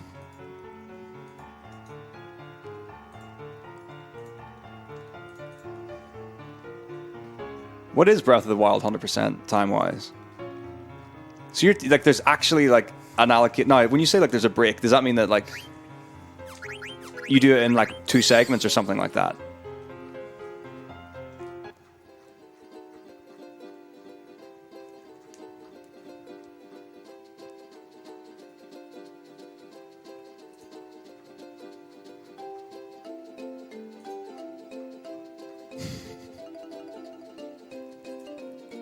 It took 20 hours, so they made it have a break. That is weak sauce. 22 hours and breaks are allowed. That is ridiculous. That's a segmented run. That's 20 hours. Maybe segmented runs are the healthy and sensible thing to do, Metako. Oh, right. Oh, I mean, it depends how you want to look at the situation more than anything else. 20 hours. A break after 20 hours. Oh my goodness. Softy, softy, softy. Anyway, it's not for me. It's not for me to say. Also, no God mode. I'm not hungry. I'm quite full. Thank you, though.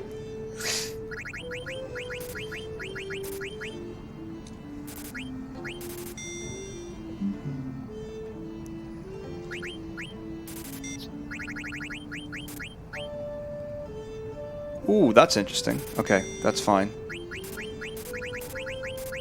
Yeah, there's stuff that's not updated in this. That's fine, but I know it.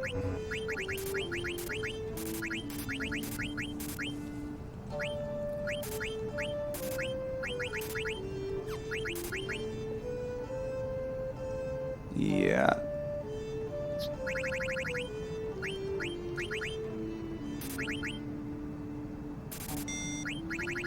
So it's Peridot, Lapis, and Diamond. Yeah.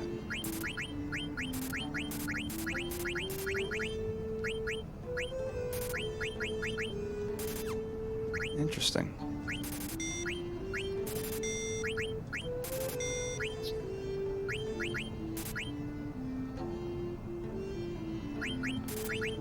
Right, Ego to Chimera, Diamond, Green Beret, Remedies, High Potions. Okay, we're good to go. I think that's all correct.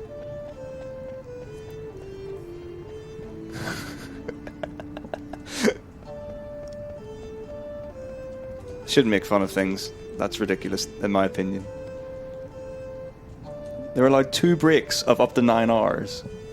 To be fair, that's really sensible and really well reasoned and organized. I've never seen that before. It's a really progressive community. That is very progressive. I've never seen something so accepting of that, because I know like a number of people who've done like true 80% runs or whatever, like really substantial categories, segmented, and gotten a lot of flack for doing it in segments and only using like one set of splits, or saying that their final time was 40 or 50 hours or whatever when they did it in multiple parts. Edeno is not here right now. He is taking a break.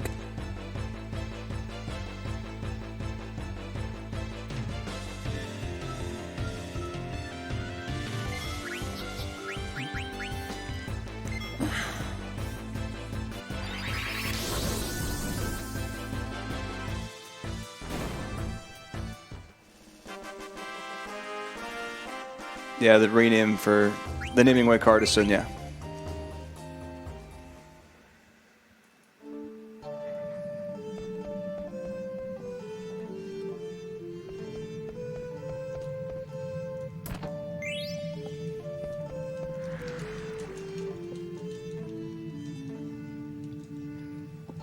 Well, the thing, it's a tough one to decide on. Like there's a threshold where it makes sense to have that in multiple segments, but I think there's a lot to be said for beating a game or whatever the category is and something like that in one sitting. Like it's a more fulfilling experience, I find. So like the stuff that I do is quite an exception to the rule, but even like within that, like I would rather do like 5 or 6 games, then take a break, and then come back and do multiple games or something. But I would not like to split a single run in parts. What do you think of challenge runs like Super Mario 602, where they're running lots of games that are individually short and reasonably sensible lengths, but in a sort of 30-hour marathon setting? I like that stuff a lot. I do really like challenge runs. I've done a number of challenge runs for Final Fantasy stuff before.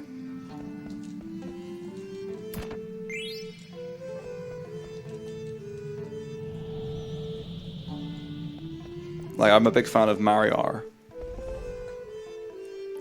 So I can't remember the details of it, but basically it's like you beat something like, you have to try and beat like 6 Super Mario games within 1 hour. And the idea is just quite a challenge to be able to do it within an hour. So I think Darbian came up with it, but yeah, so certain runs and certain categories.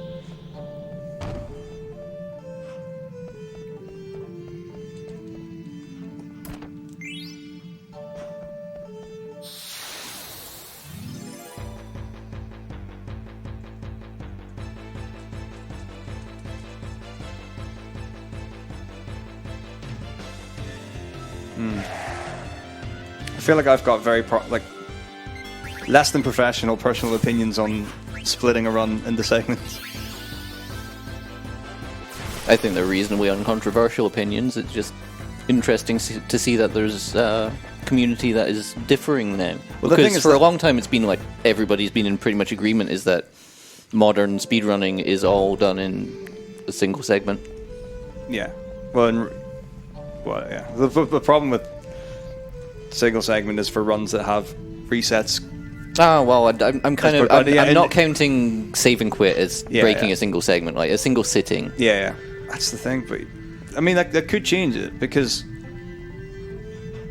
like, there are some things where like you might well like really enjoy a particular category or want to do a completion category, but never feel that you ever would do it because of how long it is, and that you wouldn't either have the time or wouldn't be able to do it within that. And then should your attempts at that be any less valid or have less merit because someone else can do it in less sittings than you? I mean, back in ye olden days when SDA was the only resource for speedrunning on the internet, or one of the only resources for speedrunning, like segmented runs were pretty normal in SDA. You would upload your individual level segments, or if it was a long run, it would be blocked up into like disc 1, disc 2, disc 3, or even smaller parts. Yeah. That was normal back then. It was only with the advent of streaming that I really feel like that changed into a culture of, we're going to do full game runs now. Yeah. Because I mean, I've seen plenty of segmented runs on there. And there's some really, really good ones as well. I think it's when maybe with the addition of leaderboards as a thing as well.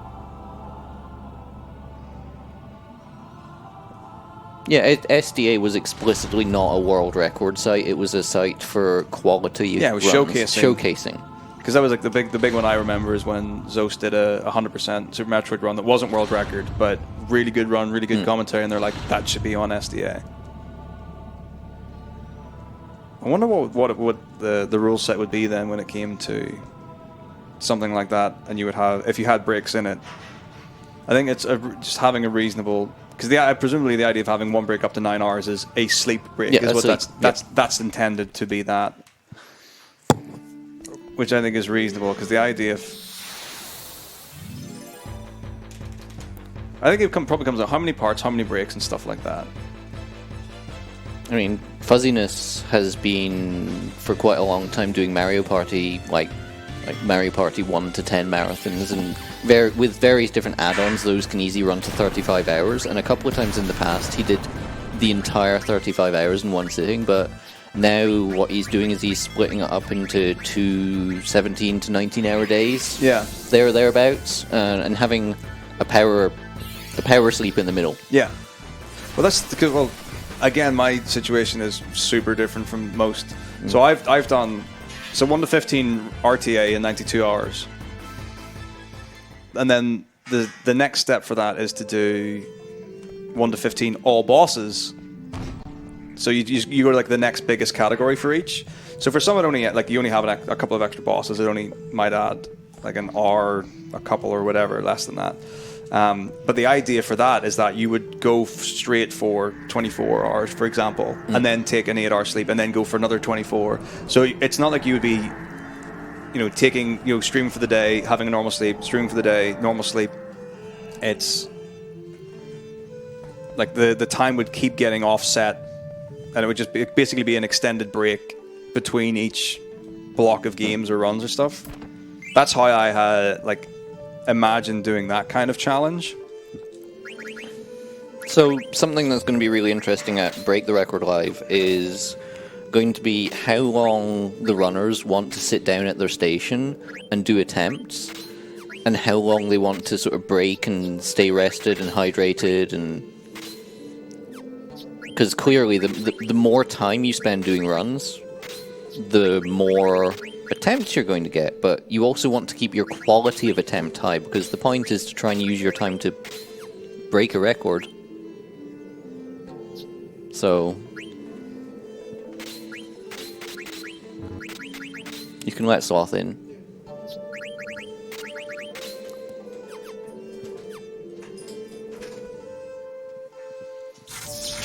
See, that's the thing that really changes the aspect for it, because like for a 17, like a short run, like the example I would have would be like Symphony of the Night 80%, where like I could grind that category out for probably 2 or 3 hours. Yep. And every run of those would have had potential to get world record time when I was at my best. But for a run that I don't know what my goal would. My goal be that every time I know that I'm not going to be able to get record of this, I would absolutely outright stop and go again. Because I wouldn't want to do like 5 hours back to back and complete 3 runs. I just don't know if it would be realistic for every single one of those to have the potential to get record in a run that's so intensive as SM64. I just don't know. I had a real panic moment there where I thought I had the wrong party, and then I realized that I've just been doing so many different categories of FF9 lately, I can't remember anything that it's actually meant to happen. But I think we're fine.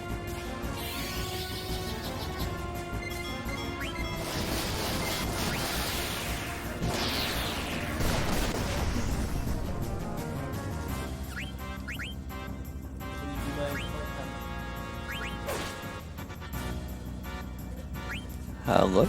Hi.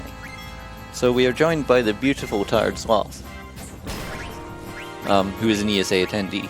Come say hi. Well, up to the street. Like, sit down and say.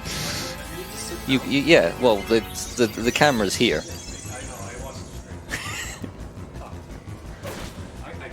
Yeah.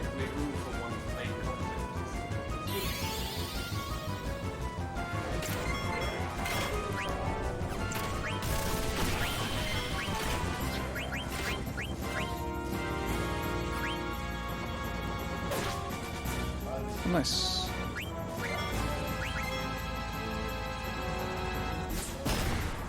Okay, that's arc. Good.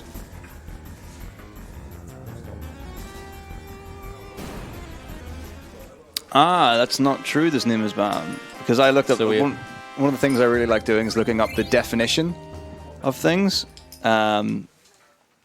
because there are a lot of people who would do back-to-back runs of things or whatever, games, or like might do like a series. And the question came down to whether or not that was considered to be a relay or not. Because that's the most common one that people usually come under. So it's a case of, right, well, I'm doing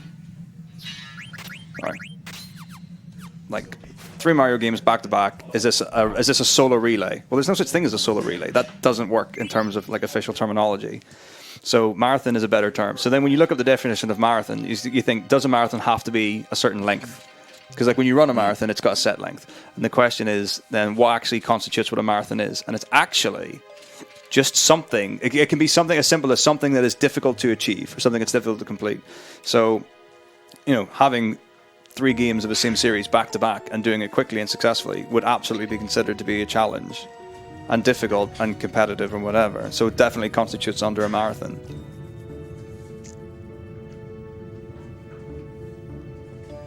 I don't really want to do anything with God Mode's most recent donation.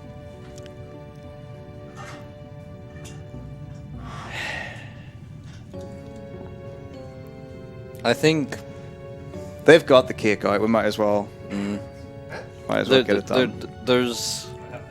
There's a barbecue cake donation. The worst thing is it's a $30. It's not even like you could have just, It's fine. It's fine. It's fine. After this one, we can sunset the cake and barbecue sauce donations. No, it's fine. Oh, right. Okay, this is going to be tough. So this is like a little cat and mouse green light game where the hedgehog pie can turn around fast or turn around slow. Now, the best cue for this is the audio, so you can hear it go when it turns around. I can't hear it super well. That's not going to be a big deal. But remember we talked about the input lag. So it can move around really... It's 2 frames. It's not like a quarter second. Well, like I said, sometimes the difference between success and failure is 2 frames. And I'm gonna take those if I can. I'm just going to play it really safe. So the idea is that if you fail this minigame 5 times, it never does the fast turnaround. So that's what most runners prefer to do. The only reason really to go for this is if you're actually very good at it. Because taking your time over it can be as slow as failing it 5 times. And you're not guaranteed to succeed either. But if I'm doing like serious 80% attempts, for example, with FF9, like this minigame I can do consistently. Like, and actually like take it to the point where the hedgehog pie is turning like right on the moment every time.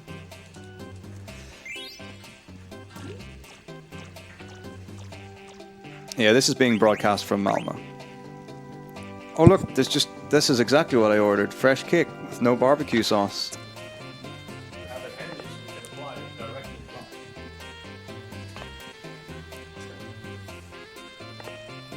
But yeah, I think doing this optimally without having the fail 5 times or whatever, I can get it in like 4 minutes 50 or so on the clock, which is considerably faster than failing it 5 times.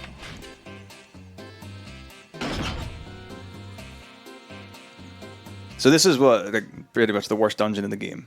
The reason why it's the worst dungeon in the game is because we don't have Zidane. And because we don't have Zidane, we don't have Flee. So it means I have to manually escape from any encounters that I get. And there are decent ways of tackling some of the enemies. So we've got like a 3-ball things that change the order of where they are, and that changes whether it's a magic or a physical attacking enemy. Then there are like liney coral type things. They're horrible. We've got no way of dealing with them, because if I attack them with Steiner, they'll get healed, and he's my damage dealer for this dungeon. Reflecting guy. Yep. Nice. And I also have to collect some things in the way, so I can't always take the most optimal path when I'm moving through here.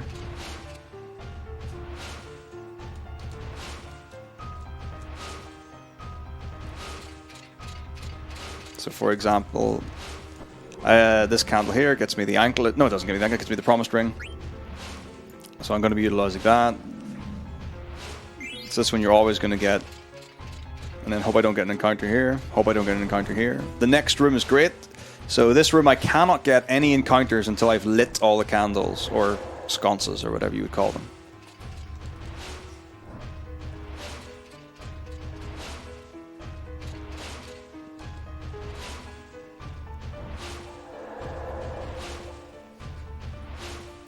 Now, normally if you lose the card tournament, what happens as a result of that is you don't get the rebirth ring. So what you would do instead is synthesize one later. Wait. Just casually forgot how to do the puzzle. It's fine. Here we go. So that means that you would have to get the anklet from the middle of this room. But because we're doing Ozma, I actually need to get 2 rebirth rings and 2 reflect rings. So we're going to be sorting that out. No debuff Valley Pier? I don't know.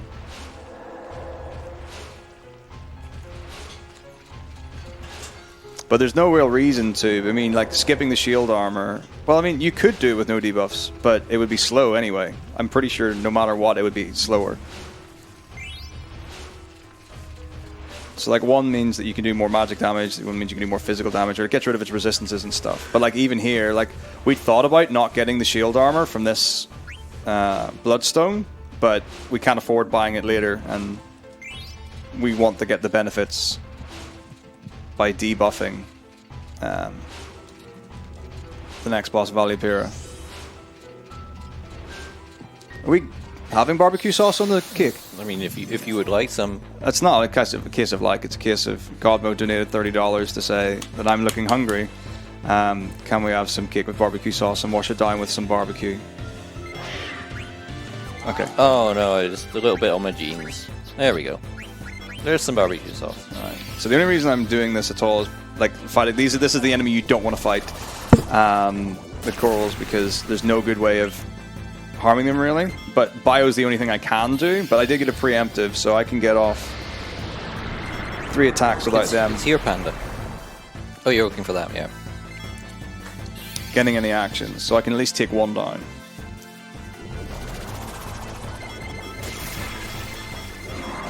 And then we'll see if I can escape before the other one does some damage.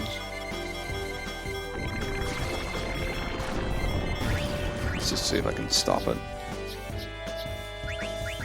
So stop does defeat an enemy, but you don't get any experience right here for it. So there we go. We defeated that encounter. It's awful, but that's why we don't want them, because no, I don't. Looking at that barbecue sauce as being like a. Not in a good place. Right, okay, so let me get through. Actually, there's a 1 minute break coming up after I get the naming way card. So I'll do the cake and sauce then. Why does it have to be washed down with barbecue sauce? That's the real question. That was the extra $10, clearly. Oh, I guess. So that makes sense then. Yay for me.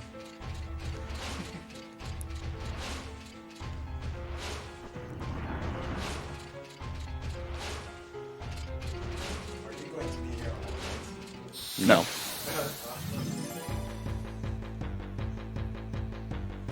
Yeah, today we're going to be finishing after this run, plus all incentives are done. Let's assume worst case scenario for now I get a backtack, amazing. I would say worst case scenario for, well, actually that's not even, well, let's just say 14 hours. Worst case scenario 15. It shouldn't take that long though. Depends how good you are at quizzes. I'm terrible.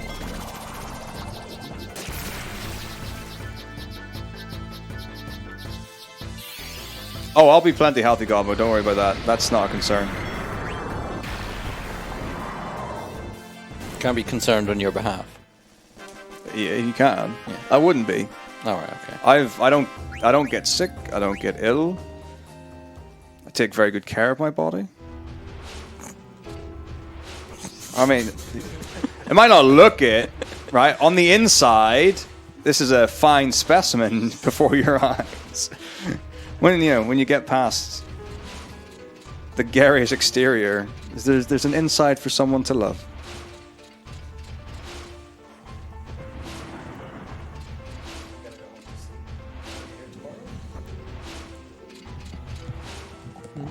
I've actually never got sick at an ESA. I know a lot of people talk about, getting sick at events and stuff like that there.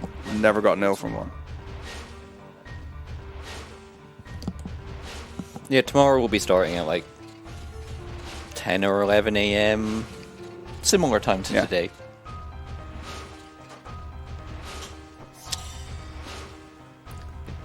I don't know why it's doing that. It's adding a beautiful secondary challenge that no one else gets to enjoy.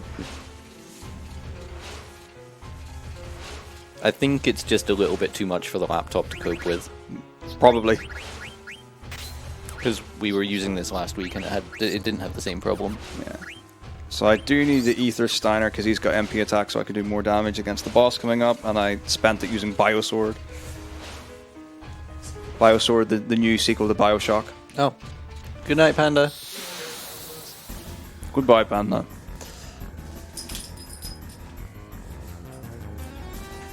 Oh.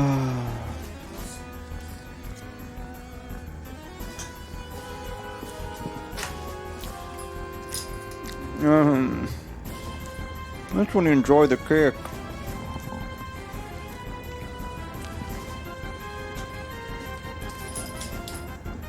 That's so true. When I ran FF9 at Summer 17 or whatever it was, my throat was gone. I had like the tickliest cough ever. It was horrible. Yeah, that was really weird. But that was also the one where I didn't get any luggage, so I wasn't able to like change things and whatever during it. Horrible experience.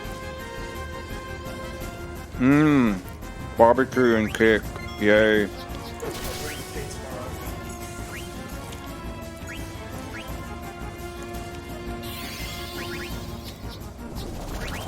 No.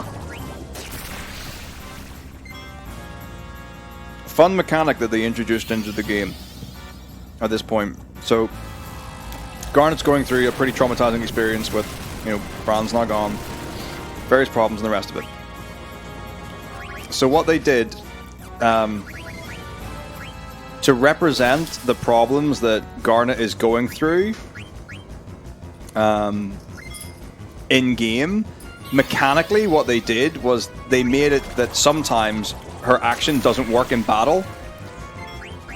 So you saw there it said failed to concentrate, like Dagger failed, or you always said Yuna failed to concentrate, could not complete the action. So unfortunately at this point, sometimes I'll queue up something for her to do and I'll just be like, nope, I can't do that.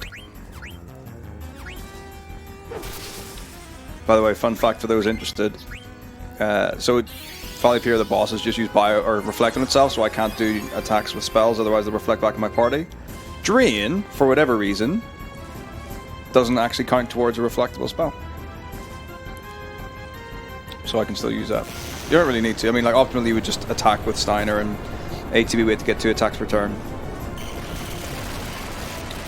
Oh. I wish he left the cake. Just so you could wash down some cake with cake. Yeah. He left the sauce. Why didn't he take the sauce and leave the cake? Might need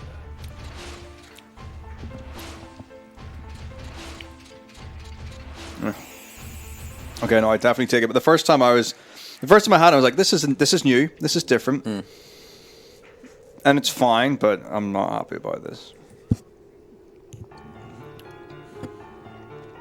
So just so that everyone's aware, the cake has been taken, so I can't have any more cake, unfortunately. I'm sad. Right. So I think in this route I need to fight 2 ogres. Normally it's only 1, but for Ozma we're going to do the double. Hello. He does have the remainder of the cake on his plate, which he can eat without sauce. Just saying. Oh yeah, but I don't think I'll have all of that sauce. That's not a good ratio of cake to sauce. They're literally the same amount of volume on the plate. Yeah.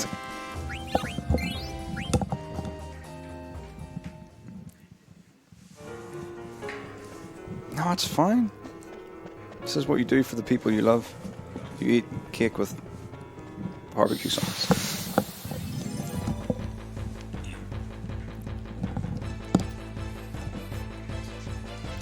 If you toss in $20, you can have Metako put a shoe in his head. That's definitely the best use of people's money, Rasmus. Rasmus always has the best ideas. That's the kind of contribution I expect.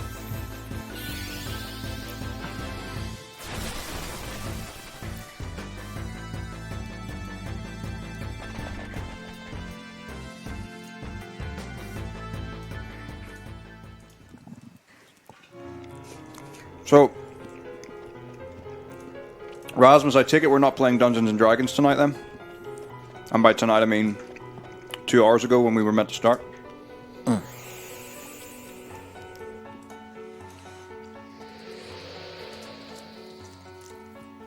Alright. Namingway is here. I know someone mentioned it recently.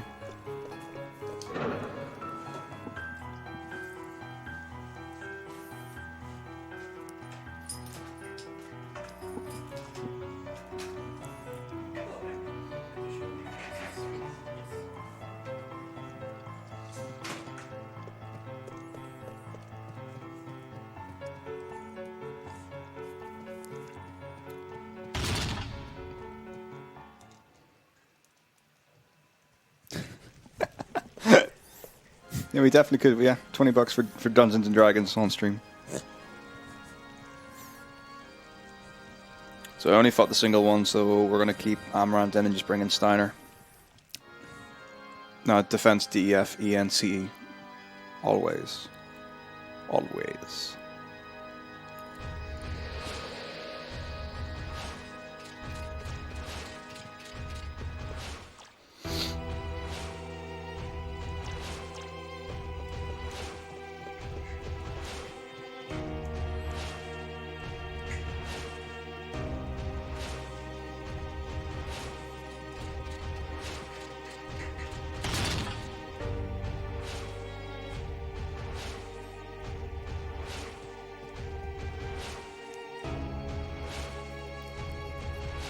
No, well, we run. I mean, 3.5 is great. People love 3.5. We run 5, but 5th edition is straightforward and simple. Like, I personally would prefer 4th edition to 5th edition, but 5th edition's great. You know, sometimes it's just nice to play games, yeah? Why do we have to hit on everything? So what am I... I'm renaming Zidane Ico? Is that right, God Mode?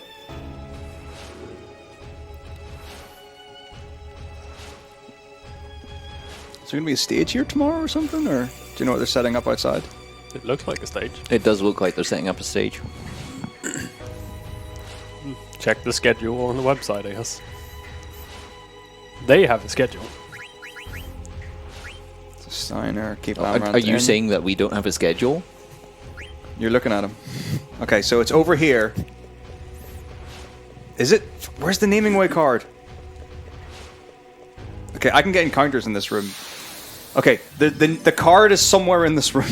Does anyone know where the naming way card is?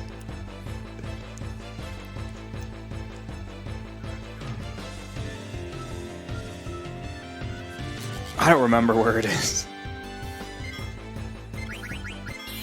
It's definitely... I thought it was on the table on the right. I'm sure the card was on the table.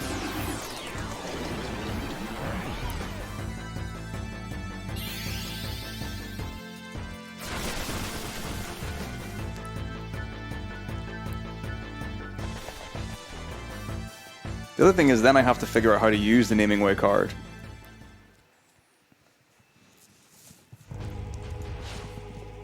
Pretty good time to get welcome to the chat room. Yeah. Oh. That's a stupid place to put it. On the dresser with the books? Why would you put it there? Or how do I use it to rename? Because it's presumably it's over here.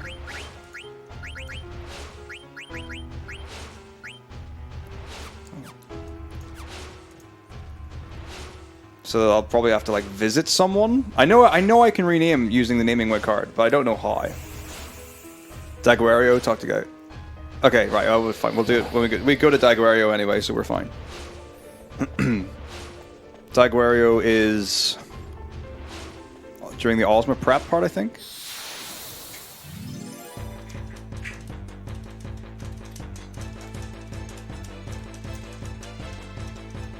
But which man in Daguerreo? Amazing back thing.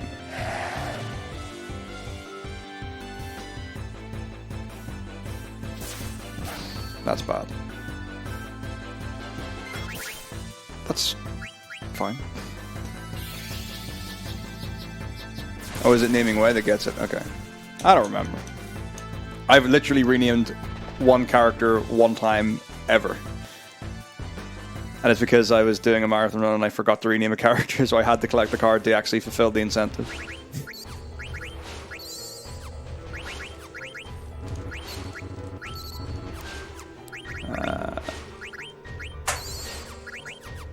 Nope.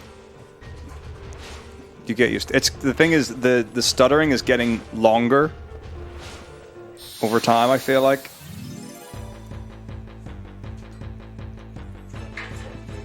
Yeah, that's fine.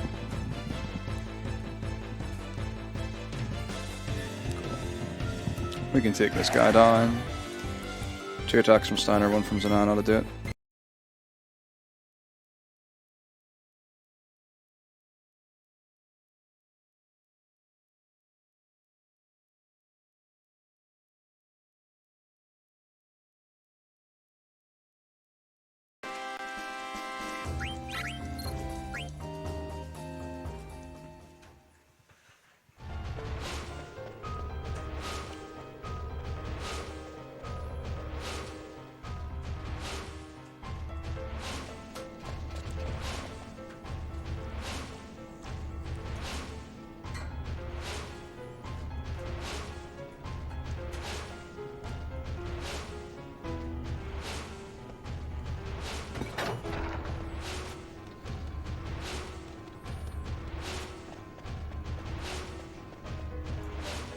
Okay. Now I've got a minute break, I can finish this stupid cake off. I was really excited about having cake today. I was like, Panda sent pictures and everything, and this is what it's come to. Mmm, delicious. Describe the sensation. It's just not good. It's like the texture is becoming worse. Oh yeah, just let it sink into the bread. Hmm? You can go. You don't need to finish the cake. I know, but Godma would pay good money for this.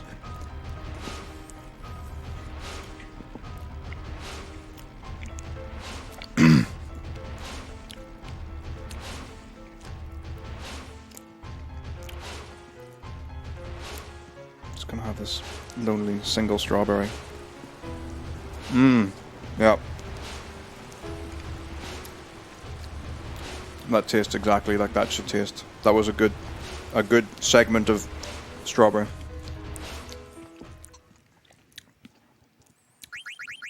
I know, but you know, I'm a stubborn person. I like to do what I like to do. And what I like, apparently what I like to do is be irresponsible.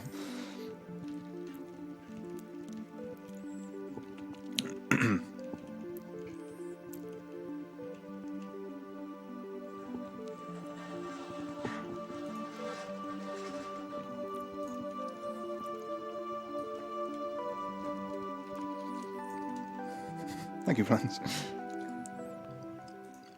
So what is our donation total so far? The donation total so far is $895, which means that with a donation of $105 more, we will reach $1,000 for the day, and we will be able to see Metako test his game knowledge The thing is, it's on the in-game quiz at Carrick. yeah, and it's a quiz about FF9 as well. It's going to be like so. The thing is, it's not so bad now. So at the minute, like for the last year or whatever it's been, I've kind of been going through like challenge runs in like lots of different Final Fantasies and things like that. But for 2 years straight, the only game I ran pretty much was Final Fantasy 9. I couldn't do the quiz then. I can't do it now. But the thing is, like, the real question is, well, I guess it depends on how good time we're making for everything. Because it would be the case of, like, I can just look up the answer, or chat can tell me the answer, or I could have a good, honest attempt at it one time.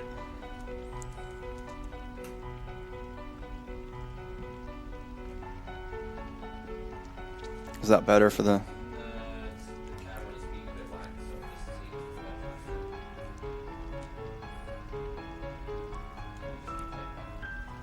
Well, I hadn't planned on stopping.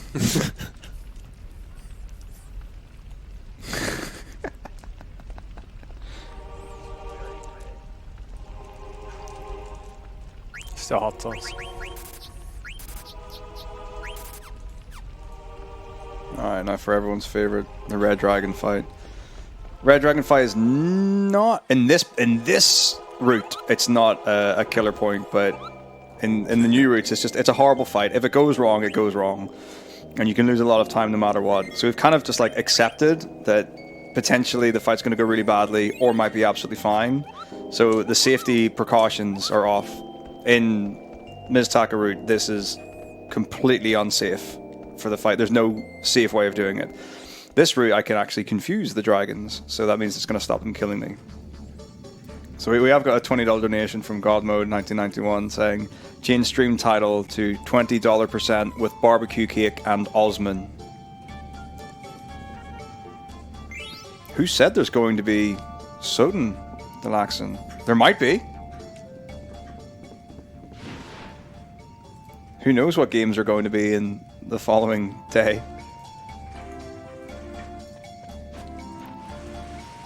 See, now I'm going to be really tempted to go left and right and fight the optional red dragons, because in the all bosses route we've decided that we are going to fight all the red dragon encounters. But I don't have to do that, and I need to remember that I don't need to do everything. Could I get a quick scroll down on the notes? Just like 2 clicks will be fine. Yeah, it's grand. Thank you. Octagon Rod for those tier 3 spells.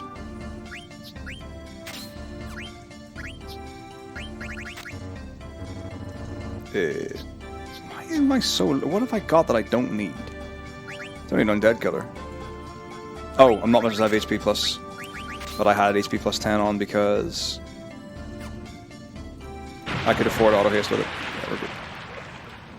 Oh wait, is this a double auto haste version? We now have the next 5 minutes of $20% with Richard Osman and Cake.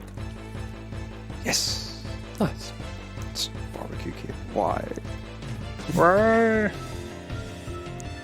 Okay. Okay.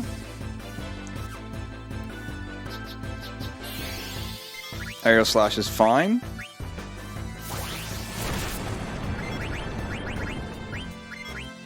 So does quite a bit of damage, but it's not going to knock me out. So we'll see if the other one. So this Blizzaga is going to kill the first red dragon. So 1 attack from Steiner and 1 Blizzaga always kills. The other characters can't do enough damage to mitigate that.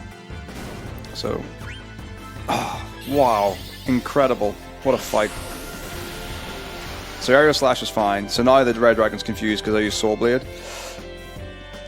Now we do get experience from this fight. Good job, nice miss. So the way to do it is maximize our party. So I don't need the experience from Vivi, but I do want him to hit the most amount of damage. And then we don't need the experience, so we kill him off and then beat the red dragon. Hope we don't miss, and then we're good to move on. Fabulous. Very swift. That was very nice for what it was. Okay. And then we've got Zorn and Thorn are going to be coming back soon.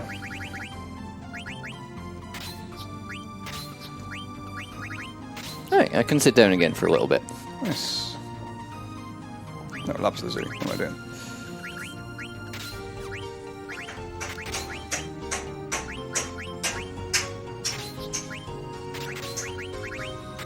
Sorry for the noise, there is somebody erecting a stage outside. Alright, Multi-Gemini. Now this fight is scary, which is horrible. Like, and so the Red Dragon fight's much better, the Multi-Gemini fight is much worse. So Multi-Gemini does a ton of damage, can do AoEs on everything. So like it can go Viral Smoke, really bad, because that puts everyone under... I can't remember what status it is. Venom or something. It's not Venom. But it basically stops them getting experience and AP. Normally fine. But for this route we need to get AP for Steiner. So if that happens, then I'll need to use the vaccine that I bought to get rid of that status for him. Which is an item that I could be attacking instead of using an item. But I also do less damage, so it's going to be a 3-round. So it could be like Viral Smoke and then 2 AoE bios. Spells bad news. Oh, it's zombie status, yeah. So, we'll see what happens.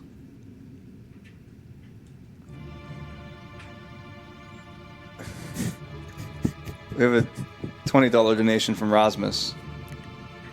Metako, your name is Krull. You're a level 15 rogue barbarian. In front of you there is an ancient copper dragon you've been fighting for hours. It's down to his last turn. For $20, tell us the most Metako way you destroy this beast.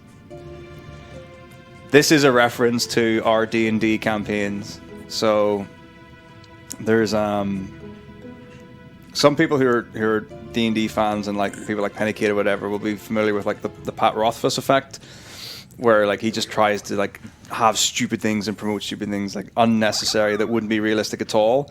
I've very much embodied that in our D&D campaigns. So to put some slant on that, I did play a rogue once when we did one of the campaigns. And a copper dragon is definitely something that happens a lot in ours. So let's see. So we're fighting a copper dragon for ours. How would I destroy the beast? Oh well, I need to know what environment we're in. What tools do I have? Because how I imagine that I would do it. And I'll tell you some things that I've done in D&D before to give you a bit of an idea of how stupid the kind of things that I suggest are. So what I would do, I'm assuming there's a 50-foot rope here. So I tie my sword to the 50-foot rope in some wonderful genius way or whatever. Then I subsidiarily tie the rope around the neck of the dragon. Then I throw the sword up into the ceiling of the roof, simultaneously sticking and hanging the dragon there. Then I would get out like my dagger or my blade, and I would like skin the scales of the back of the dragon, and I would make like a little like shrine ornament thing. With my like crafting glue, and just make like a little crystalline type thing. I think that would be a nice way to do it. Or what I could do is I could go for the Ouroboros effect. I could take the tail of the dragon and shove the tail of the dragon through the mouth of the dragon and out its head, creating another horn for it, and then I make it a double horn dragon. Well, the copper dragon's our friend. That's the thing. Like, we like copper dragons in our campaign. Or is it green dragons? I can never remember. They're usually a copper dragon.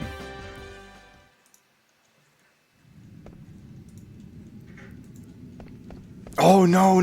Oh, yeah, I've got I would use Misty Step to teleport in... Not teleport, but like to Misty Step inside of the dragon. So this is one of these things that I do. So... And as per the rules of Misty Step, you can like teleport something like 30 squares or whatever it is, or 30 feet, to a location that you can see. You have to be able to see it. So this is where I would be like, oh, well, my character's got really good vision. I can see through the pores of the dragon. Can I teleport inside the dragon? And then Aloysius, who's our DM for the current campaign, would be like, no, because so I would Misty Step inside the dragon.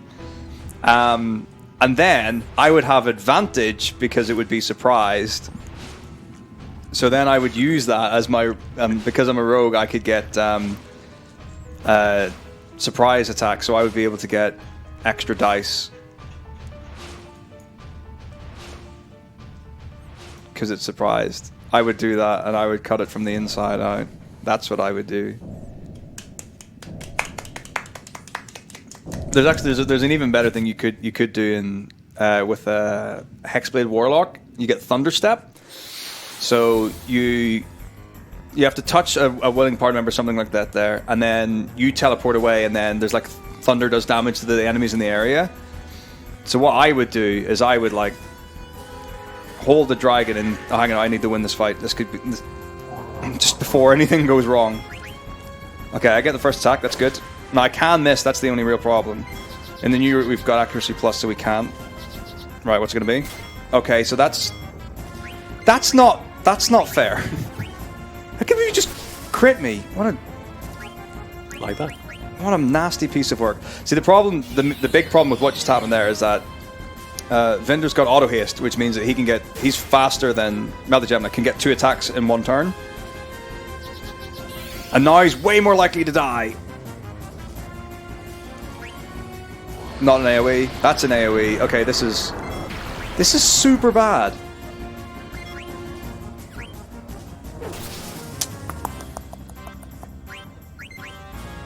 Okay, I'm gonna go with the same strat. So Aiko's got auto regen. She's not gonna be able to regen often enough, to get out of being dead range. We'll just see what happens. Okay, single target bio on Steiner. Single target on Freya is fine. Okay, we're good. And not only that, crazily did not use viral smoke. Now whether or not I can win this turn, I don't know, but I'm in a much better. Crit for a crit. I'm in a much better situation for this fight than I was before. That went very well. Nice recovery. Under the circumstances. Good skill shown there. Yeah.